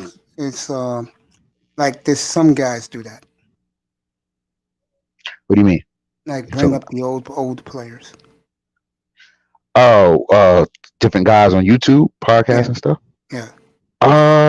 It's not too rampant. It's not too much of it, but certain guys do it. Yeah, I'm gonna start doing that. It I would be think great. I mean, I I think love you to see guys all of them. deserve it. I think you Yeah. guys deserve it. I mean, I'm doing it for you guys, man. I mean, me, it's gonna be romanticism talking to if I can yell my Bobby Dandridge. Talk about that '78 Bullet team in the '74 Oh, finals. You know, that'll be wonderful. I That'll be could do that excellent. all day with him. You know, and he's one of my all-time favorites. Oh So, yeah, you Bobby know, D. yeah, I'm gonna look for him first. I Bobby know D. Rod Carew's people. They told me I can get Rod anytime I want, but I want to read his book first. I don't want to come up there and sound like an idiot with him. I want to read his book first. I know his entire career. I saw it with my eyes, especially in the mid to late '70s till he retired with my Angels back in the mid '80s. Uh, would you like to go memory lane with the early '70s Knicks? Whew, where you want to start? All right. You know, people in here, I tried to explain to them that the New York Knicks, the reason why they are what they are is because their fan base, the Wall Street crowd, as we call them, they're not giving up their tickets and they keep going. The Yes, Knicks indeed. are still the hottest ticket in New York, even though they've been bad the entire millennium. Now, people outside New York blame Jimmy Dolan. I don't blame Jimmy. I look at the way Jimmy does. He loves Mm-hmm. his Rangers. He owns both teams, Rangers, Knicks. He loves the hockey team. So when the hockey team fucked up 2, 3 years ago, he sent the fan base letters saying, we're going to fix this shit. Why should he do that to the New York Knicks fans when the New York Knicks fan keep going to the goddamn games? Exactly. I mean, it's Madison Square Garden. It's still, it's still the hottest ticket. So I I had a hear where you're Darius, coming from. I hear where yeah, you're coming from, though. I had a Darius Miles jersey, by the way, DJ Child's report, and he signed it for me because I was out there when he was on the Blazers, and a Zach Randolph jersey, so cut it out. Getting back to this point, you're talking about. Let me tell you guys something who's listening and the TACmans of the world, and I'm not kidding. This man will verify it. If you told a woman right now, I got 2 tickets uh, behind the basket for the Knicks, and let's say I'll throw a team out there, the Knicks and the Heat. Not only is baby girl gonna go with you, you're gonna get some ass after the game's over. Am I right, everybody? Oh yeah, yeah, that's a hot ticket. That's a hot ticket. Yeah, certain teams in sports where if you get good seats and you're not getting no girl, you just bump into a woman. So how you like to go to the game tonight with me? And uh, you don't tell her where you're sitting. She says yes, okay, I'll pick you up at this time, whatever. You pick her up, you get something to eat. No, Nick game starts at 7 o'clock, right? Here Mm-hmm, starts at mm-hmm, 7. So mm-hmm. you told the woman, like, after the game, I'll get you some snack here because the food's expensive. But I'll get you a pretzel or some popcorn, whatever. Afterwards, I'm gonna take you out to dinner to a steakhouse. Okay? Put that part aside. Back to the game. You don't tell her where you're sitting, and then when you get there, and you say what's up to the usher or the usherette, and they're treating you nice, and she sees what the seats is, and you say, "Come on, man, introduce you some guys." The Knicks suck now, so you can introduce her to the Knicks. And you introduce her to a bunch of Knicks players, especially that RJ, whatever his name is. Barrett. RJ Barrett. Yeah, you're gonna get some ass after dinner, bro. And most likely it will be Nowadays. and most likely it's gonna be at her place. And then when the next day when Honey's going to work, she is gonna be bragging to all her friends what you did. The Knicks can go 0-82. You tell her how I got you ticket. I got tickets to the Knicks game. Don't tell her where you're sitting, and the seats, but the seats are primo seats, which is excellent seats. First of all, she's gonna automatically assume you're rich because those tickets are hard to come by. I can get them because I have a friend who's a broker. I can get them from him, but Yeah, it's a hot ticket. that's the value of how much the New York Knicks mean to the New York fan. And Eric Black will tell you, and I'm going to get to my mom's Knicks in a second, the 70s Knicks, the early 70s. When the Knicks and St. John's basketball is good in this city, nobody else exists. Am I right about that, Eric? Oh yeah, definitely. New York basketball rules, period. Yeah. Durant and Kyrie deliver, and I think they will. I think they can win the title, by the way. Me and you spoke about that. Yeah. I think they can win the title. Now they got these right. Now they got these talks about getting Harden. They do that. I'm serious here. If they get James Harden to Brooklyn, I hate to say this to a Laker fan, there'll be no dynasty in LA. Yeah, we waiting, trying to see. I mean, Harden wants to do it. We got to see what's good. Because Kyrie's got a little rumblings about who's gonna, the ball, how much ball is gonna go around. I'm gonna say this right now. It should be always in Kevin Durant's hand in the clutch. Right. I'm gonna say it right now. Brooklyn gets him. Not only there be no dynasty in New York, the dynasty will be in Brooklyn. And I hate to tell Nick fan this, and Eric Black will confirm this. We are so starving for an NBA champion. Those three, if they become a dynasty in the NBA, they will own New York forever. Own New York. Yeah. Oh yeah. And James Harden could get into any strip club because he's notorious for being a strip club god. He loves the strip club. He loves the panties parading around late at night.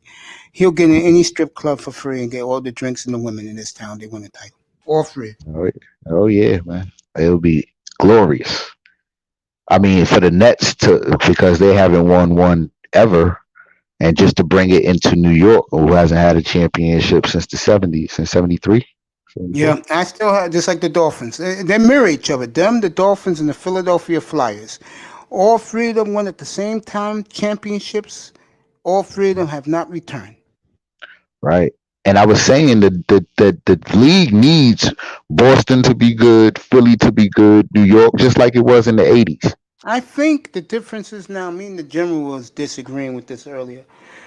The difference now is that because the fans are star fans, they don't care about teams. They care about star. Right. Who's the stars? So, like, let's say Giannis went to New York. That is a major deal. That's right. Cool. Well, they're talking about Westbrook coming. Yeah, I think they're going to get Westbrook on Wednesday night. By the way, this man next to you in the avatar, he will be covering the draft up here, every pick, every synopsis of every player Wednesday night starting at 7:30 Eastern time. So Tack got the whole draft. Right. Then afterwards, the post wrap is him and Legion of Knicks, and they'll do it until probably about 11 o'clock Tackman's time, which is 2 o'clock here in the East Coast in the morning. So we're going to put up the banner. I'm going to have it put up tomorrow morning, and you guys are going to see it, the NBA draft. I got the 4 players Tackman told me to put up. So I'll put those 4 players on the thumbnail, and we're going to have some draft coverage here Wednesday night. Late April, right. I'll have the football draft. This man right here, Tackman, will do the football draft with Dusty and his woman knows football. That girl knows some football. They will cover the draft up here in April. So, the Patrick Ewing era. Don't worry, I'm getting to the 70s. The Patrick Ewing era, that was a flop. Disaster. Disaster. I mean, they never got Ewan any help. They never got him one other guy to play with. You think Jimmy Dolan was wrong not to give him the coaching job when he earned his stripes working with Dwight Howard all those years in Orlando? And I think it was very classy of Georgetown University to give their biggest star ever the coaching job. Definitely. Definitely. I mean, Patrick has to start out somewhere, so it was great that he started there. It's a shame the Knicks didn't give him the job. They always passed it yeah, along. yeah, I hear you. I hear you. It is a shame, but yeah, I hear you. I don't know how New that's York, gonna work. New York hates the guy, unfortunately, because he never delivered. It's a Right. shame. And I never like Ewing, but Yeah. I mean, you know. Yeah. Pac Man. Yo, Bro, yo. where's Damon Stoudemire coaching at now? Pacific Tigers University. Pacific University? Okay. One of my Is favorite. it Mashburn? Is it Mashburn coaching somewhere? No, No, No. Mashburn is doing. he has a business. He has like a. He has he's a business. making. He's a successful businessman. Yeah, Yeah. he's living down in Miami. He's living down in West Palm Beach Gardens, soaking up, playing golf every day. Good for him. I want to bring up Rocket Rod Strickland. You know, he's special to us because he's the BX. He was Truman High School. I watched him play in high school. I met him a few times. And I know Rod Strickland's ghetto. He's hood in the NBA blackballed him. Rod Strickland, he's with Calipari in Kentucky. He was with Calipari in Memphis. Rod Strickland should be coaching in the NBA right now. Right. Rod Strickland should be coaching in college basketball right now. Right. Definitely. Rod Strickland did nothing wrong, folks. He was a good kid. Yeah, he's ghetto. What the fuck you expect? He's from the BX, 143rd Street in St. Anne's. Where he's from the projects down there. What do you expect? Right. The Right. nigga playing for the New York Knicks and the Portland Trailblazers at the time. This motherfucker in the summertime is drinking 40 ounces, running full courts in the projects down there. How can you not like a nigga like him, bro? Oh man, greatest layup package ever. I mean, Rod Strickland was the guy. I remember I spoke to him about his high school days, how he schooled Mark Jackson in that big game with DePaul and St. John's back in '87. And one thing about the NBA player, and I want you guys to know this about them. If you ever run up against them when they're playing, they are some of the coolest guys you ever want to meet. If, this is the big if, you gassed them up about their high school, and now it's AAU and college career, and I didn't see these guys in AAU, okay? Yeah, you're right though. When I used to hang out with the Blazer players back in the late 2000s, like in 2008, 2007, 2009, I remember I was at the Izod Center. I moved back to New York, and my boy works for the Brooklyn Nets. He got me courtside seats to the game, and I remember I was walking down the stairs, and no, this wasn't at Izod. This was at Prudential. Remember they moved to Prudential? Oh real quick yeah, before yep, the yep, Brooklyn Arena was built. So yep. I'm walking I down the remember that. stairs at the Prudential Center, and the Blazers were practicing. And I yelled out loud so they can hear me. I said, you know, you motherfuckers continue to embarrass me. They looked up who said that, and when they saw my fat ass walking down the stairs, I'd never seen a group of young men happy to see a fan than me. They was like, yo, what's up, bro? Come on down.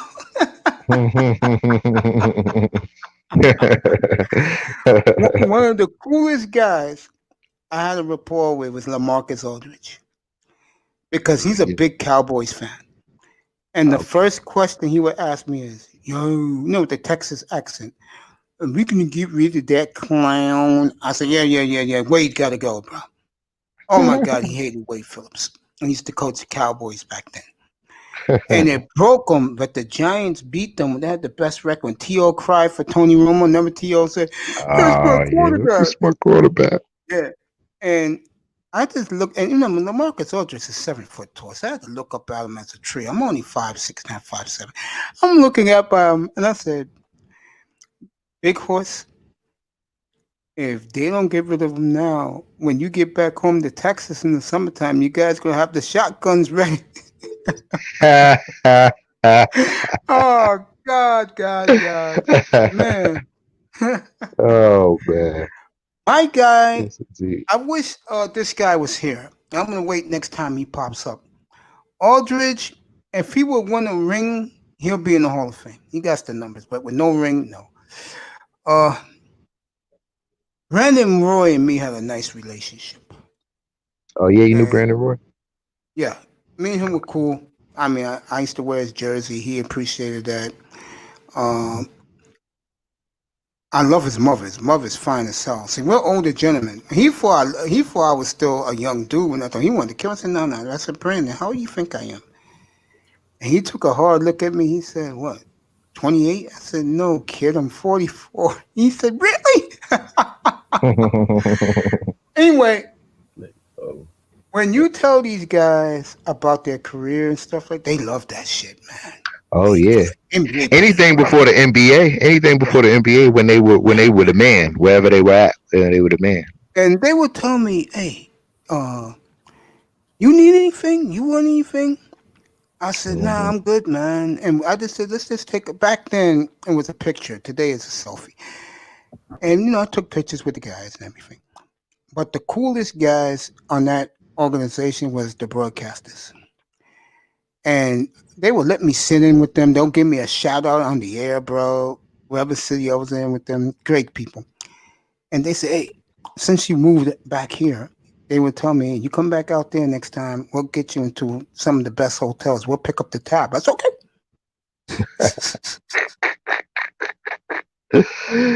Oh man, that's You a know treat. the reason was, bro? Honestly? Because I was with them during the lean years, man, when they were the jailblazers, man. Oh man. Bonzi Will, Leif, Yeah, man. See, Wallace, yeah. Damian Stoudemire. Oh man, those are bad boys. Those are When rich. they drafted Those are Greg bad. Oden, Greatest ever. yeah, Greatest point ever. leave it alone. When they Greatest drafted Greg Oden, I know you got his jersey. that was when the bandwagon fans came. I know you got his jersey. Yeah, I know a guy's jersey. I got the red one. How you know the know. black one? How'd you know? I know. And I can see you walk around in New York with that jersey. I used to when I was 300 pounds. Anyway, let me get back. You like Ezekiel Elliott's mom, hot tack? Anyway. Man, she's still pretty, but I seen her when she was in the 20th. Oh man, she was super. Hey, bro. Speaking of that, Google the picture of the way Kamala. No. Listen to me. Go Google right now the picture of the way Kamala Harris looked when she was with Montel Williams back in the 90s, bro. Oh, I seen it. Oh yeah, I seen she was fine, man. Oh god damn, she got some titties, and I know she can wear a pair of panties, bro. I like Woo! Luka Doncic's mother, man. She's fine though. Yeah, the kid in Dallas. Yeah, I remember I ran into his draft preview, and he said that it was him and his mom. All he cared about was his mom. So that tells you how much he thought about his father. Like his mother was the apple of his life. And I looked at his mom. I said, "Boy, Dockage, boy, you came from a good stock." Anyway, back to Ira about telling you a story. Yeah, they knew I was there in an empty rose garden because the tickets were $5. No joke, $5. You could sit anywhere back then. I was there during the Jailblazer era, and I never left them. It was NBA basketball. I was living in that town. I said, fuck it. I loved Drexler. I loved those Blazers back then when they had Clyde in the mid-'80s. Jerome Percy. Yeah, and they were my boys. I knew those guys too back in the day. I had a good relationship with, God bless his soul, Kevin Duckworth. When you know these guys, like, you're not hanging out with them, but when you see them when they're warming up before a game, they are the coolest guys, bro. Yeah. Oh, sorry. I love the 2000 Blazers. Yeah, the team that gave it up to the Lakers, Game 7. Yeah, I love that team, though. I loved it. And the next year, but it was really that year. 2000. Yeah. Baby girl, I will give you up to date bear coverage. Let me go over there right now. I'll let But you know what's going on while we're all talking here. I'll give you up to date I think it bear should. coverage. I hope nobody's scoring because last time it was 0-0 and 8 minutes and 20 seconds left. Chicago's winning. I can tell you that right now, Shirley. Your Bears are winning. Good. I got a Bears Oh plus no, and they're losing. I'm sorry. Vikings are winning 7-0. oh I got Bears +3 and my under Vikings. on the ticket. Ugh. Yeah, Vikings scored. Yeah, 7-0 Vikings, and the Bears are driving. Just to let you know, girl. I'll keep you up to date. I'm gonna turn around and talk to these guys while I'm watching the game for you. It's all good. It's all Let's because get to I'm it. hop off in a minute. So You hopping off for good, bro? no. Oh no, in a few minutes. All right. Gotta talk after the show. Oh yeah. And Uh, how long are you gonna do the show, Mace? How long gonna be out? a little bit longer, bro, because I'm Okay, tired. matter of fact, I'll be back though. How about that? Yeah, I'll wait up for you. Okay, So appreciate it's it. me and this great man, Ira Black, by the way. I'll be back, guys. You're All welcome, right. sweetheart. Let's get to the 70s next, the early 70s. The 70 to 74 New York Knicks. They won 2 titles. 2 in a row. Oh no, You can not 2 in a row. argue, the greatest starting 5 in the history of the sport. You can argue that. Yeah. Frazier, Yep. Pearl Monroe, the Busher, Bradley, Willis Reed. Yep. They had a hell of a bench. Remember Jared Janelli, Dick Barnett, Jeff Hawthorne Barnett. Wingo, I Phil think Jerry Jackson. Lucas. Jerry Jerry Lucas. Lucas. And I know you guys know Phil Jackson as the coach, but he was a role player, 7th man off the bench for the champion New York Knicks. A real team. You can argue also, I want to hear your opinion. You can argue not only the greatest starting 5, but maybe the best team overall of all time. I want to hear your opinion. That's what I was gonna say. That definitely, I could argue that they're the best team. They were the most complete team up and down, with just hard nosed guys, stars, and role players. I remember the Garden never shook like it did. When Willis Reed came back out. Surely the Bears just completed a 35-yard pass. They're at, I'll let you know right now, baby girl.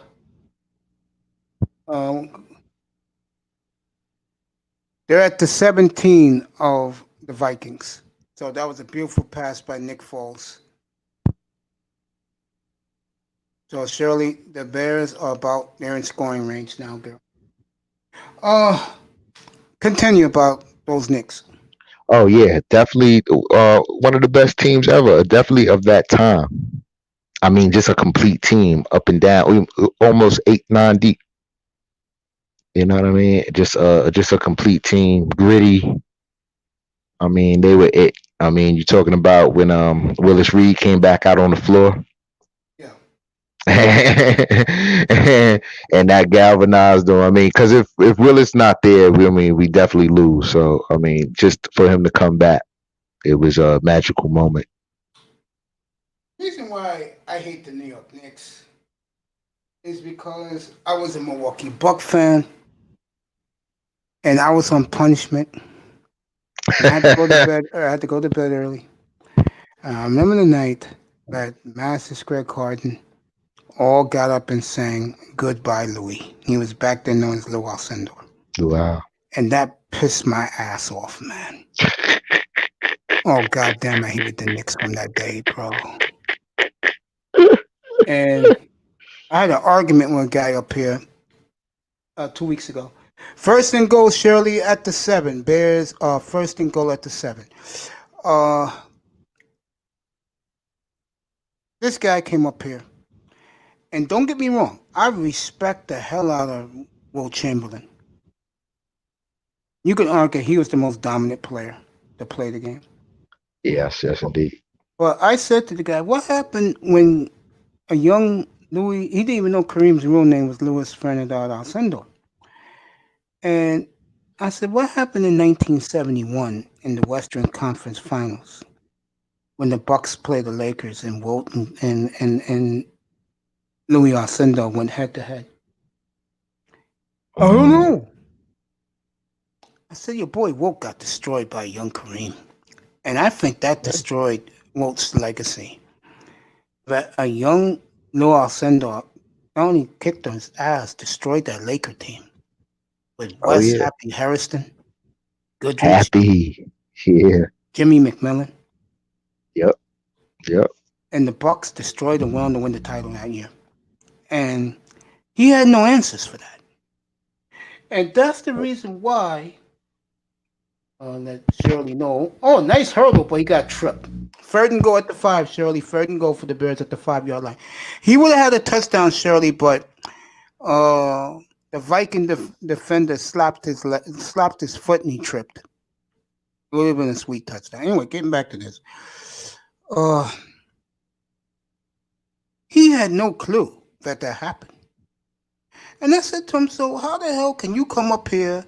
Don't put Magic Johnson in your top 10, but yet Wilt Chamberlain is over Magic and Kareem, and you're your damn mind?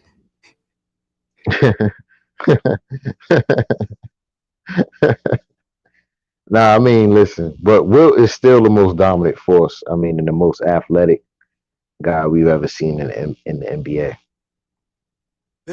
by himself. But Kareem coming in, he was the new young lion. He was the new young lion, and he got him. You know, it was a new sheriff in town. Now I'll give it to Wilt. In '72, he got in his best shape. He stopped being selfish. He was right up there in the top in assists that year. Lakers were dominant, won 69 games. Won the championship was it Yeah, that? they did. The Lakers won. They did. Yeah, they won. Remember, the Knicks was hobbled that year. That's right. That's why. And 7-3, baby. They hit the field goal. I told you, you've been having good kicking this year for the Bears. 7-3 Vikings. Anyway, getting back to this great Knick talk and old NBA talk. He got Kareem back. He played team ball finally. Because he was so humiliated in '71 by Louis Alcindor. When I think back to those days, the early '70s, what makes it so romantic was even Golden State won a title. Oh yeah, Rick Barry. Great Rick Barry team, Phil Smith. They had so much talent in Golden State. It's amazing they only won one. You look at those Knicks teams, 70 to 74. You can argue greatest team ever. That I really got to go with that. I really have to go with that. Just complete team. And this is a guy who have no dog in the fight. I really don't. Right. But you got to give it up to greatness with greatness you do. Exactly. Out of all those teams, like that was the best team. Well, I want to debate that. You know what team I'm going to pick that can compete with that team? Who? And you're going to go to me, and you're going to only go to me. They went to one. They only won one final, but they went to four. They only won one, but they went to 4 finals that decade. The 79 Bullets. They were the team of the 70s. Okay, yeah, at the tail end. No, even then, they lost in 70 to the Knicks beat them in the final. The Bullets had the best record. 71, the Bucks destroyed them in the final. Remember this? 74, the Bullets went, and unheard of in the NBA. In the 70s, the Bullets went 62-20. Boston beat them that year. Boston won to win the finals. Okay. Right. Boston beat Milwaukee. That was, again, top 3 in my lifetime ever NBA final. Boston, Milwaukee. Awesome. Definitely. 75, best record again. They won 60-some games again. Got swept by the Warriors. But when did they get damaged? I think 77. That's when everything changed. Yeah. The year that Philly beat Portland. Portland beat Philly. The year of the merger. Right. The year of the merger. They were, as long as they had Unseld and Hayes, they were always good. But Dandridge, you know what I'm saying, completed them. Because he was the hustle. He was the defense with offense. And he was clutch. Hey, we right. Him and Jerry, him and Havlicek, Game 6 of the NBA Finals, 74. Back and Back and forth, back and forth, forth. back and forth, back and Oh, forth, back and forth. oh, That was good. That was great. oh, these young It kids was don't good. know. Nah, they got. You can do this. You can do it. You can do the knowledge on YouTube though. You can definitely study. Yeah. Yeah, I they told the don't. Jordan Yeah. sycophants that. I said, go look at Kareem, Game 6, baseline hook shot to beat Boston. Come back to me. Oh, yeah, you're right, man. Yo, Kareem was nice. I didn't know Kareem was that good. Oh, yes, he was. Well, Oh yeah, Kareem was unstoppable. getting back to the Knicks and the Bullets. What makes those two franchises so great in the 1970s? Hall of Famers on both sides. Right. Yep. That's what makes a great game. Like we would have loved to see like a Kobe versus LeBron. Would have been And epic. things like that. Yeah, it would have been epic. But you want to have those Hall of Famers and those great superstars on both sides that really make it a championship. Would have been very Make epic. it a duel. Mm-hmm. You know what that was like? And I know they don't want to hear this. The millennials. That was like Magic Bird. Right. There was the precursors. Isaiah versus Magic, late 80s. Yeah. These young guys don't get that. they got to do the knowledge. You got to know where it comes from before you know where it's at. And these young people don't know this. Got to know. 7-3 Shirley. Bears kick the field goal. They don't know this. I mean, when I get romantic with the 70s NBA, they don't want to hear it.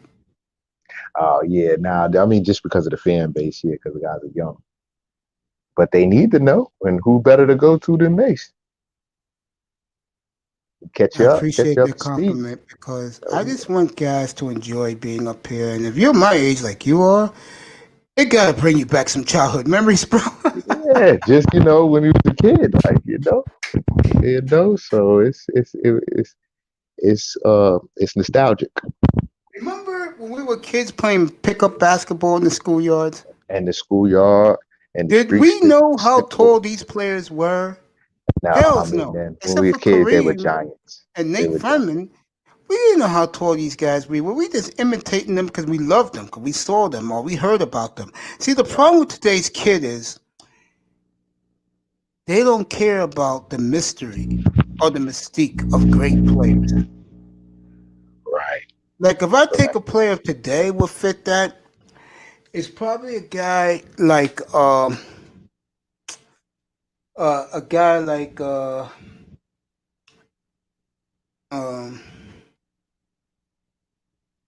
excuse me, of today player, I would say a guy like a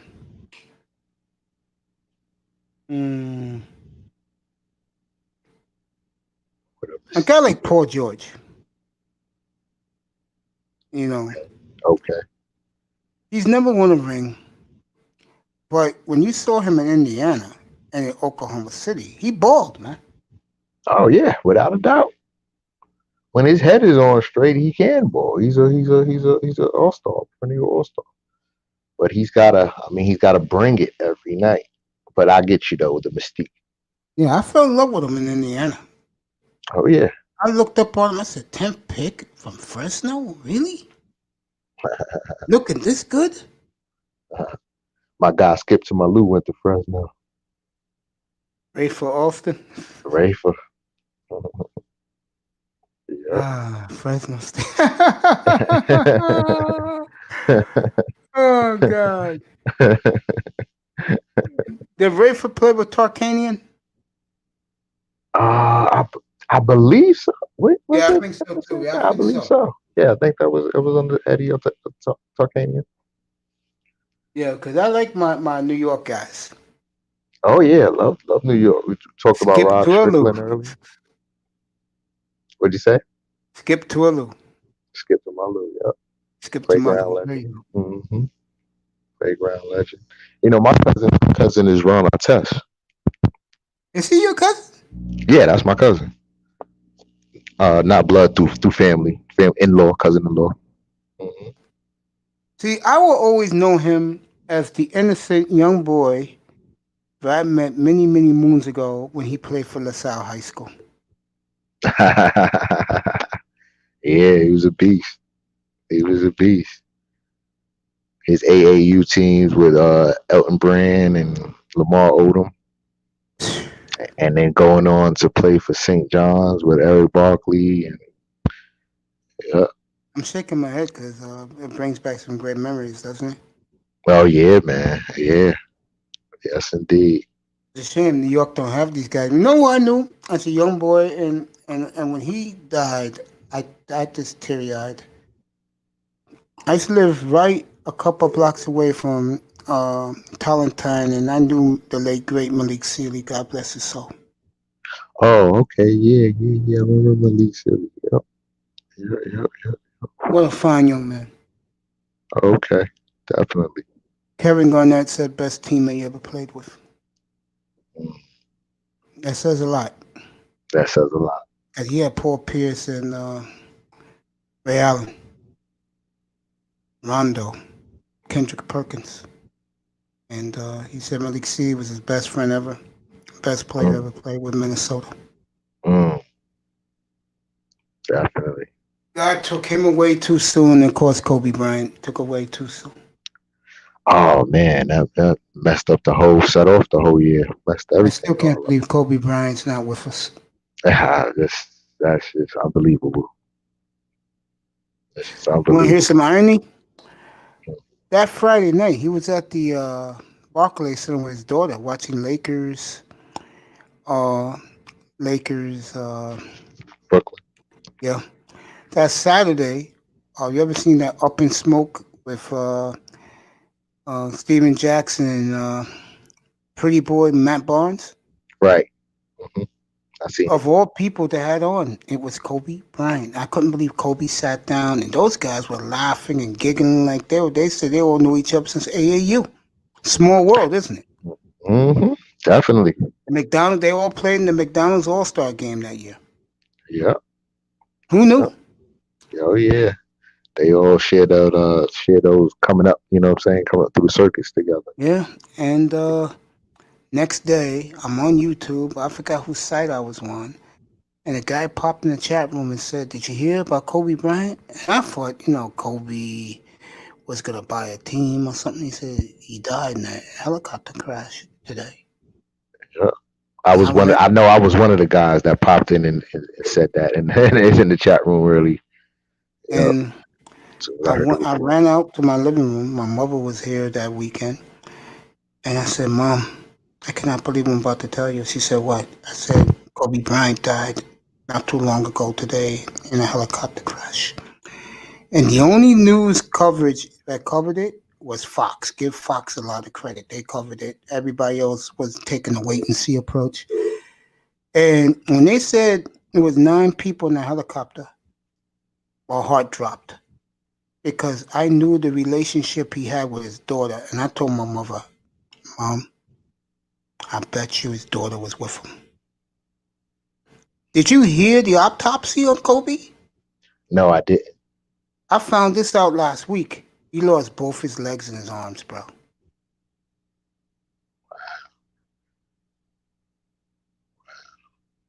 From the implosion. He lost both his legs and his arms. Only thing that was left was his burnt chest and his head. Everything else was gone off his body.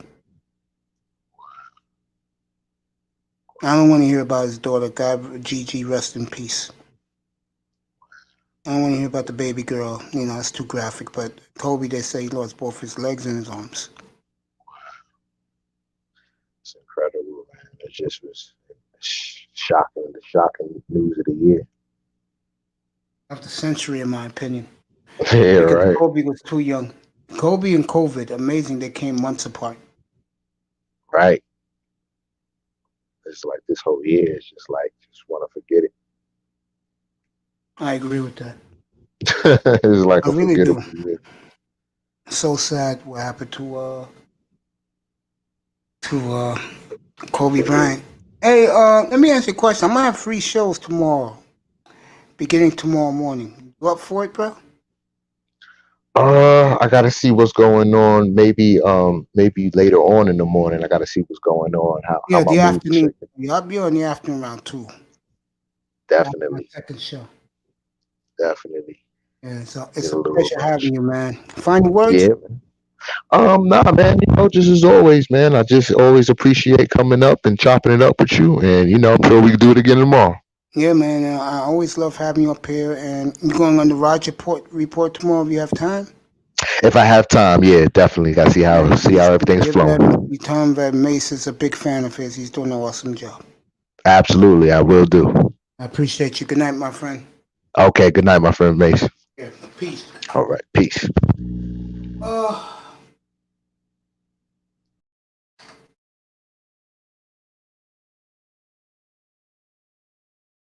that was the awesome, tremendous Era Black TV. Does a great job. Subscribe to his channel, Era Black Television. He does a tremendous job. Uh, what more do you want me to say? 7-3, and the Bears are driving, Shirley, just to let you know. Bears are driving.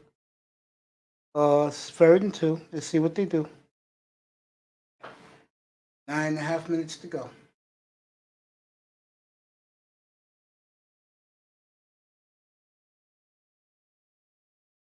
All right, Nick Foles escapes the blitz.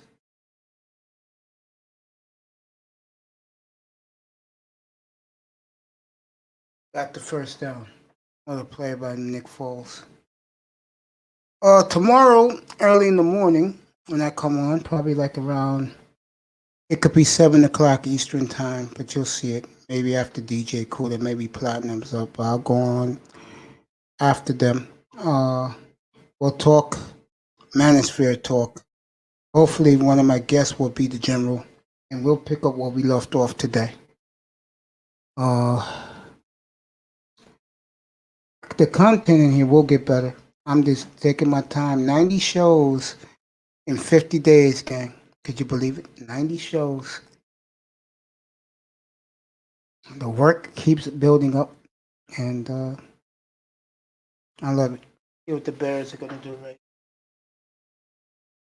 Bears are driving.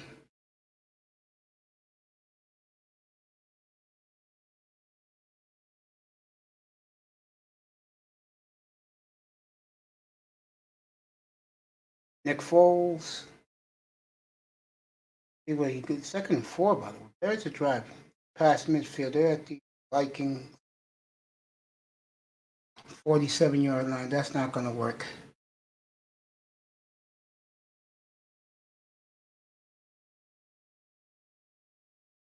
Yeah, I agree with you, sweetie.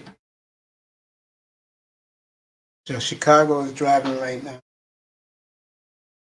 Bears trying to take the lead.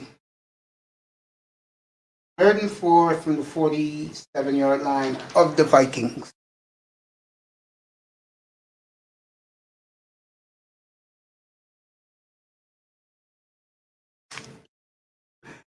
Let's see what happens.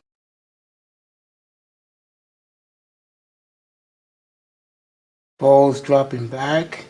Well, Nick Foles got sacked. Bears got a punt. Okay. Nick Foles was just sacked. 4th and 10.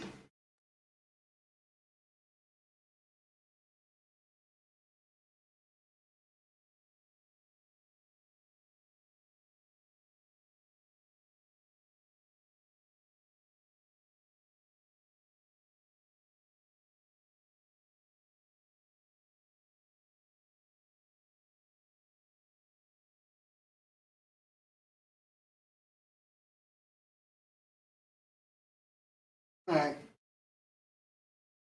Chilling here. Ball went into the end zone, so it'll be 1st and 10 from the Vikings, 20 for the Vikings. They're going to a commercial break. Yeah, they have to win this game, Shirley. You're absolutely correct. I'll be right back. Give me 2 minutes, everybody. I got a big place. I got a big condo here, so I gotta go up and get me another uh, yodel and some water. I'll be right. Oh, man. And let me put the link for TACman.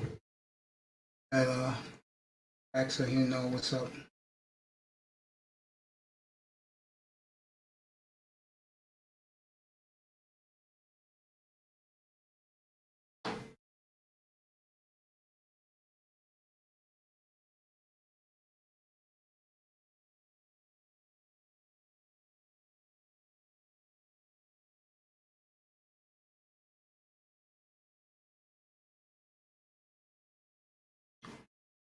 Pac-Man comes back, he just pop up the link right there. I'll be right back, everybody. And when I come back, the Vikings will have the ball. I'll give you play-by-play.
All right, let's get back to this Bear game.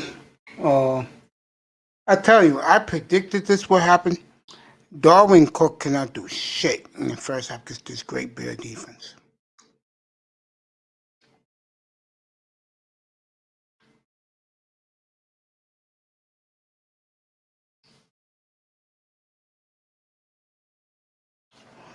And for other people who have criticized this kid, Waquan Smith,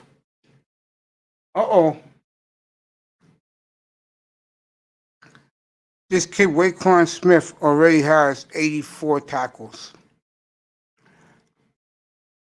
He's gonna end up way over 100. Yo, Lou, come on up for a minute. 1st and 10 for the Vikings at the Bear 48. Lou, come up here for a second. I want to talk to you um, about this network. Come on up.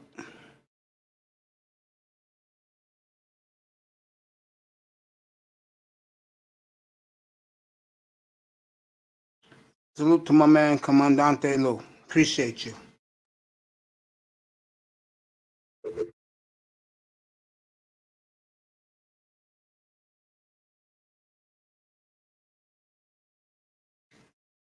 Waiting for Lou to pop up. Comandante, come on up, bro. I'm gonna talk to you about the network, bro. Come on up.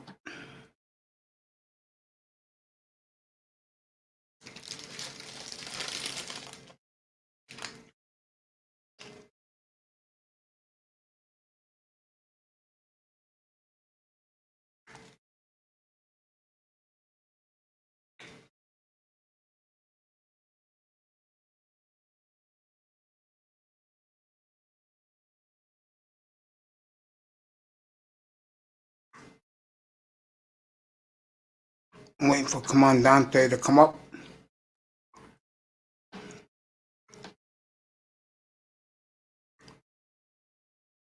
I'm waiting for Tackman to come back so I can shut this down and me and him will talk personally.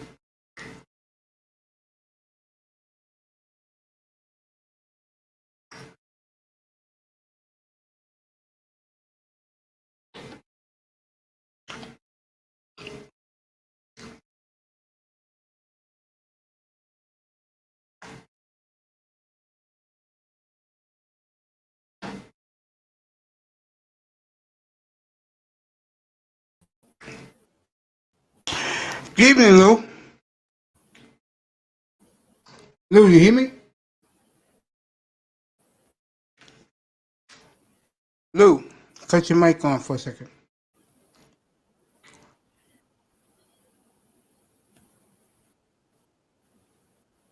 Lou. Yeah, hold up. I got some tech issues. Like, let me fix something on my. Yeah, take your time. Take your time.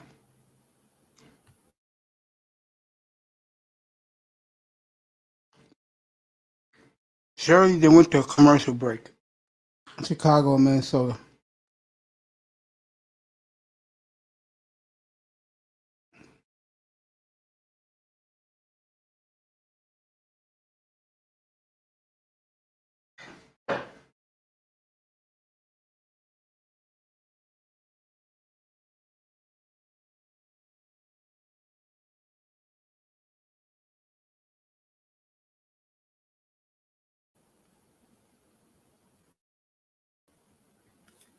I'm good. You sound good. All right, Here's cool. the How's it question going, I man? want How you to doing? ask you. I'm good, man. Here's the question I have for you. And you came up with this idea. Why do you think I should do like a 24-hour network? For sports? Yeah. Primarily because there are sports networks, right? They're on cable TV. Yeah. They have a, everybody's got an agenda, right? I got away from ESPN about 5 years ago because they went largely political. Yeah. And I like the way that you've kept your sports channel, or I shouldn't say your sports channel, just your channel right now, where you talk about a wide variety of topics. But when it's sports, it's sports. It might Damn right. you might interrupt it. You might have a guest pop up, and talk about something different for a little bit, but you decide what the topic is and you keep it there. And when you go back to sports, you keep it at sports. You don't take sports and then insert Black Manosphere in there. You don't take Manosphere talk and then insert political issues and well, I shouldn't say that because they're kind of closely tied, but you don't throw sports in there randomly in a way that doesn't make sense. You know what I mean? And I think the way that you've done it so far, where you have a wide variety of topics, you largely keep it on point. You control the panel. I think there's a need for that for, people that come up and want to talk about certain things. Laro comes in, respect to him, and he Speak to says him. what he Get wants up to here, talk Lau. about. Lau, get up here. I'm dropping the link. Get your ass up here, bro. Congrats on your 850, bro. Get up here. Go ahead. Keep talking, Lou. Go ahead. Keep talking. Yeah, no, I mean, that's it. Like he's straight up with it. He's like, look, this is what I want to talk about. This is what I don't want to talk about. This is why I come up here, Platinum Elite, same thing. When he comes up here, he's like, look, Mace, it's sports. I'm here to talk sports and betting and whatever. And, that's cool. You keep it on topic. It doesn't get off track. And if it does, you bring it right back. And that's a good thing. You know what's I think there's a fascinating need for that. with me? You know what's fascinating with me? Your point is genius. Here's the problem, though. Can I trust guys to bring it every day? To me, that's the big question. Well, you don't have to. If I did a 24-hour, they have to. Because let's say... Get something. Go ahead, my bad. Lou, no, it's okay, Lou. It's okay. Speak your mind. Go ahead. No, I was going to say that, for 24 hours, that's not something you and what the hell do I know? I don't do this shit, right? But to me, that's not something you start out with. That's something you work up to. And you don't start out tomorrow and say, Mace Taggart, 24/7 Sports Network. You do it like you did. You started out. You're right. And, You're right about that. Yeah, like you did. And it's like, I'll start a YouTube channel, like what a lot of people do. They do a show and then they don't do a show and then they disappear. You're like, no, I'm going to do a show every day, or I'm going to do a show 6 days a week, or I'm going to do a show 5 days a week, but I'm going to do 2 shows a day for 5 days a week for months on end, and there's that consistency there. And you've built up a following. You've built up people that come up on your panels, and stuff like that. And so again, like you didn't start out with 24/7 Sports Network, but it's been a build up. You've built up a base. You've built up participants. You've had guests. You've had interviews. You're working on some sponsorships and some strategies, and stuff like that. You're talking with experts like DJ Kuda and stuff like that know their area of expertise and are willing to share some of that knowledge with you. And to me, it's like when I say 24/7 Mace Taggart Sports, that obviously I don't want that for Christmas. You know what I mean? But you're gonna get it Christmas morning though. You're gonna get it Christmas. Yeah, well, hey, that's what's up, But I think it's a good long-term goal, and if you get there, great. And if you don't, it's just something to, just long distance. Like, hey, that's where I kind of want to be, and you just course correct on your way to that goal. Yeah, I'm here with the great Comandante Lou, one of the great brothers in the manosphere. If you check out the chat rooms, he's around. I think it's a good idea.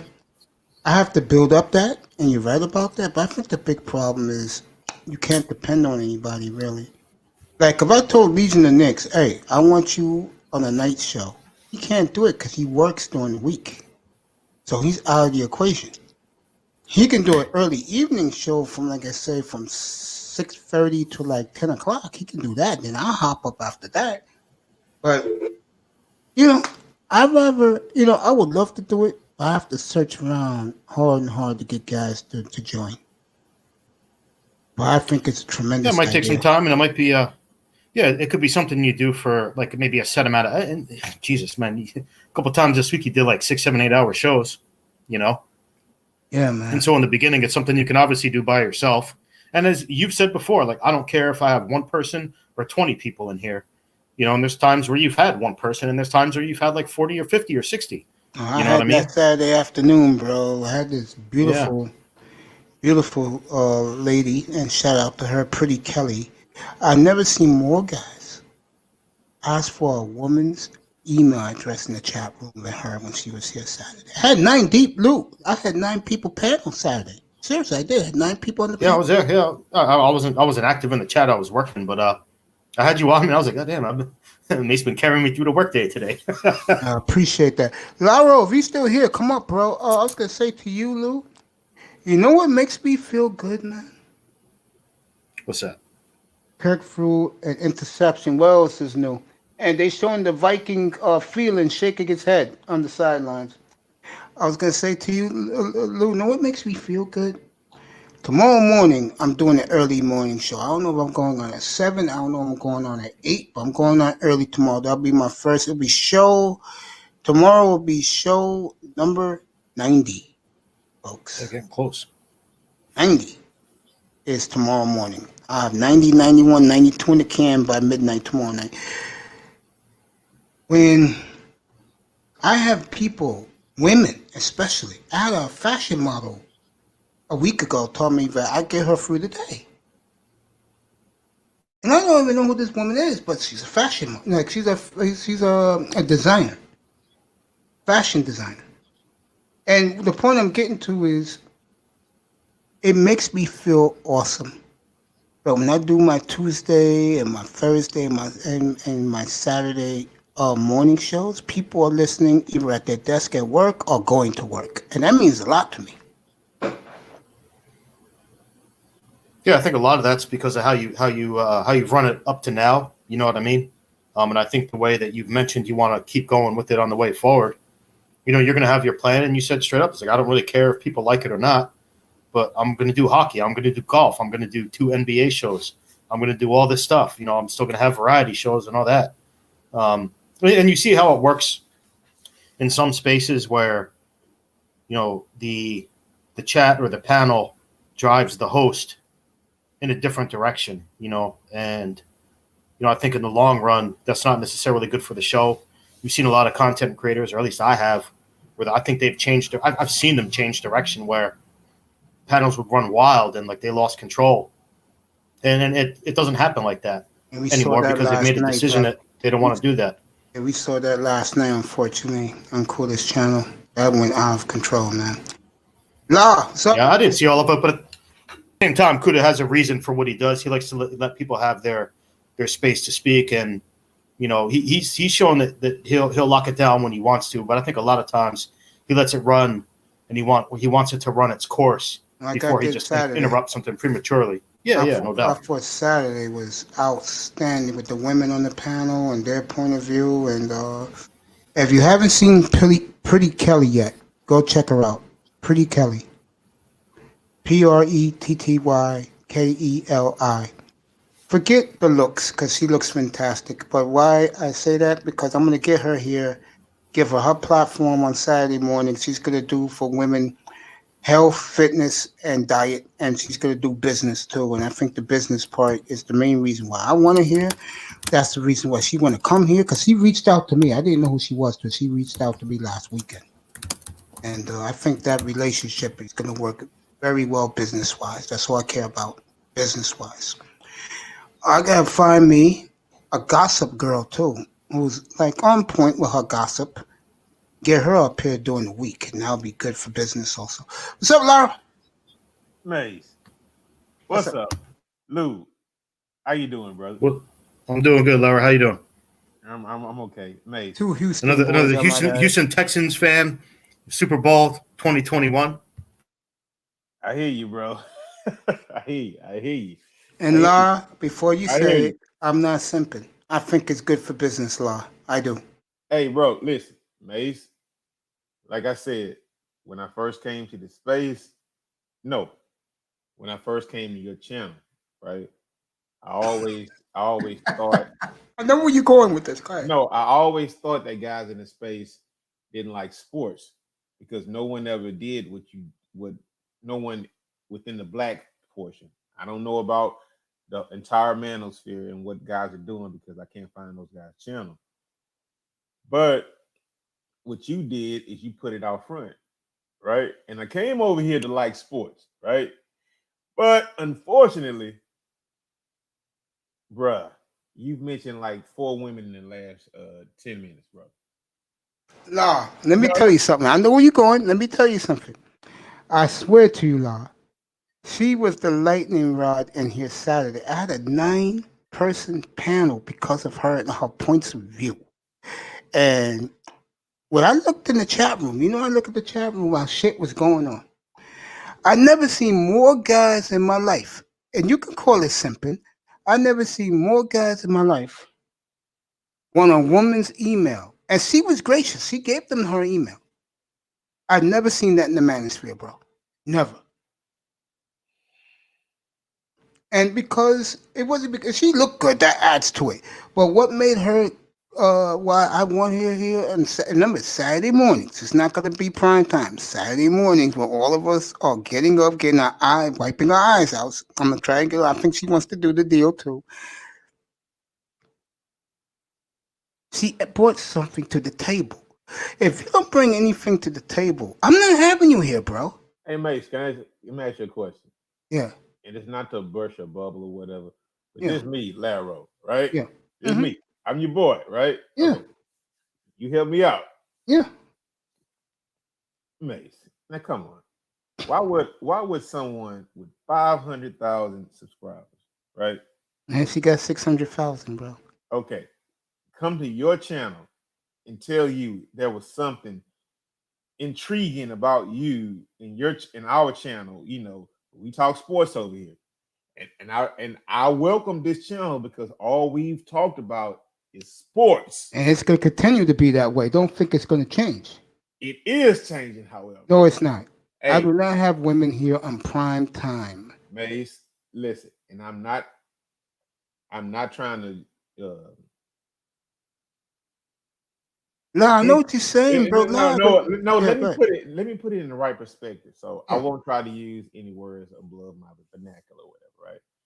Listen, there are not too many channels in this sector that cater to sports, right? And I'm just kind of shaken by the fact that so many of these little chicks come through and like, hey, Maze, what's up, Maze? What's up? You know Maze? why it is? I'm going to tell you why. Wait, let me get this thought off, right? Okay. But they don't know a goddamn thing about sports. Now, And Mace, they don't care. Now, Mace, I will tell you this. The first time you ever like spoke to me in the chat room, you was like, hey, brother, what's up, Laro, my friend? I was like, who is this guy? Right? Yeah. So, like, what's up, Mace? Same thing I say now. What's going on, Mace? You know, just trying to fill you out or whatever, right? Yeah. You know, so when you made your channel or whatever, right? Yeah. I came over here like this was gonna be about sports because boy, I love the Lions. One of my first passions, it's one of my major vices is like gambling or whatever, right? And once that first weekend hit off and I hit with you, bro, I'm like, well, you know, you have value. And this is something that a lot of guys may like. So a lot of guys come over here to your channel for sports. And they get it. They get it. But and they're going to keep getting it. The message is starting to get a little convoluted. And the thing is, once you start once the Dolphins start picking up more traction than they're picking up now, right? Yeah.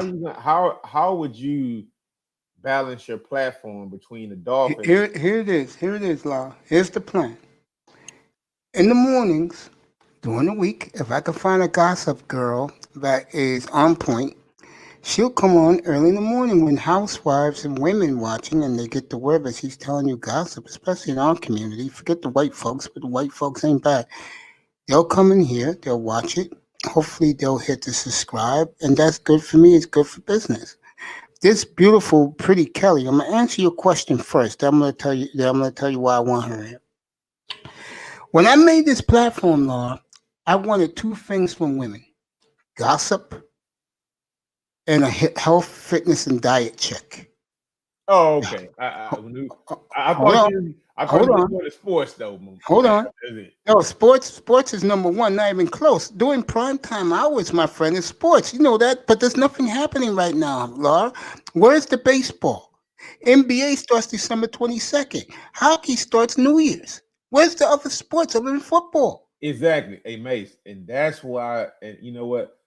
I'm going to be real close because I don't know anything about hockey, bro. Yeah, I'm going to get a guy up here. He's a good friend of mine, and he's going to teach you guys how to play hockey. It's easy. You can play hockey every night. You know, because you told me something. You was like, hockey is the easiest sport to gamble. It is. It really is. Hey, I'm going to be over here all goddamn day for hockey. You know, December leading up into January, whenever the season starts, whatever, right? I will be here, so I want to learn about that. I don't want to, bro. Yeah. I'm gonna get somebody up here to teach. But the thing is, as I'm trying to learn about hockey, yeah, I don't want to hear about what I don't want to hear about the gender wars, bro. Because Laurel, it's down period right now.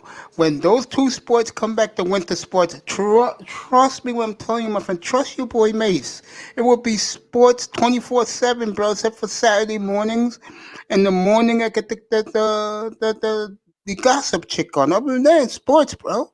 I do business Saturday mornings with Black Wall Street. She wants to join that. Now, to give you your answer, why she seek me out, I'm going to tell you why she seek me out.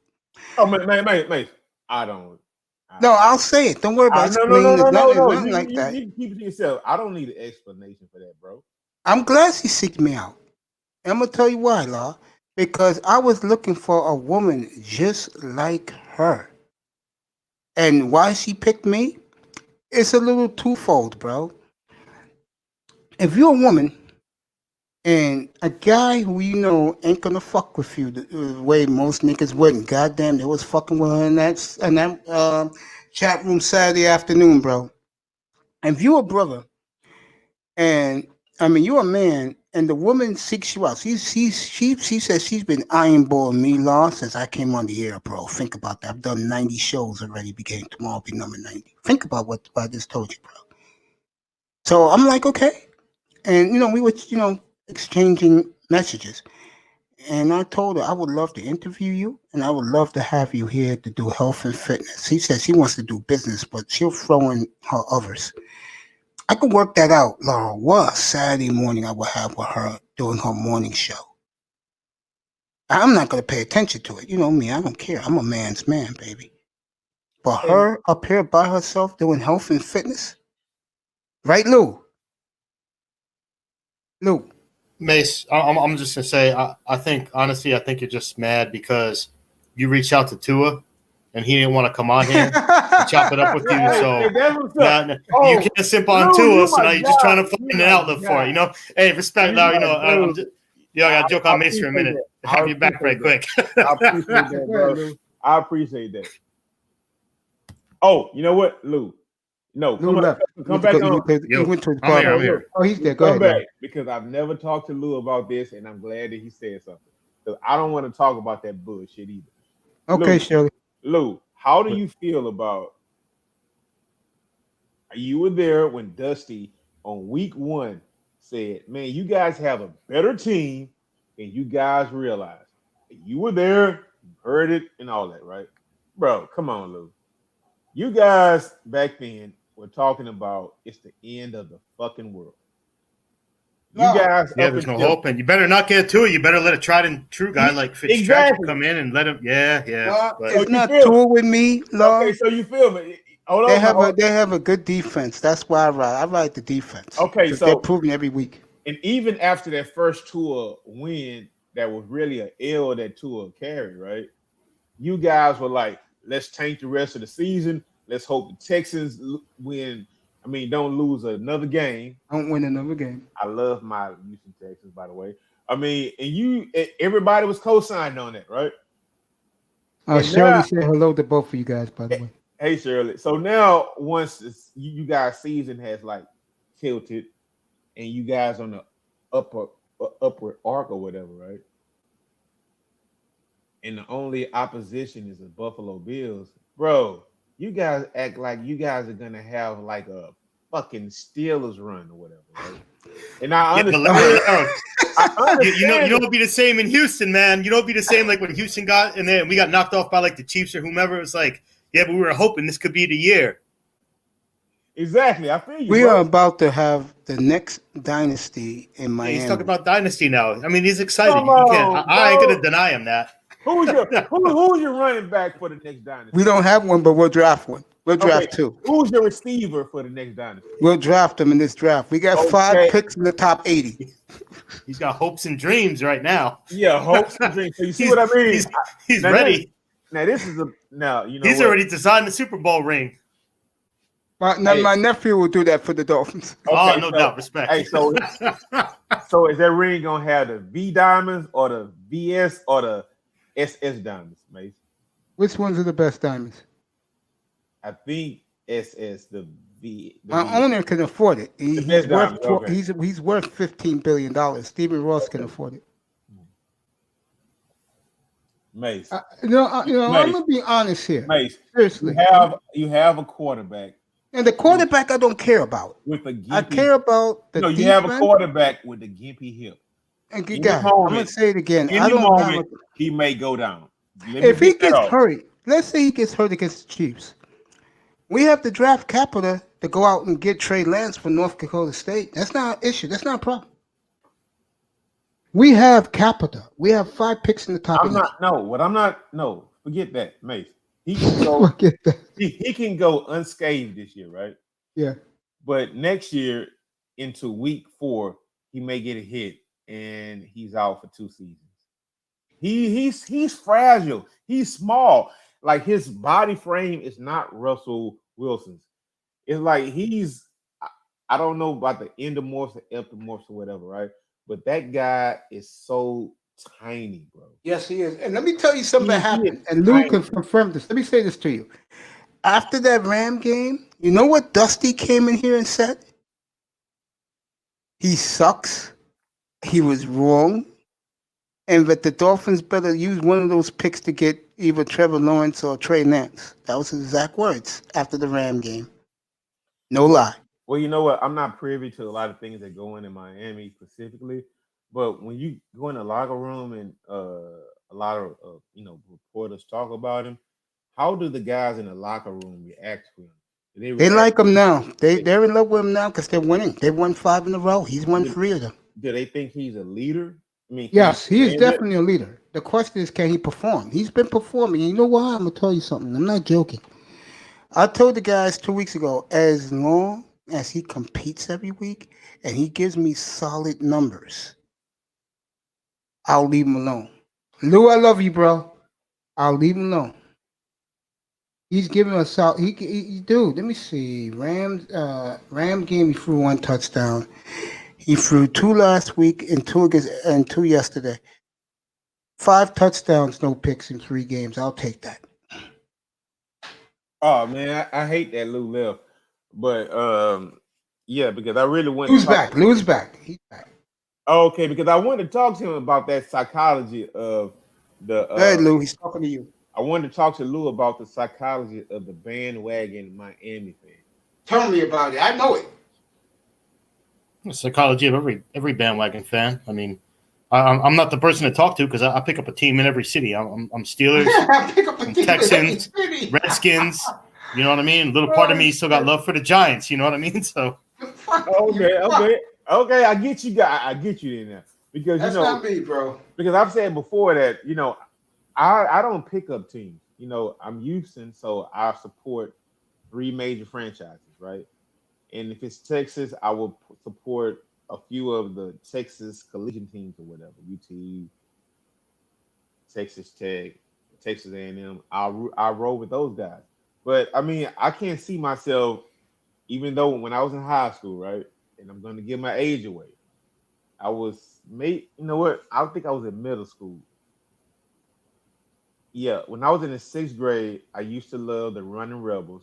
And when I hit the 9th grade, I used to love the Fab Five, right? So I will pick up on collegiate teams that that are like. I'm gonna give you a pass. Because when you were African American back at that time in the late 80s, early 90s, that's what we did. The team that was cool, that was fashionable, had a lot of brothers we can identify with. Now, see, with me, I'm gonna let Laurel continue to rock it. I was a Rebel fan since 1975 because they used to come on late at night on a Saturday night, and I saw this team score 90 points a game. I'm like, oh shit, college basketball team scored 90, 100. And I fell in love with them. I never left the Running Rebels. And Tackman, if he gets back in here, he'll tell you he thinks they're going to be a dynamo this year. Hey, let me tell you something, bro. That little Rebel on the back of those starter jackets. I can't remember. I think I may have even been in elementary school, but I think I was maybe in middle school at the most. Man, when the Running Rebels, Larry Johnson, Stacey Augmon,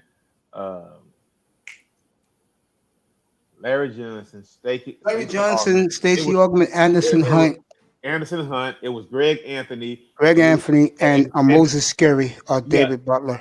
And it was a 6-man called Shrugs, I Travis think. Bice. No, it was a guy named Shrugs or something like that. I think.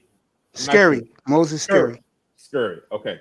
Bro, that was the fucking team. And when those white boys Duke. from Duke came through and beat those guys, man, that hurt. Made Bobby Hurley cry and diarrhea Man, on that himself. hurt my heart to my soul, man. I mean, I was a kid watching those games. My brother had one of those Running Rebel jerseys, but I couldn't get one, right? Man, bro, that team was all time and iconic. Broke my heart they lost to Duke. Yeah. You know what the common denominator was? Grant Hill. Yeah, I knew you were gonna say that. But well, yeah, because you know when they go back with those series or whatever, you know, those guys were like especially like Jalen Rose, he had like venom towards Grant Hill and those teams. And let me say something to Jalen Rose. And it took me, Jalen, trust me, it took me many years to get over it, but I'm a realist. When you look back at the teams, those two Duke teams had to beat to get the championship. More power to them, bro.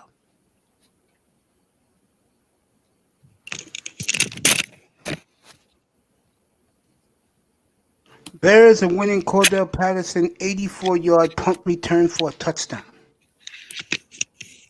So the Bears have taken the lead, and I know Shirley is going crazy. Baby girl, you still in here? 84-yard punt return for Cordell Patterson. Bears have taken the lead. Don't smoke rocks. I know he's loving this now. Yeah, Greg Anthony, Anderson Hunt, Moses Scary, David Butler. Do you know how good that team was that went undefeated, bro? Jamal McGlory came a year later. Yeah, those teams were like iconic, man. Those were iconic teams. And you know what? The thing is, like if you can go back and make matchups or whatever, would that UNLV team have beaten that Fab Five team? Because they both lost to the same team, right? Yeah, but the one team destroyed that team by 35 points and put 100 on them. Because they wasn't ready yet. Grant Hill made the difference. Yeah, they got beat by the Fab Five got beat by a seasoned Duke team. But UNLV lost to a young team. They had lost plenty of experience. Yep, exactly. Exactly. And I'll tell you though, as a running Rebel fan, their best team was 87. That was with the late great Hammer Armand Gilliam. I remember his name when I bring up that team, Mr. Point, Freddie Banks. That was their best team. Hey, Mace, whatever happened to Tarkanian anyway? He died. I know he died, but what happened after he left? He went to the Spurs. He went to the Spurs. Okay. Couldn't handle the NBA lifestyle, so he left. And you know, he went to Fresno State. Oh, after that, he went to Fresno State. Okay. Well, you know what? With that one run in his career, I can say he was able to recruit talent from Texas, I think California, and around everywhere because there was a lot of buzz going on or whatever, right? And that franchise can really have some cachet again once everything gets going on. Tackman said they're the team to beat in the West. And I can believe that because everybody can't get into UCLA. Everybody can't get into USC. Everybody's not going to Oregon. A lot of those college guys, I mean, another thing, I would love for college I'm one of those guys that says they should at least have a 2-year restriction where they have to play college basketball. I like 3 myself. And you know what, Mace? Let me tell you something. I like 3 again, but 3 would never happen. And 2 is kind of like in the middle, right? 2 is kind of like, well, do I want peanut butter and jelly or do I want a cheesesteak, right? Right. Because if they play that 3rd year, it's gonna go from a peanut butter and jelly sandwich to a fucking nice Philly steak with some steak cut fries on the side or whatever, right? Because you're right, man. those guys, Lou. I hear you, bro. Those guys are gonna get more seasoned, and the college but they gotta pay those guys though, Mace. Because I remember Five Slammer Jammer. I'm old enough to remember a lot of the things that went on that college basketball used to be the shit. On Saturday mornings, we Yep. couldn't wait till 11 a.m. I used to love it, man. to watch college basketball from 11 until 7 at night, bro. I remember those days, dude. Yeah, he did coach Fresno State. Jerry Yeah. Tarkanian did in the 90s, late 90s. Yeah, bro. Hey, Don't look. Smoke Rocks. Yeah, bro. I remember those days when I would wake up in the morning and watch college basketball all day because those guys were the shit. In the 80s, they were monstrous. Yeah, The man. 70s and 80s when college basketball hit its peak.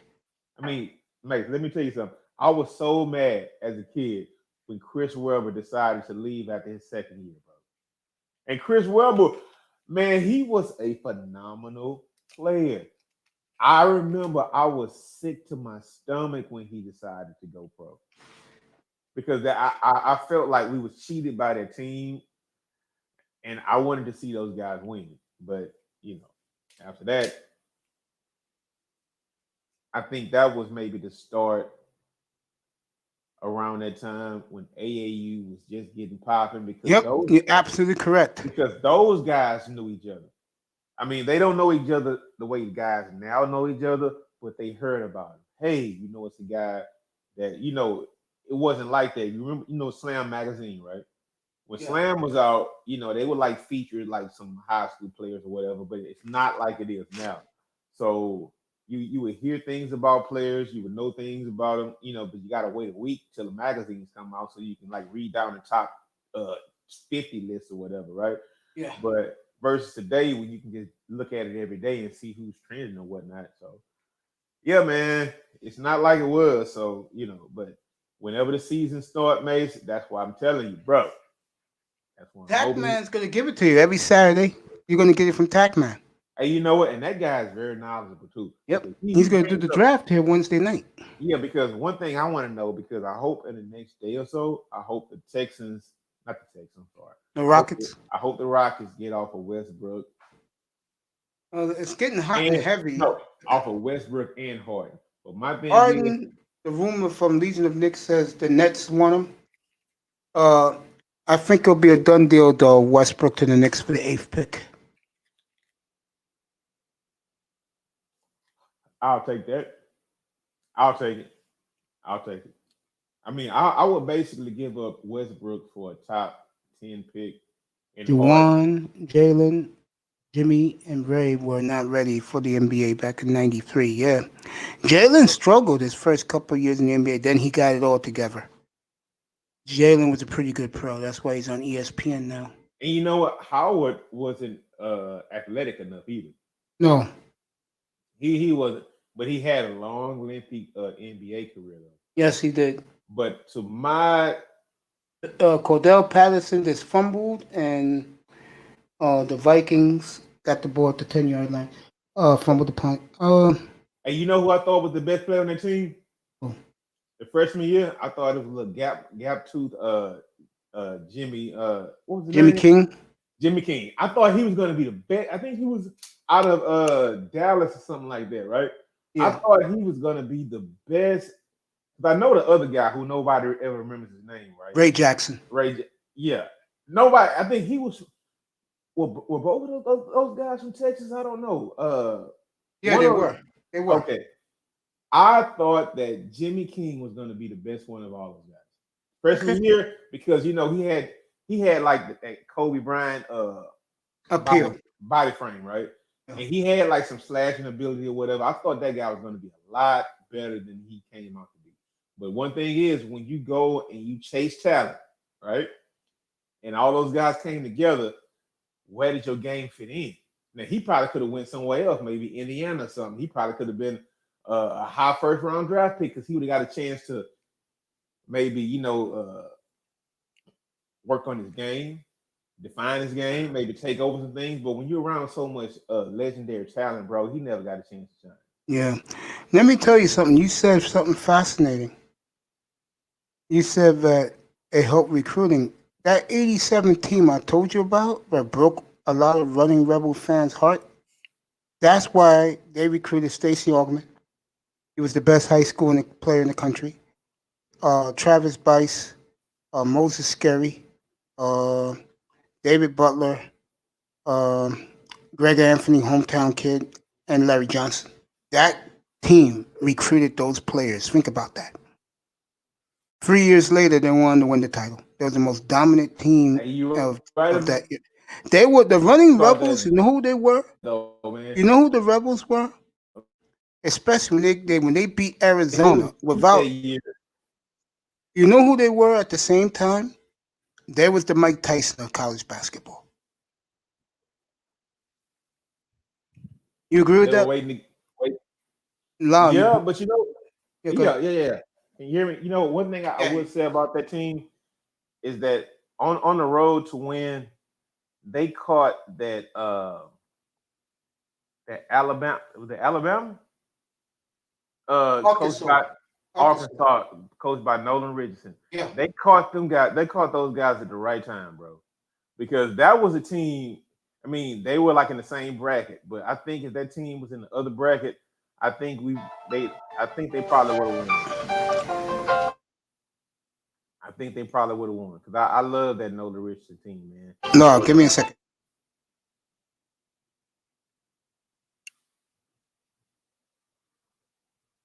Hey Lou, you there? Yeah, I'm still here. Still having technical issues, but yeah, I'm still here listening in. Yeah. Hey, did you like college basketball back in those days? No, I never really. I was never really a huge basketball fan. I was kind of when I was a kid, but I know kind of on the y'all's earlier conversation. For me, a lot of it changed when. And I don't know if it could have been like that before, but like free agency and stuff. I grew up New Jersey, so we had like Patrick Ewing and all them, and they were kind of like they were always there, right? They never left, And then baseball, it kind of gave in the mid '90s and stuff, and then everybody kind of just moved around. So your team could be your team in name, but you never had the same players. Well, we're talking about college basketball. Well, yeah, I know. Yeah. He asked what I thought, and I told him I don't know shit about that. So don't worry about it, Lou. Your family. You know what? I wanted to ask Lou about one of you guys from up north, right? And I thought this guy was gonna be like the next Michael Jordan when he went to college, right? Felipe Lopez, right? I thought he was gonna be like a freaking star, bro. And I don't know what happened to that guy's career, but he got buried like at the bottom or whatever. I don't know what happened to that guy. He went to a very bad Timberwolves franchise at the time. There was no Kevin Garnett there. That's what happened to Felipe. No one went out of their way to mentor him. No one taught him how to play the NBA game. I'm going to get back to something right now with Law. Law. Yo. Every member of the Fab Five said this to a man. It was because of the Glenn Rice team that won the title for Michigan combined with the running Rebel team that won before they came in as freshmen. That's why they all went to Michigan. True story. Yeah, and then those guys started around that era, and that was like what 20? Oh, that was a long time ago, man. 1990. That was a long time, 30 years ago, bro. I mean, Jesus Christ, man. Yeah, that's what I said to you earlier. Where did the time go? Hey, it went somewhere, but it's not here anymore, right? You can't go. You can't look back unless you go on YouTube. By the way, I'll be wearing my running Rebel gear this winter. Yeah, Mace. I'm excited to learn about the lines of for hockey. Yeah, he'll teach you. I'm gonna get him up here for hockey, and maybe for college basketball or whatever. Oh, that's easy, Lord. You know which team is better than the other. Just pick it. Okay. You telling me Michigan is going? No, forget Michigan. You telling me Duke is going to lose to Alcorn State? No, but it's about the points, though, Mace. I mean, I can't pick those teams to like win by 35, 40 points. I do. Shevsky never lets up. He likes to bully teams. Okay. That's why a lot of people love Duke, because Duke is a sure shot to win you some money. Okay. Well, that makes a lot of sense. So, yeah. College is easy, bro. The football is the one where you worry about teams covering. To me, that's the one. Okay. In football, you wonder, hey, this team going to really beat this team by 60 points? Yeah, that'll work. That'll work. That'll work. Hey, what's so I guess you and Lou, are you guys Dolphin fans or whatever? Lou is a Texan. Lou is a Texan. I am not a Dolphin. No Dolphins over here. Lou is a Texan / Steelers fan. Oh, okay. So I imagine now Lou, you heavy on. He's down there with you, Laura, in Houston. That's where he's living. Oh, okay. Okay, so Lou, you heavy on the Steelers this year then, right? Yeah. Steelers is my core team. Houston second because I live here, and then Washington and a little bit of the Giants and Jets on the side. Don't smoke most rocks. of the time. Not. Don't smoke rocks is a huge Redskin fan. Power to my brother in the chat room, Juwan Howard and Jimmy. Yeah, dude, muff the kick again. Yeah, I saw it, brother. Stacey Augman had the smoothest game. Yes, I love Stacey. One of my all-time favorite running rebels. Yeah. You know what I'm gonna get up here? I'm gonna start reaching out to these guys. I'm gonna get Greg Anthony up here and talk NBA and talk Rebels hoops. Yeah, he may do it. He may do it. Because I used to talk to Greg Anthony before on Satellite Radio. Me and him had a great rapport. Oh, We talked about running rebels. Yeah. Yeah. If there's anyone anywhere that is Mr. Rebel, it's me.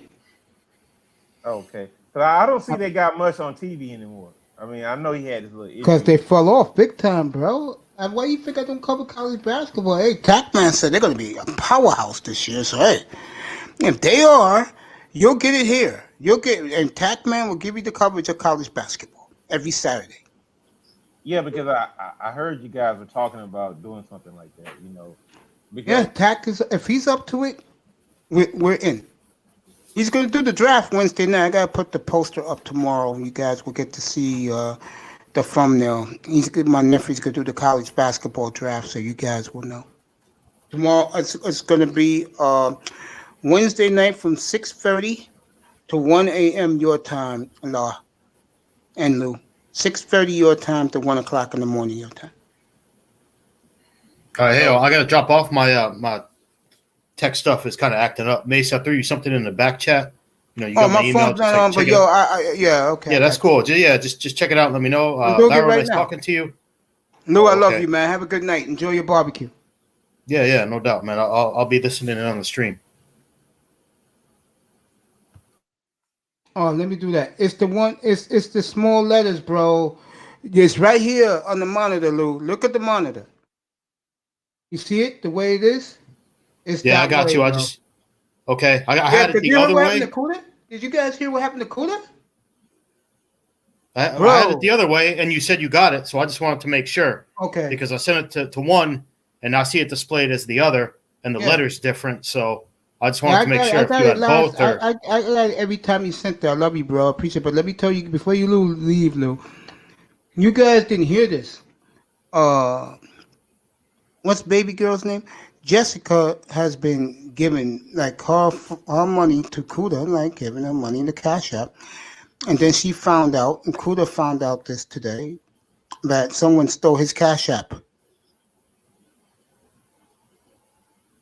Well, Mace, one thing about that is you got to make sure when you send it to someone that you have to make sure that the Cash App is right.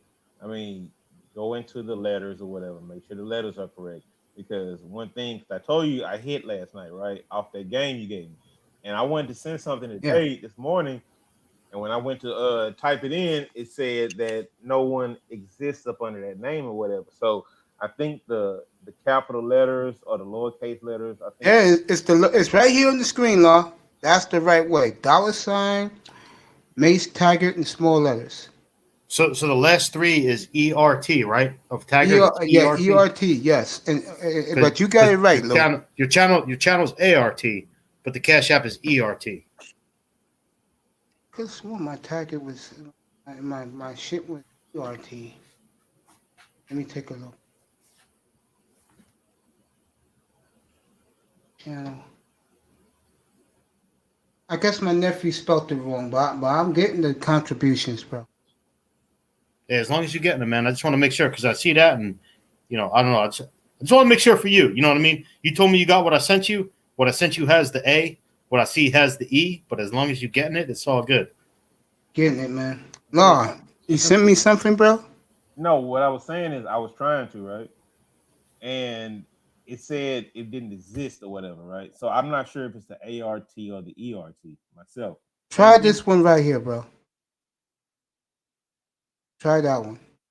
If that doesn't work, then it's the ART. But I've been getting shit. Ebo Sosa sends me all the time, bro. I get it. Lou sends me all the time. You know who's been sending me? And I gotta do something nice for him. I'm gonna do nice for all you guys, by the way, who send me. Rashid D, bro. He loves sending me some cash, bro. Yeah, Maze. I mean, you have a niche right now, and that's cool because one thing is I realized about the sports thing, and I'll say it like every time I'm up here. I didn't think guys in this space like sports or whatever, right? And honestly, that's why I'm over here, bro, because I like sports, and it's just good to chop it up with some guys that like sports also and love sports. Good night, Lou.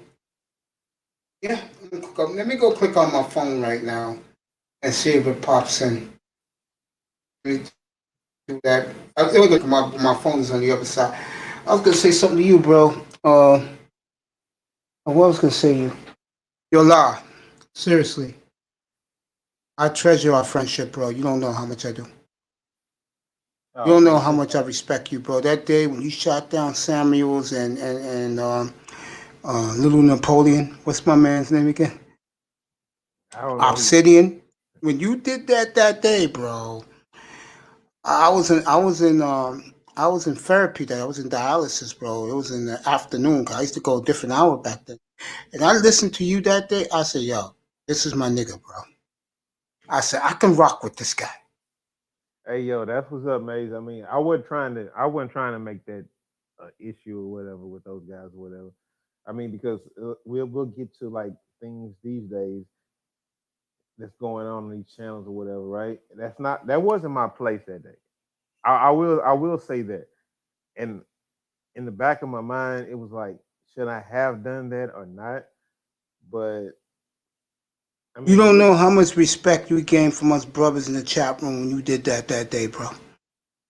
You hey, gained a lot of respect that day, bro. hey, bro, that's what's up, man. But I don't think anything changed about the space or whatever. You know what it is, bro? I'm gonna tell you what it is. This is why I'm different from these other clowns, bro. You motherfuckers act like they're the king of Zion. They act like their show is on fucking Fox. And the sad part is no one knows who these motherfuckers really are. Yeah, Maze, I can see that point of it too, and I can see how egos can get in the way or whatever, right? But I mean, my thing is about that situation is that it's not my place to tell someone how to run their specific channels or whatever, right? Yeah. And I guess I was in my feelings that day or whatever, right? So I Yeah. went up and I spoke on it, but I mean, at the end of the day, it's not my place. I mean, guys can talk about what they want to talk about.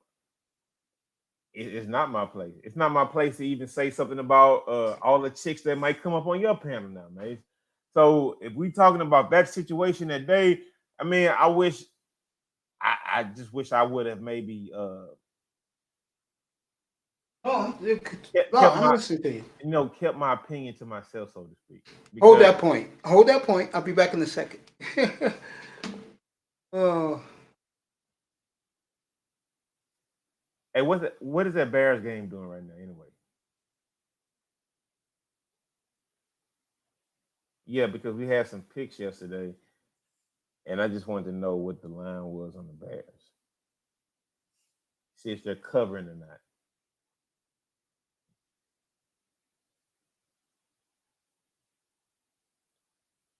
Let's see.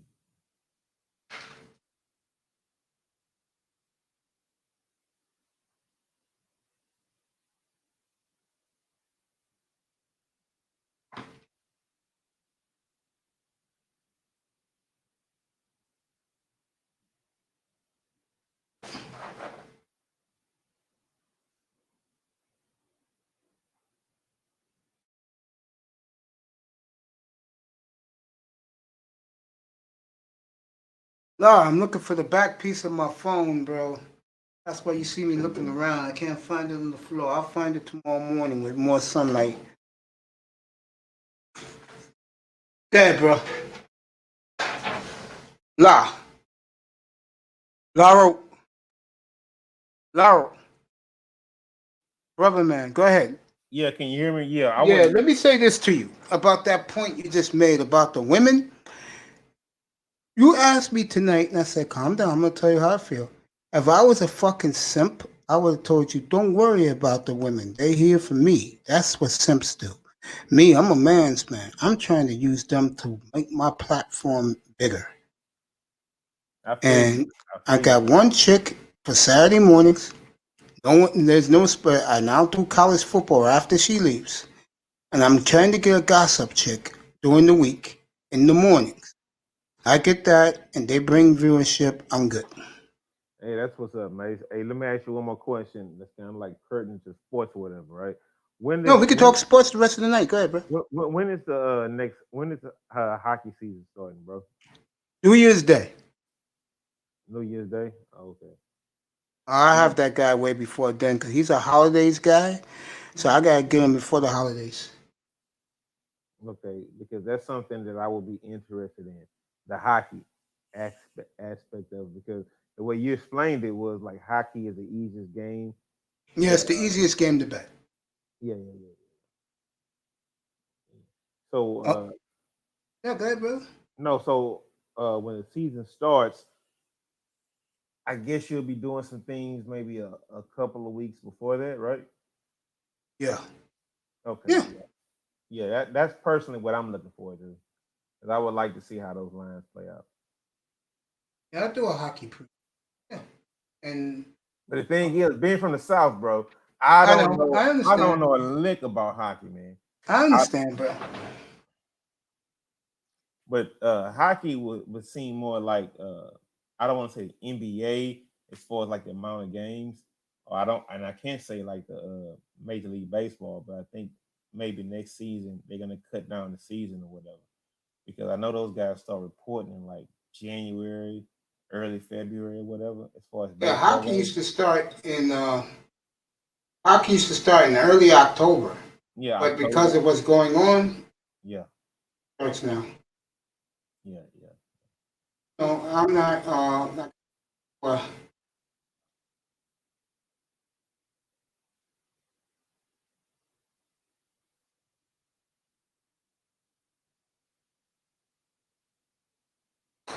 His contribution didn't come in yet. Usually it does. I was gonna say to you. Yeah, man. I'll get all you guys up to speed with it. Okay. You know, I'll get you guys back. You know that. Yeah, that'll work. Red Planet Photography, what's up?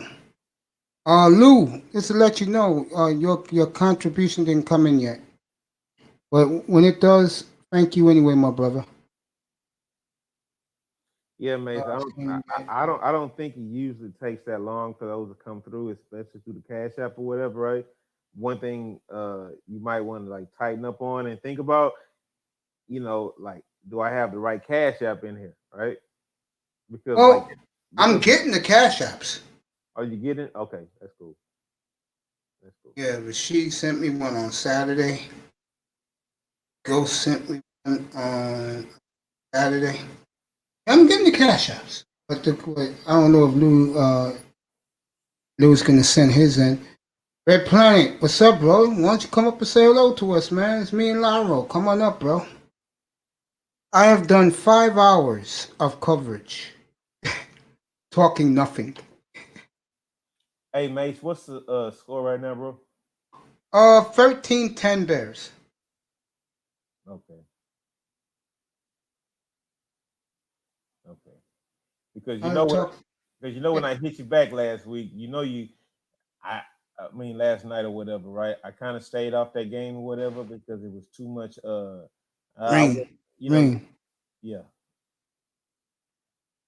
Yeah. And Lamar Jackson just doesn't look good, but Belichick did a number on him last night, bro. And I thought that's what might happen or whatever, right? But you guys kind of like talked me out of it or whatever. So I really like left that game alone, and I'm glad. Good, good, smart man. Yeah, I'm glad. Yeah, I left that one alone.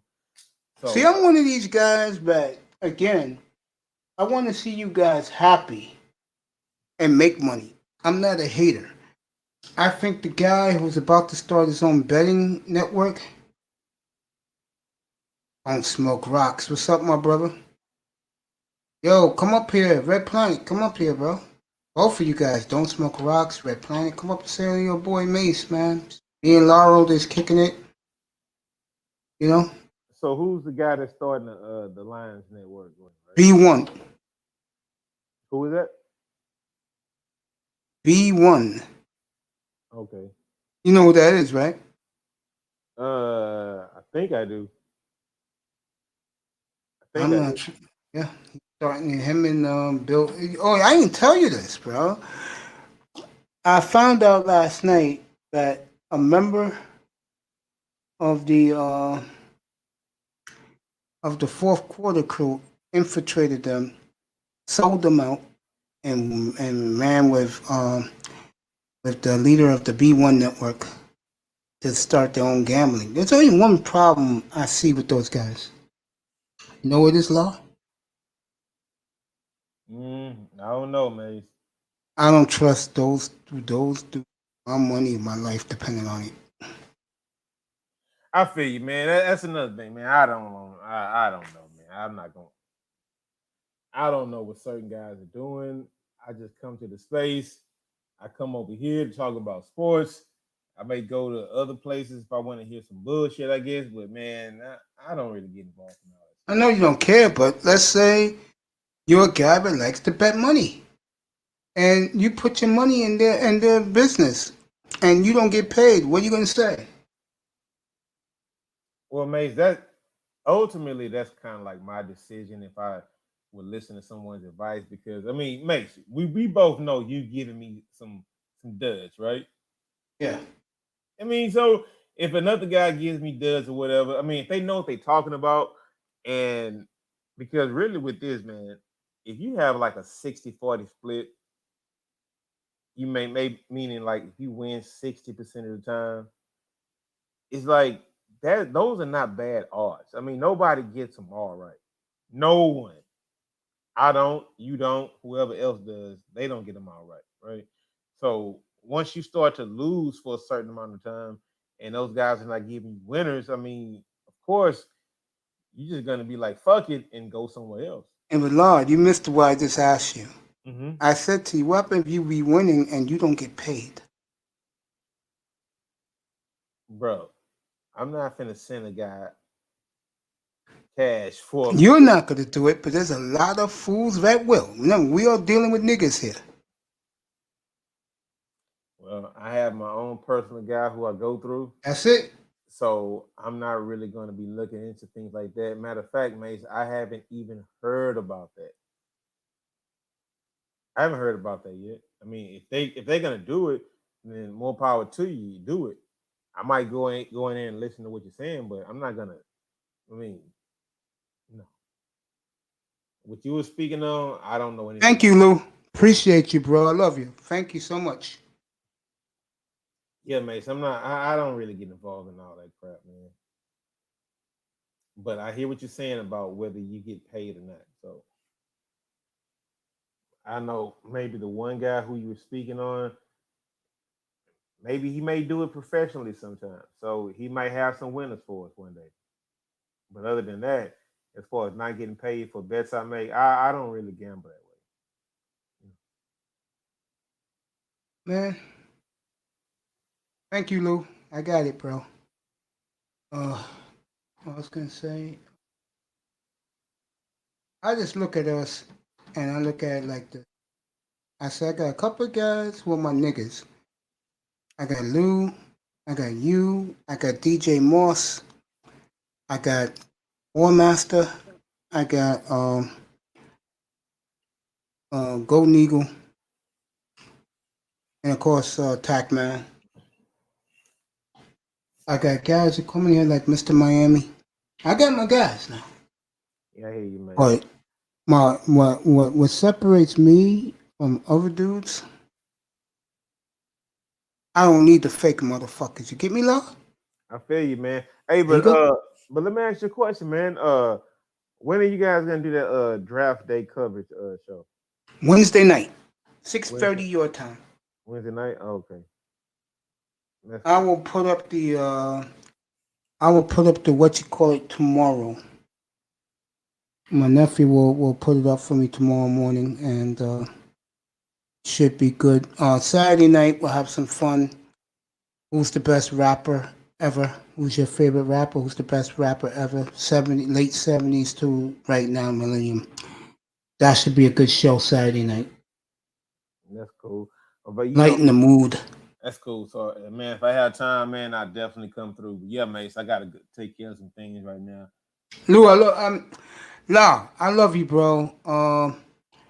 You be good, my brother. I love you. Okay, that's what's Thank up. you for coming up, man. You didn't have to do this on a Monday night, but I love you. All right, stay up. You got it, buddy.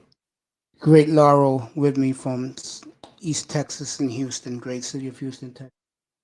One of my favorite people in the world, bro. He's a real man's man like yours truly. Speaking of the devil, look who's here now. I said you're one of my favorite people.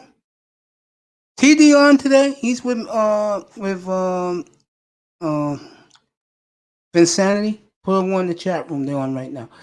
It was a sports betting law on the ballot in Maryland. Did it pass? Red Planet Photography, did it pass? Oh, Lou's back up. What's up, Lou? Lou, what's up, bro? Lou will pop up in a second.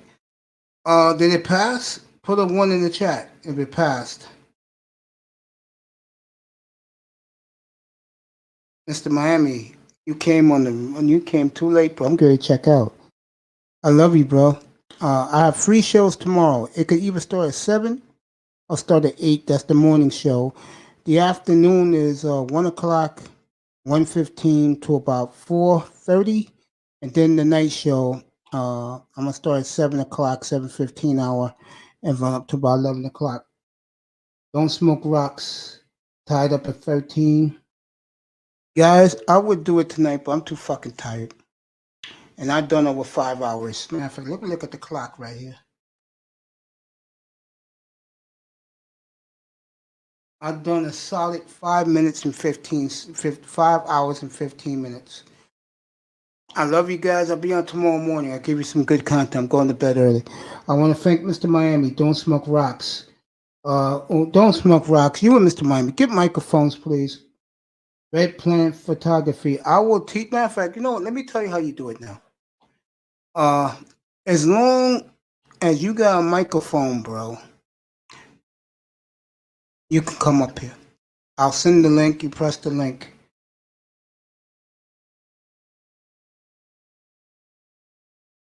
Yeah, all right. I look back there.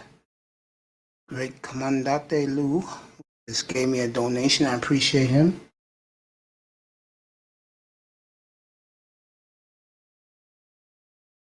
Think it's wrong? Okay. You think it's with? Put it one in the chat room. Is it the one with the A? Let me know if it's the one with the A. Because guys been hitting it. Okay, let me switch it then. Let me switch it right now.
Lou, done. Let me flash it up before you leave.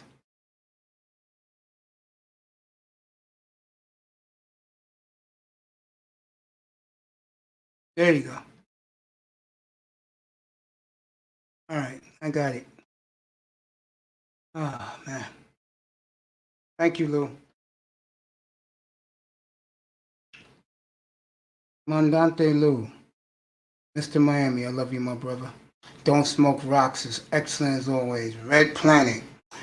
Red Planet, come up tomorrow morning before you go to work. I'm here for you too, bro. You know that. One of my main brothers, bro. I'll never forget that time in the chat room. That's good. You went to get your flu shot today, Mr. Miami. I'll never forget when I was in the chat room and Lou wanted me to prove to him what I was doing, and I showed him the banner thumbnail my nephew made. Lou said, I'm all in. Don't get better. For all you guys, it's going to get better. Love you guys so much. You don't know. Appreciate you guys. Mahogany was here today. Said, you don't know if it passed or not? Okay. All right. Bro, I'm on Red Planet Photography, my brother.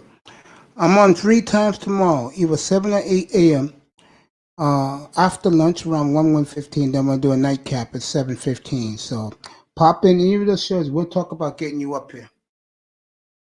I'm going to get rest, my brother. I love you guys. Lou, Mr. Miami, Red Planet Photography, Don't Drop Rocks. I got so many guys in here, and I love you guys so much.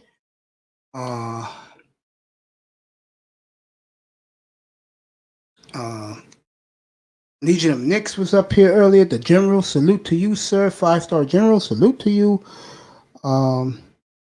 Era Black TV. It's guys, I love you, man. Little Shirley was in here. That's Shirley F. For the rest of you, our Bears are tied with the Vikings. And of course, Tackman Clan Killer. He'll be with me tomorrow getting ready for the draft. I love you all. James Joseph, too. I love you. Thank you, James Joseph. You were excellent in the early hour. I love you guys so much. Remember, no drinking, no partying, no clubbing, no recreational drugs. Don't stay out there after 2. Nothing but bad things happen after 2 a.m. out here. No sex, no women. I will see you tomorrow morning. Good night from the Oasis. I love you. Sleep well.